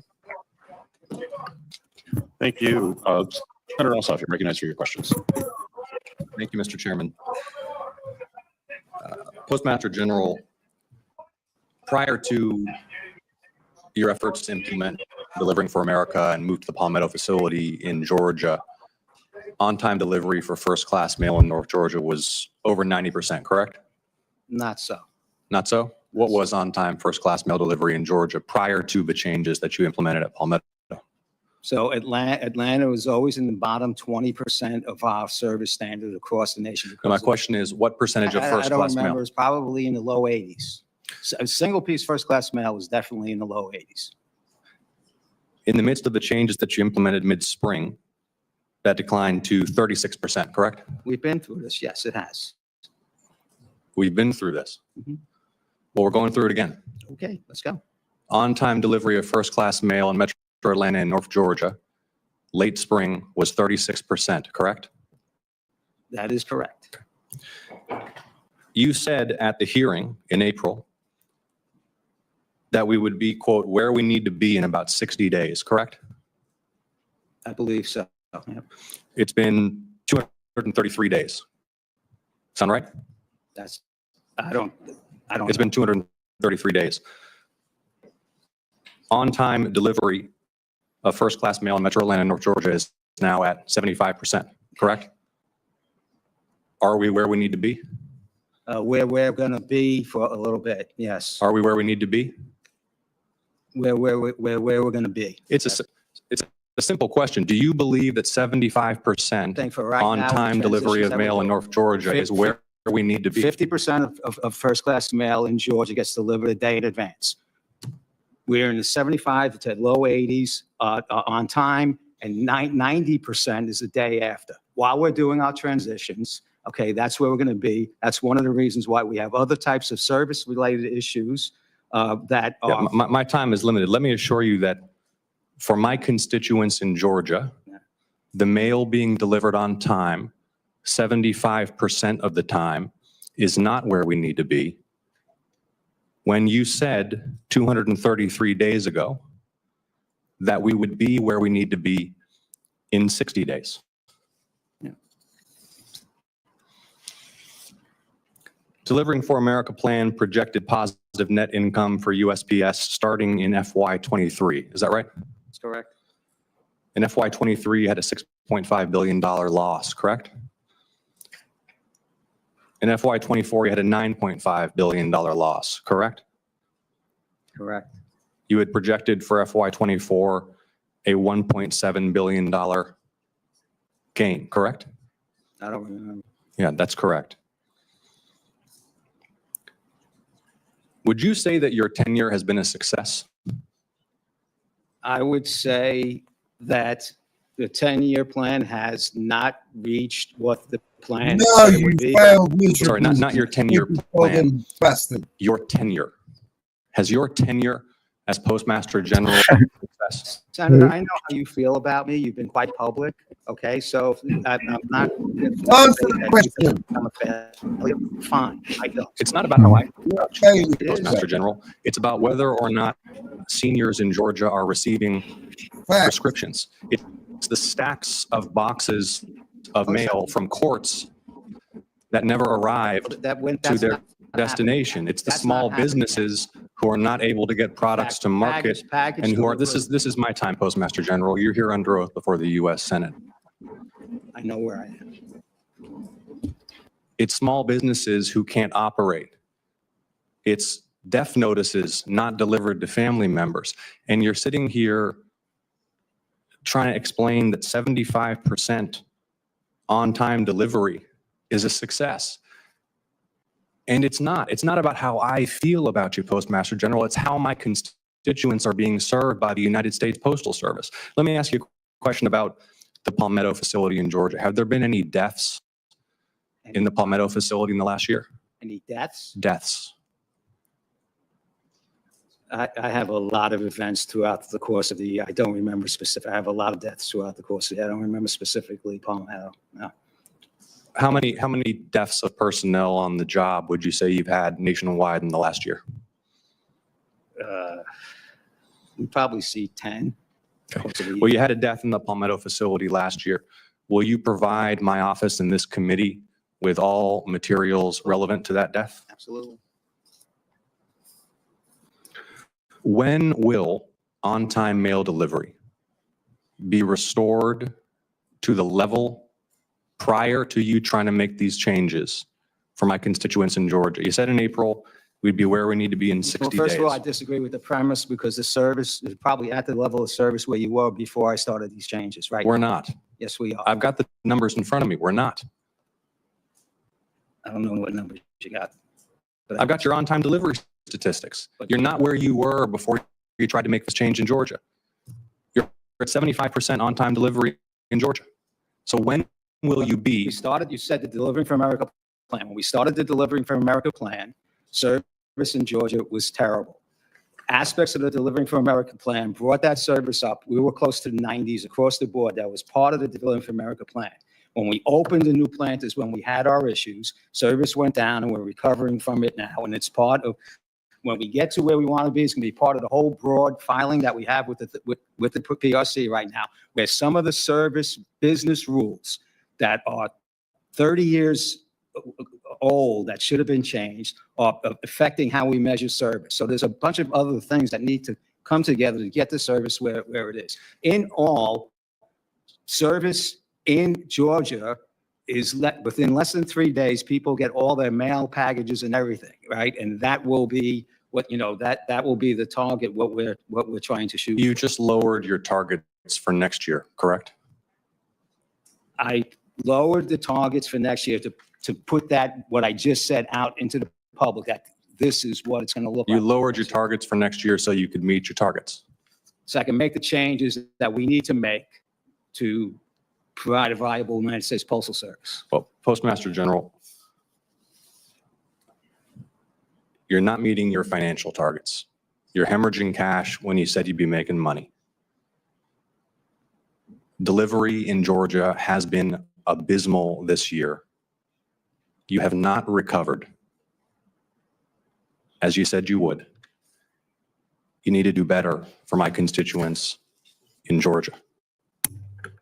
Yes, sir.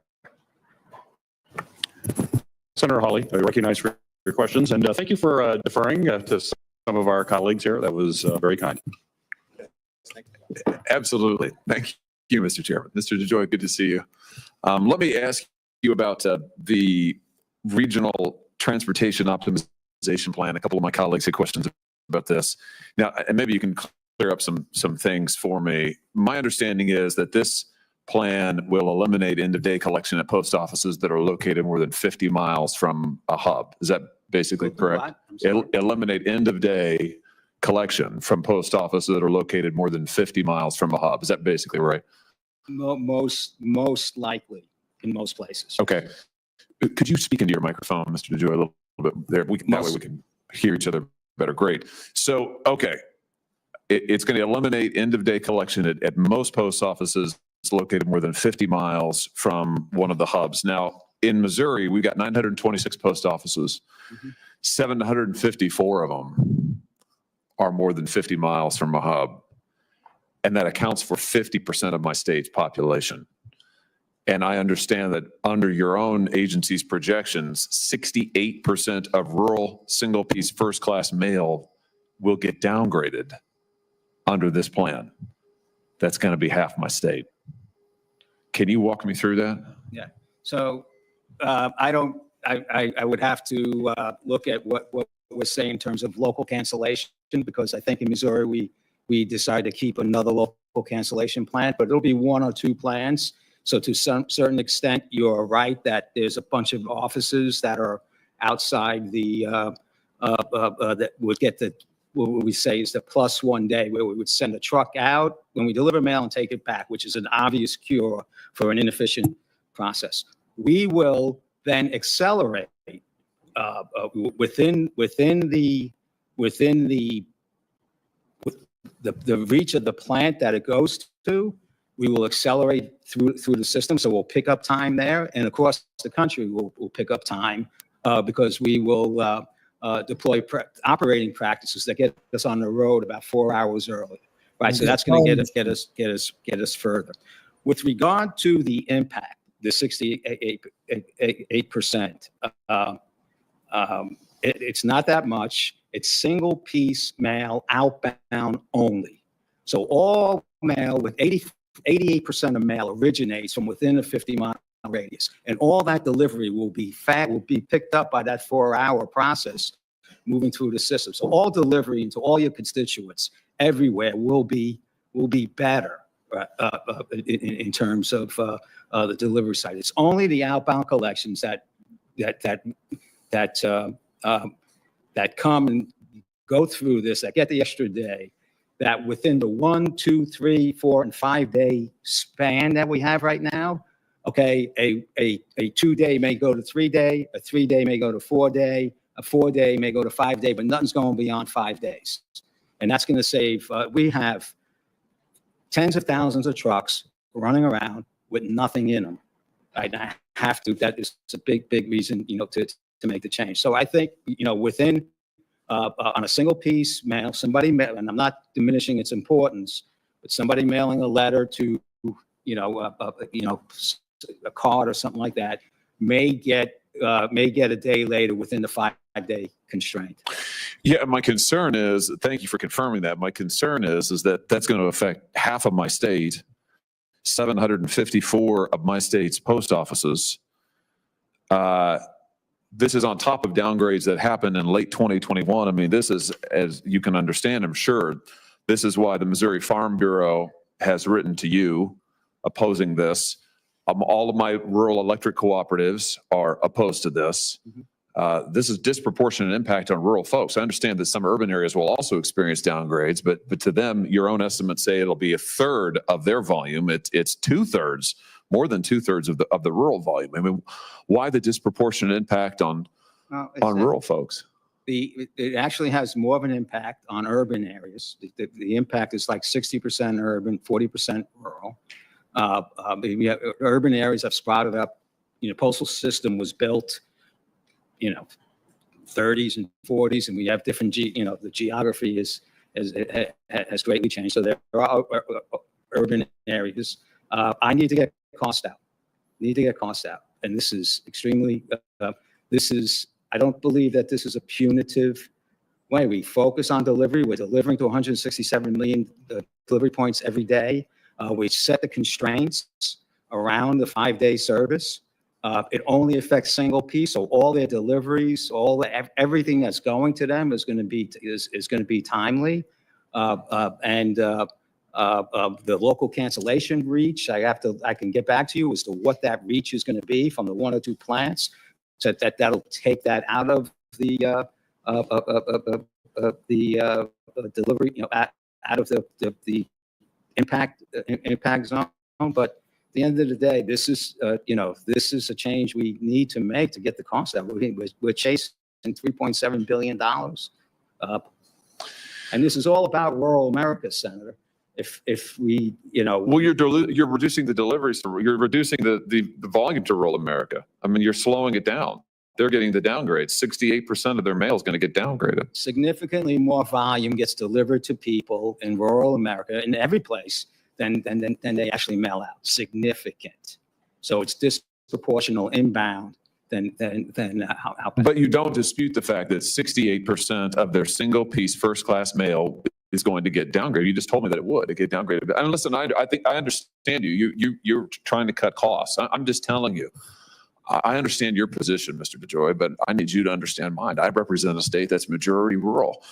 754 of my 950 and my 926 post offices are going to experience additional delays. This is on top of the fact that in the Kansas-Missouri district, you're hitting a 72% on-time delivery standard that's well beneath your own target. I mean, I'm just telling you that in my state, they're very frustrated. And when you have, the Farm Bureau represents 157,000 Missouri farm families, and they look at your plan and they say, what in the world? We're going to get the shaft here, just to be honest with you. I'm just telling you the facts. This is how, in my state, this is how it seems. So I think the alternatives are that we get some significant government funding, because we're going to run out of cash when I got here. We're going to run out of cash. I think we've worked very, very hard to find a way. You see, I try and do one single move in efficiency, and there is no enjoyable answer for anybody here. We think this is a way that continues to get good, good, reliable. So it is a change. It is a change that should have been made 20 years ago, right? So there's a big, heavy lift here because nothing's been done for 20 years. And, the impacts are not unfelt. I understand that. It's scary to many people. I understand that too. But I think, we have made a determination that which is what our role is, to try and define and evolve as to what the service is. And we are looking at improving inbound service significantly, keeping costs affordable, keeping the Postal Service alive. Yes, there will be an impact on some collection, single piece mail. You've asked the Postal Regulatory Commission, I think, for an advisory opinion on this. If they issue a negative opinion, will you stop moving forward with the implementation of this plan? So we will evaluate their everything that they say and take it, seriously and make adjustments. They had their testimony yesterday. We had our testimony yesterday. They started with negative connotations on the plan, which makes me question their understanding of what the condition that we're in and the things we need to do. But we will take, like every input that we get, we take it, we'll take it seriously and make adjustments. But I think there's an overwhelming propensity for us to move forward, and we should expect that. Well, I want you to know, and I want you to expect that I hate this plan, and I'm going to do everything I can to kill it. I'm going to try to protect every delivery to the state of Missouri, to my rural areas. And I just want you to know, so that we're on the same page, I want you to know I'm going to go to the mat on this, and I'm going to work with everybody I can across this dais to protect delivery to rural America. And if I have to go down with the ship, I'll go down with the ship, but I'm going to do everything I can to kill it. Yeah, you won't go down with the ship. If you're successful, the Postal Service will go down. No, if I'm successful, rural America will get its mail delivered on time, which is currently not. And urban areas will get their mail delivered on time, which is currently not. And who's paying for it? The taxpayers who've been paying for it all along. We just in 2021 gave you a bill that you wanted, Mr. DeJoy, that reduced your liabilities by tens of billions of dollars. And listen, I've been nice to you up until now. But frankly, I'm a little tired of this. We have waited and we have waited and we have waited for better delivery. I have written you letters like I can't count, talking about the delivery in the Kansas City area, which is appalling, talking about the delivery to rural area. We've got the Bering Post Office, which has been completely decimated for 2 solid years, that has now been rebuilt by a private party that your agency still has not cleared and opened. And yeah, I'm not happy about it. And I've been nice to you today and up until now, but you've exhausted my patience on this. And I just want you to know it, because I represent a state whose patience is exhausted. So there, I've leveled with you now. I think we understand each other, but I want to see service to my state and the rural areas of my state preserved. And in the urban areas, I want to see it get better and meet the standard. And I want the Bering Post Office rebuilt and opened like you promised me it would be when we were here in April, and it still isn't as we sit here in December. So that's my piece. That's where we are, just so we understand each other. And I look forward to working with you going forward. Yeah, I understand you. I don't think you understand me. Senator Marshall, you're recognized for your questions. Thank you, Chairman, and welcome, Postmaster General. Certainly understand you have an impossible job, and I hope I have time to ask you, why is it impossible? But I want to start, we asked some folks back home, if you could be in front of the Postmaster General, what questions would they ask you? So this first one is from Mike from Topeka, and Stacy from Marysville had the same question. What is justifying the consistent price increases with no change or improvement in delivery time or service? Senator, we had a defective pricing model for 20 years. Mail volume cut in half, and we were not allowed to raise our prices to accommodate that. The basic division that would have told anybody that we needed to have a significant increase in price. Also, during the time period that I've been here and raising prices, we've had 20% inflation. So under any circumstance, okay, the price, the prices that we have, the only thing we've raised our prices on have been mostly the inflation, right? And that is the case. The service was deteriorating when I walked into the door. It had been bad. It was getting worse. And we are trying, and the trajectory has to be stabilized before we start getting back. Thank you. I'll go to the next question. This one's from Dana from El Dorado. A lot of folks in rural Kansas do not get their mail in a timely manner.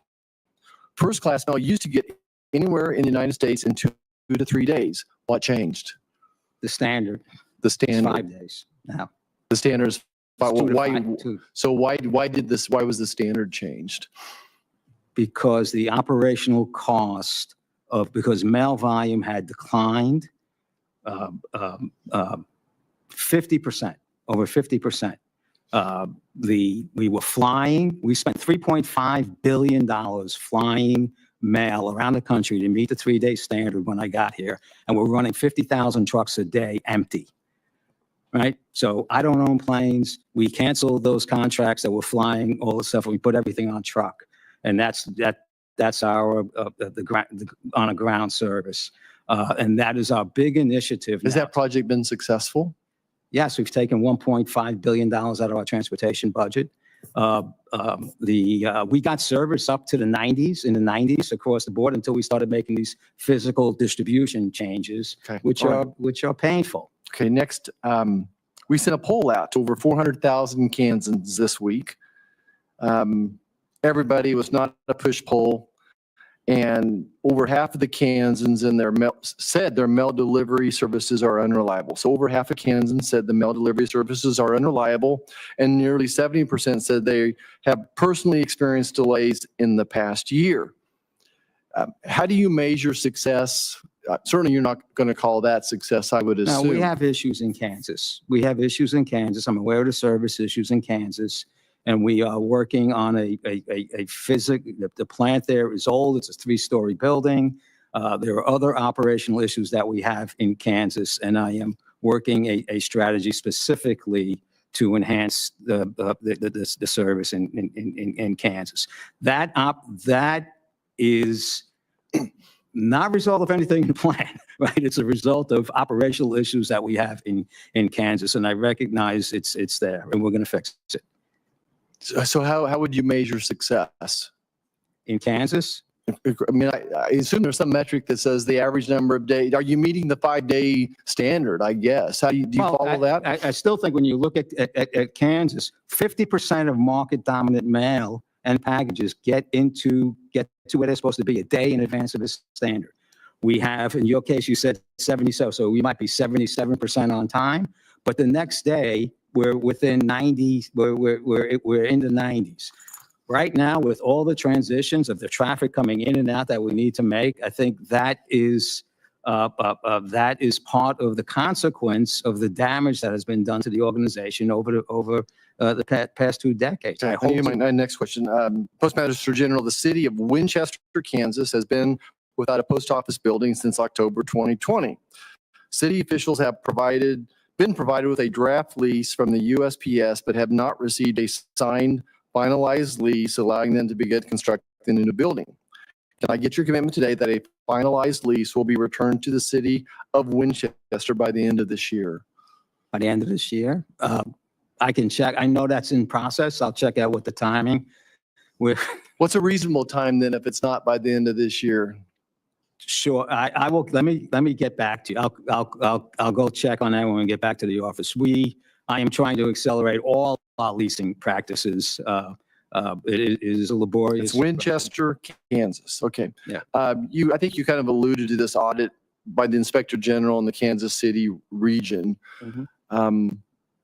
What's getting better there? Tell me just what's improving. How are you measuring that? Can we expect improvement in 6 months, in 3 years? I think in the coming year we should have, in the coming year we should have. Kansas is in the middle of the country. Most of the service is 3-day service in and out, in and out of the country, and that's a tough service lane for us now because we're trying to stretch the transportation dollar and fill our trucks. So it is cumbersome when we're looking at some new routings and some new transportation modes that I think over the next 6 months we will start to see them take shape. Okay. But I still, we are when I got here, there was the tail of the mail. If it didn't get there on time, it disappeared for 10 days. We are really focused on this window of, within 3 days, Okay. measure. I'm going to close with this question, Postmaster General. Explain to me where the resistance is. I think you're sincere. I think you want to fix the post office. I don't know that I could fix the post office. Besides throwing money at it, where's the resistance? I just feel like when I can see the strain in your voice that you want to fix this, you came in here, you want to. Who's the resistance to fixing this problem? I think there's a romance with an organization that long ago lost its ability to do the service that everybody expected. And that is what's at the issue here, right? It was obvious in the past, we let it go. There was a significant resistance to I have calls with congressmen, senators that even understand my plan. They say, just not in my district, not here, not there, right? I have my own people, 640,000 people that need to learn how to operate like FedEx and UPS. That's the only way we survive. So that sounds like resistance to me. It's not resistance. It's so FedEx can do it, but you guys can't. It would have been easier for me to build a new postal service than to transition this one, because we're also delivering 400 million pieces of mail and packages a day, right? 400 million. Pretty reliable. If you say within 3 days, pretty reliable. If you tie all the other regiments that we have, right? We have a postal regulatory organization, a regulator that doesn't understand modern day logistics and productivity and aggregation, right? So we have a laborious process. We have significant unfunded mandates that are given upon us by this Congress, right? I can go on, sir. Thank you. Professor General Joy, thank you for being here today. As you heard, members of our committee have lots of questions, and we appreciate you being here to answer those questions as we continue to exercise our oversight role as a committee. The record for this hearing will remain open for 15 days until 5 p.m. on December 19th, 2024 for the submission of statements and questions for the record. This hearing is now adjourned. Thank you.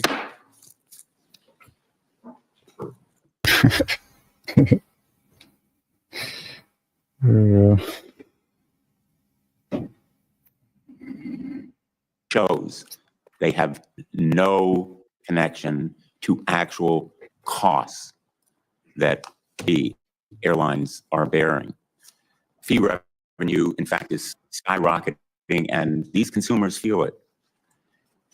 Passengers now are forced to pay extra for almost everything. If you want to reserve a seat, there's a fee for that. If you want to change or cancel your reservation, there's a fee for that. If you want to travel with a bag, there's a fee for that too. The 5 airlines here today generated $25.3 billion in checked bag fees over the past 6 years. In fact, airlines have forced parents to choose between sitting apart from their minor children and paying an extra fee. We passed a law last May prohibiting those kinds of fees. The comment period closed in May, and the DOT has yet to issue a final rule that implements that new law. But in the meantime, the airlines should have respected the intent of Congress, eliminating it. And frankly, the Department of Transportation ought to issue that final rule right now. Get it done. No more delay. Now, I know the airlines say that they offer lower fares and more choices. But the fact of the matter is that those lower fares, the so-called economy class, are basically for people who travel with no more than the shirt on their back and the underwear and socks they have on. And the fees that they inevitably occur when they have to carry a bag on are often confused, complicated, and inconsistent. And they are concealed in a way that defeat efforts to do comparison shopping, which is the essence of competition. Airlines often conceal these fees, making that kind of comparison shopping difficult, if not impossible, and more travelers are searching for tickets without knowing what the final price will be until they pay it. And some are surprised by concealed charges at the moment they are about to board at the gate. Airlines call the practice of separately charging for every little thing unbundling. Frustrated passengers have a different word for it. They call it junk. Sometimes they use another four-letter word. And understandably, they feel that sense of frustration and anger. For the past year, our subcommittee, Permanent Subcommittee on Investigation, has been investigating how 5 of the most prominent airlines have used these fees to change the way Americans travel. American, Delta, and United are together responsible for a majority of all domestic air travel. I think it's about 60%. With Southwest, that figure is close to 70%. And Frontier and Spirit, while smaller, have pioneered new methods of charging their customers. Some of their latest practices, like targeting individual passengers with pricing algorithms, are likely spreading to other airlines, which is the pattern in the industry. The smaller airlines experiment with a new tactic, and it's then mimicked or adopted by the larger ones. Our investigation found that in 2023 alone, American, Delta, United, Frontier, and Spirit collected more than $3 billion in seat fees. Only seat fees. That's not airfare. That's just fees for booking a specific seat in advance or selecting a slightly better seat. And that's an increase of 50% from 2018, just 6 years ago. In fact, we found that over the past 6 years, the 5 airlines we investigated made more than $12.4 million from the many seat fees that they charge. Now, I know there are going to be claims in your testimony of rising costs, but we found that for checked bags, the fees are unconnected to any costs in transporting them. And it's obvious that assigning paid seats is pure profit. You don't have to create new seats on a specific flight when you charge more. We obtained internal documents showing that Frontier paid $10 to its gate agents every time you identify or they identify a passenger whose free personal item is large enough to qualify as a carry-on bag, requiring a fee up to $99. In other words, a bounty bag program, $10, an incentive payment, so that the consumer would pay up to $99 to carry on a bag. I call it a bounty bag program, and Spirit has one too. When we asked Frontier about this program, they accuse customers who don't pay for carry-on bags of, quote, stealing from the airline. It's not surprising, given that Frontier has estimated this program would generate $40 million in extra revenue in just its first year. This hostile view of their customers certainly leaves no doubt why complaints are surging. Our investigation also found that airlines benefit by making information about the fees they charge obscure and confusing. One airline even admitted in our investigation that they hide seat fees from customers until late in the booking process, because doing so leads to more customers completing their purchase. Keeping this information hidden from customers is working out very well for the airlines, not so much the customers. Last year, seat fees accounted for $1.3 billion in revenue for United, even more than the $1.2 billion they earned from charging for bags. Travelers are quite simply fed up with hidden sky-high fees, and they are right to worry about the future. Our investigation found that airlines are exploring new ways to charge customized fees to each passenger using algorithms and maybe even AI. This type of consumer-specific pricing will make it much easier for airlines to discriminate against particular passengers and to raise fares and fees for those airlines that the consumers are suspected to be able to pay more. Once again, the airlines are racing to put profits above all else. Let me conclude by talking a little bit about what has to be done. First of all, more must be done to address the rising costs of air travel and to empower passengers, beginning with greater transparency. The billions of dollars that airlines make in seat fees and other unreported fees must be disclosed to the public. The Department of Transportation must swiftly implement Congress's mandate that parents be allowed to sit next to their children without extra fees attached. There's no excuse for additional delay. It ought to be done by the end of this year. We have to pass legislation including the Airline Passenger Bill of Rights and the Fair Fees Act, which the airline industry has spent millions to lobby against. And on the issue of transparency, I want to know from these witnesses why they are in court blocking a bill that was passed by Congress, a law that we approved that requires greater transparency. The Fifth Circuit, United States Court, has blocked implementation because of that lawsuit brought by your airline companies. If you're in favor of transparency, why go to court blocking a transparency law? It makes no sense.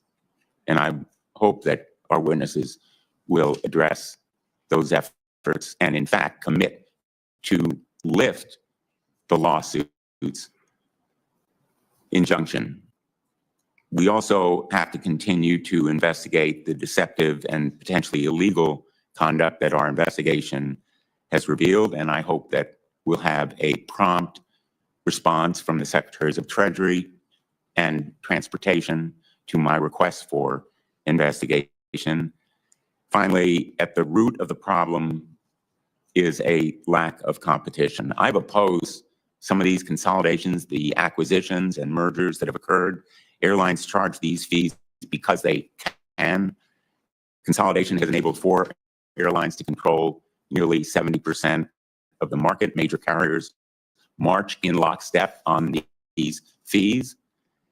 And we need a review of whether something has to be done to provide for more competition among airlines in this industry. So thank you to the witnesses for being here today. Frankly, I hope that your responses to our questions will be comprehensive and forthright, because each of your airlines, unfortunately, engaged in some measure of stonewalling our investigation.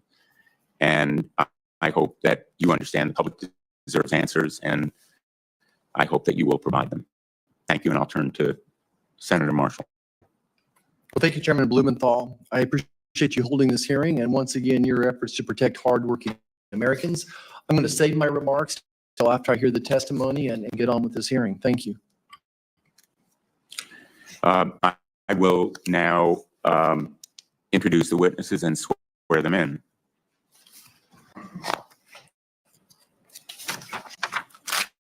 We have with us Stephen Johnson of American Airlines. He is the Vice Chair and Chief Strategy Officer there.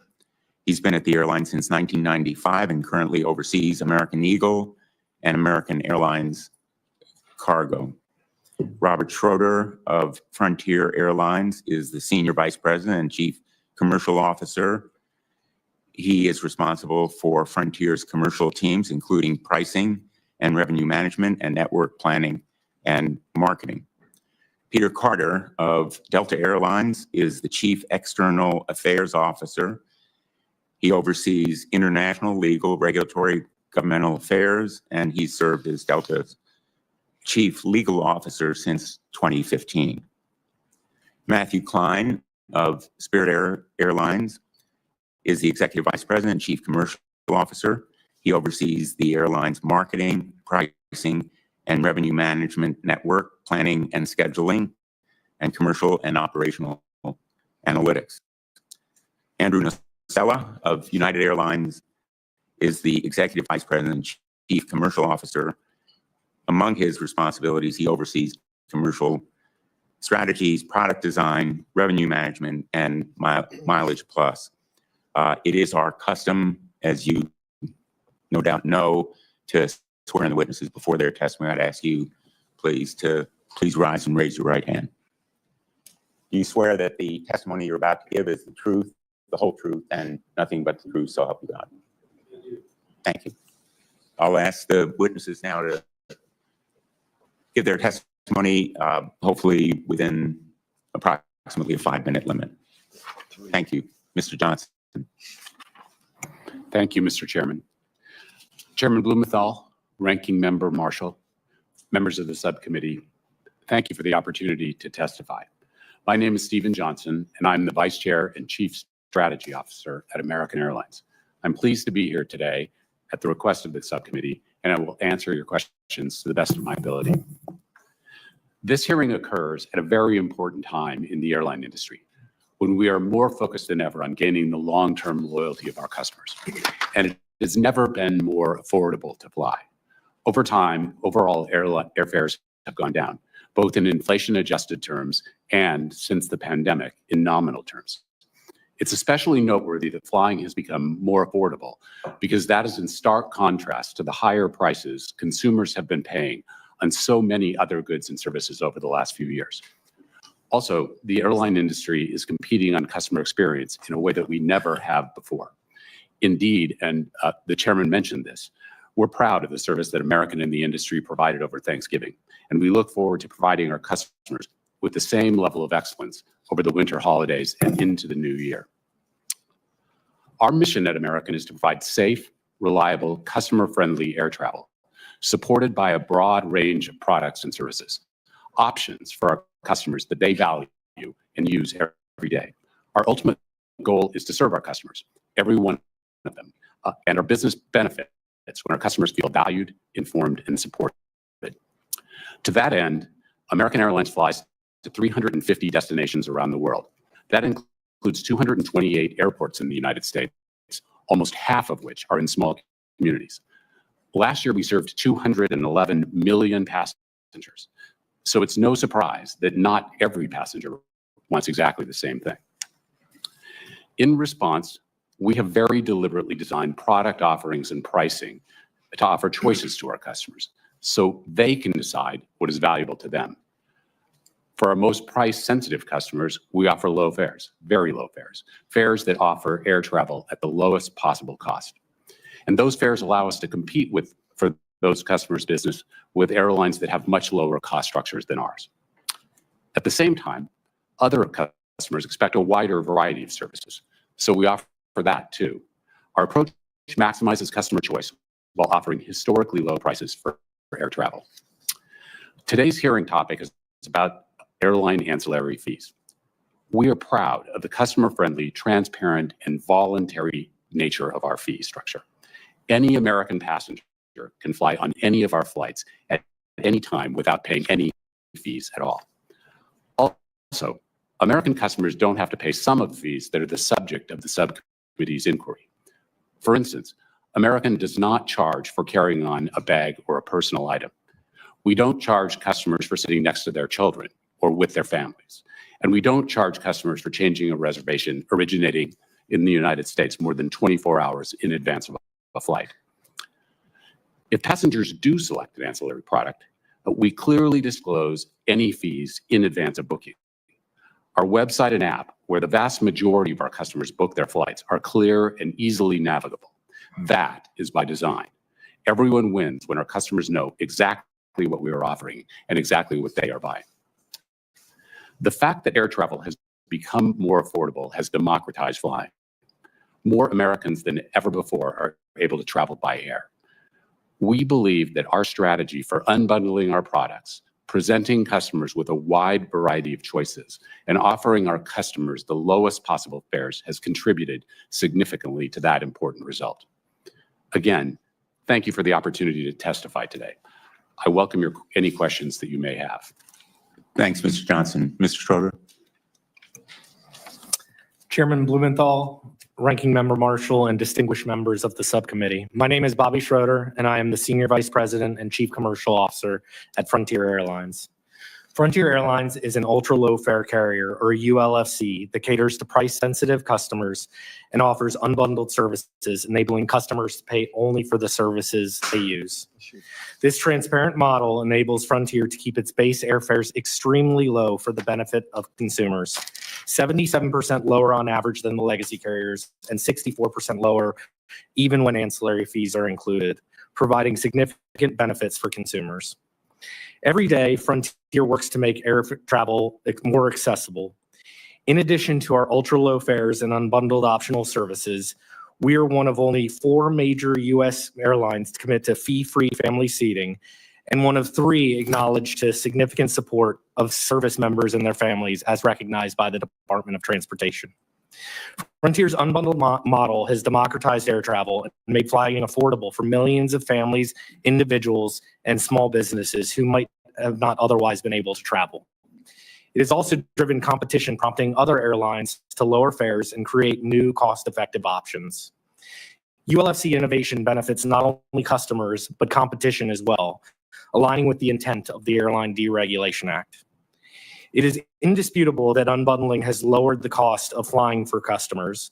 Without unbundling, Frontier could not sustain its ultra-low fares. For example, Frontier's 2022 fare revenue per passenger, excluding optional services, was just $54. And for the first 9 months of 2024, fare revenue per passenger is only $41. Customers who don't need baggage or specific seat assignments aren't forced to pay for them. This ensures affordability and choice for passengers, with more than 70% choosing not to check a bag, more than 80% choosing not to bring a carry-on, and nearly half spending nothing on bags or seat assignments. If Frontier had to include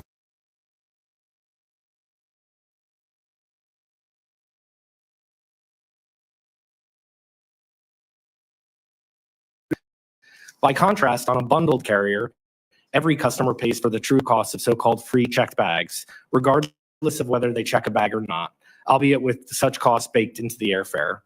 As the Department of Justice explained in its complaint against the JetBlue Spirit merger, for travel on airlines that offer a bundled, all-inclusive price, quote, passengers were forced to pay for these features regardless of how much they used or valued them.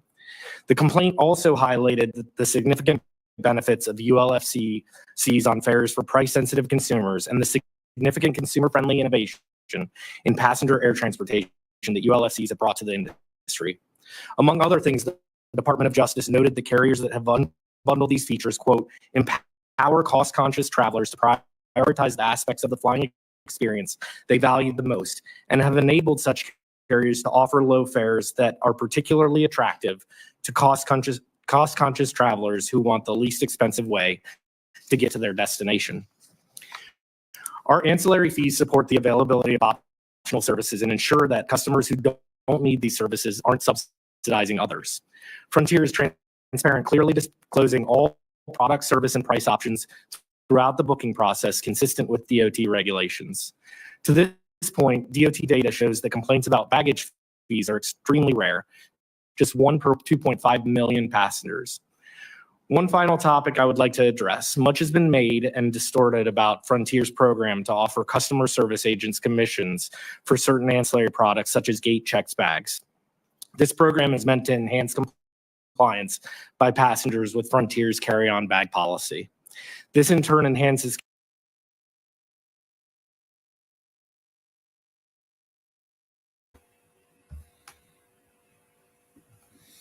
All right. Guys, you still there? I'm still here, Mellows. Yeah, that was awesome. It was long and a little, I don't know, torturous because, these politicians, they just keep going round and round and round and round. And I don't understand it. I take care of my house. I pay my bills. And I'm forward about it. Why can't our government be? That's where I'm at.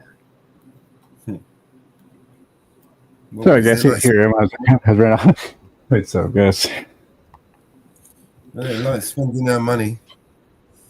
It's more important than anything. Yeah, exactly. And I think I do what I do because I do pay taxes. And we're still like, so what? You pay taxes. We're still in charge. Up yours, buddy. That's how I feel about it, kind of. Oh, all right, there you go, Howie. I put it in the back for it. Right on, Inferno. Sure, yeah. We get yours down to it. Yeah, and then Mellows, hey, no problem, man. Of course, I didn't put it there because you know what I'm saying. Fine, go ahead and put whatever you need to put, man. Oh, I'm not saying. I'm just saying, like what I put in the back there. I'm just saying that feel free to write that down if you like. Yes. Yeah. But that was really cool of you, Mellows, pulling it up and stuff like that. And I'm really trying to educate myself. I get it out there. And Inferno, I did look at my GoPro, and I do have the lock on the screen. I don't understand it. Now, with the protest one, I was just looking at my monopod. I got to figure out a gimbal to put on there because what I have on there now is just not holding my phone steady. Oh, I see. Yeah, but usually the gimbal shouldn't. It has like a stabilizers. I thought in there that shouldn't give you a problem with that. I know the one I've got does, and mine's not even a GoPro. It's a Casso. It's a thing of Casso. But yeah. Right. And well, that's not my. I appreciate it. Some people. I'm sorry, I didn't mean to step on you, Inferno. But some people sit there, oh, freaking idiot. I know. I appreciate it, and my Inglewood video, I got a lot of comment on it, and I appreciate it. I don't mind constructive criticism. What I mind is people that aren't even trying, that don't go out there and saying, "Oh, you're," I don't know. I shouldn't let it get to me. Oh man, those are just trolls, man. Those are just trolls. They're trying to get a response out of it. That's all that is, man. So don't feed the trolls. That's all. That's all they're trying to do, man. I try not to, but at the same time, what are we here for? Free speech and transparency. I watched this documentary on Jerry Springer last night. And he said it so well. He says, what I have on my show are horrible people. I have Klans members. I have neo-Nazis. And he says, I hate them. But how did he put this? He said, protect our free, God, I can't remember how he put it, but basically he's saying we all have free speech. We might not like it, and we don't have to agree with it. We all have free speech, and that's why I leave the troll comments on my channel. Sure, yeah, I got you. Yeah, along with the hate speech, right? That's the main thing, but nothing threatening, nothing. It's all good. Yeah. I think one of my trolls was trying to get me. Oh, Howie, you're out for clicks and views and money. And I said, first of all, I said, have you seen my clicks and views? You know what I mean? And I told them, no, it's not about the money. I don't even ask for a dime. And I don't blame other channels that do that because they do professional work. But me, I'm more protesting than out there for this big. And you could see I'm obviously not a journalist, but I believe in what's right. And that's why I do what I do. Yeah, man. Yeah. That's one thing. At least that it's that girl in the post office that called you a journalist, right? Yeah, she did, didn't she? Yeah. Yeah, kind of proves it. Yeah. Well, she was kind of cute though. She opened up in the middle there. I mean, I wish it was different circumstances. I would ask her on a date. You know.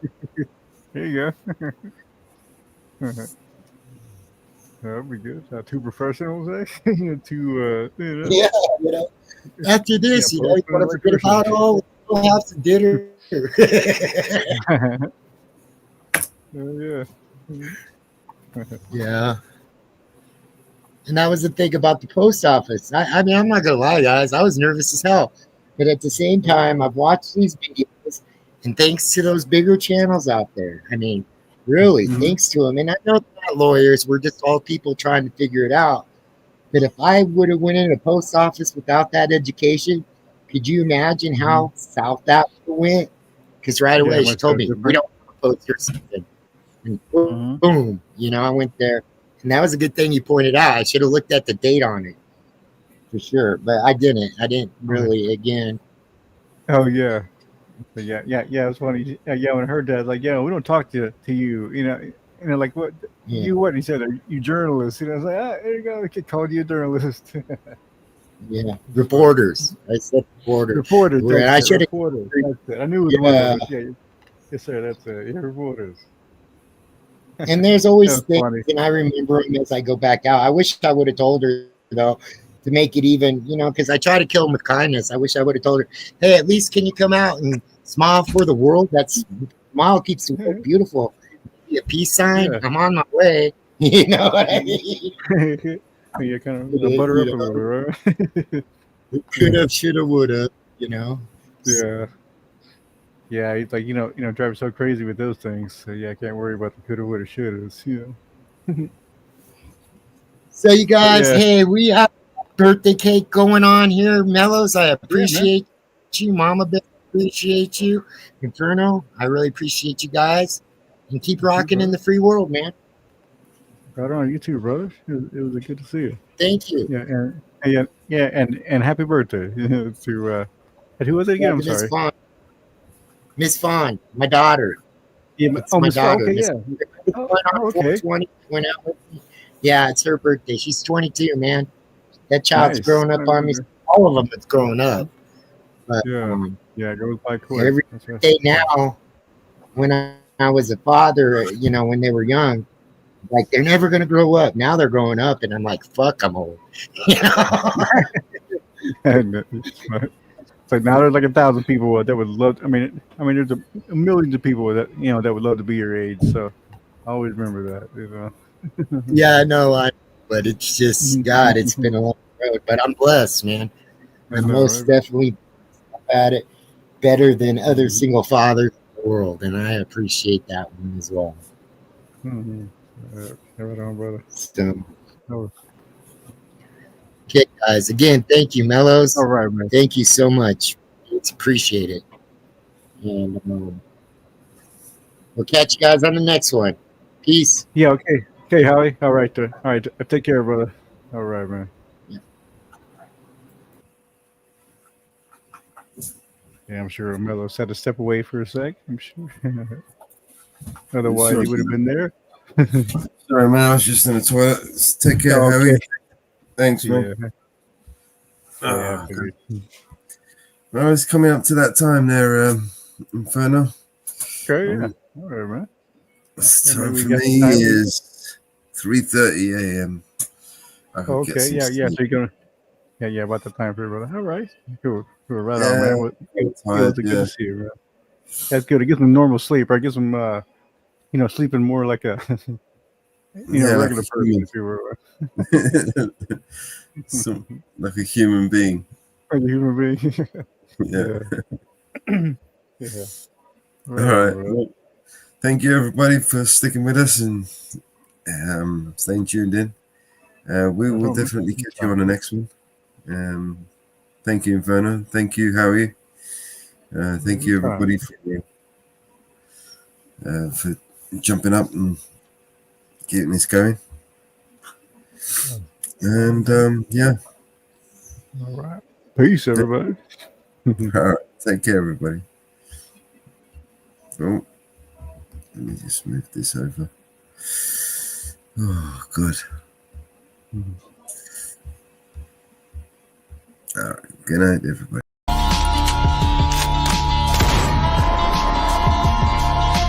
This is your emergency broadcast system. All civil unrest has gone global. All Capitol buildings and cities are under siege by the United States government to quell the domestic terrorist threat. All residents of urban neighborhoods and cities are being ordered to stay in their homes until the threats are eliminated. If you disobey orders, you could be shot on sight by rogue agents, federal forces, and domestic terrorist militias. This is your emergency broadcast system. This is a national alert.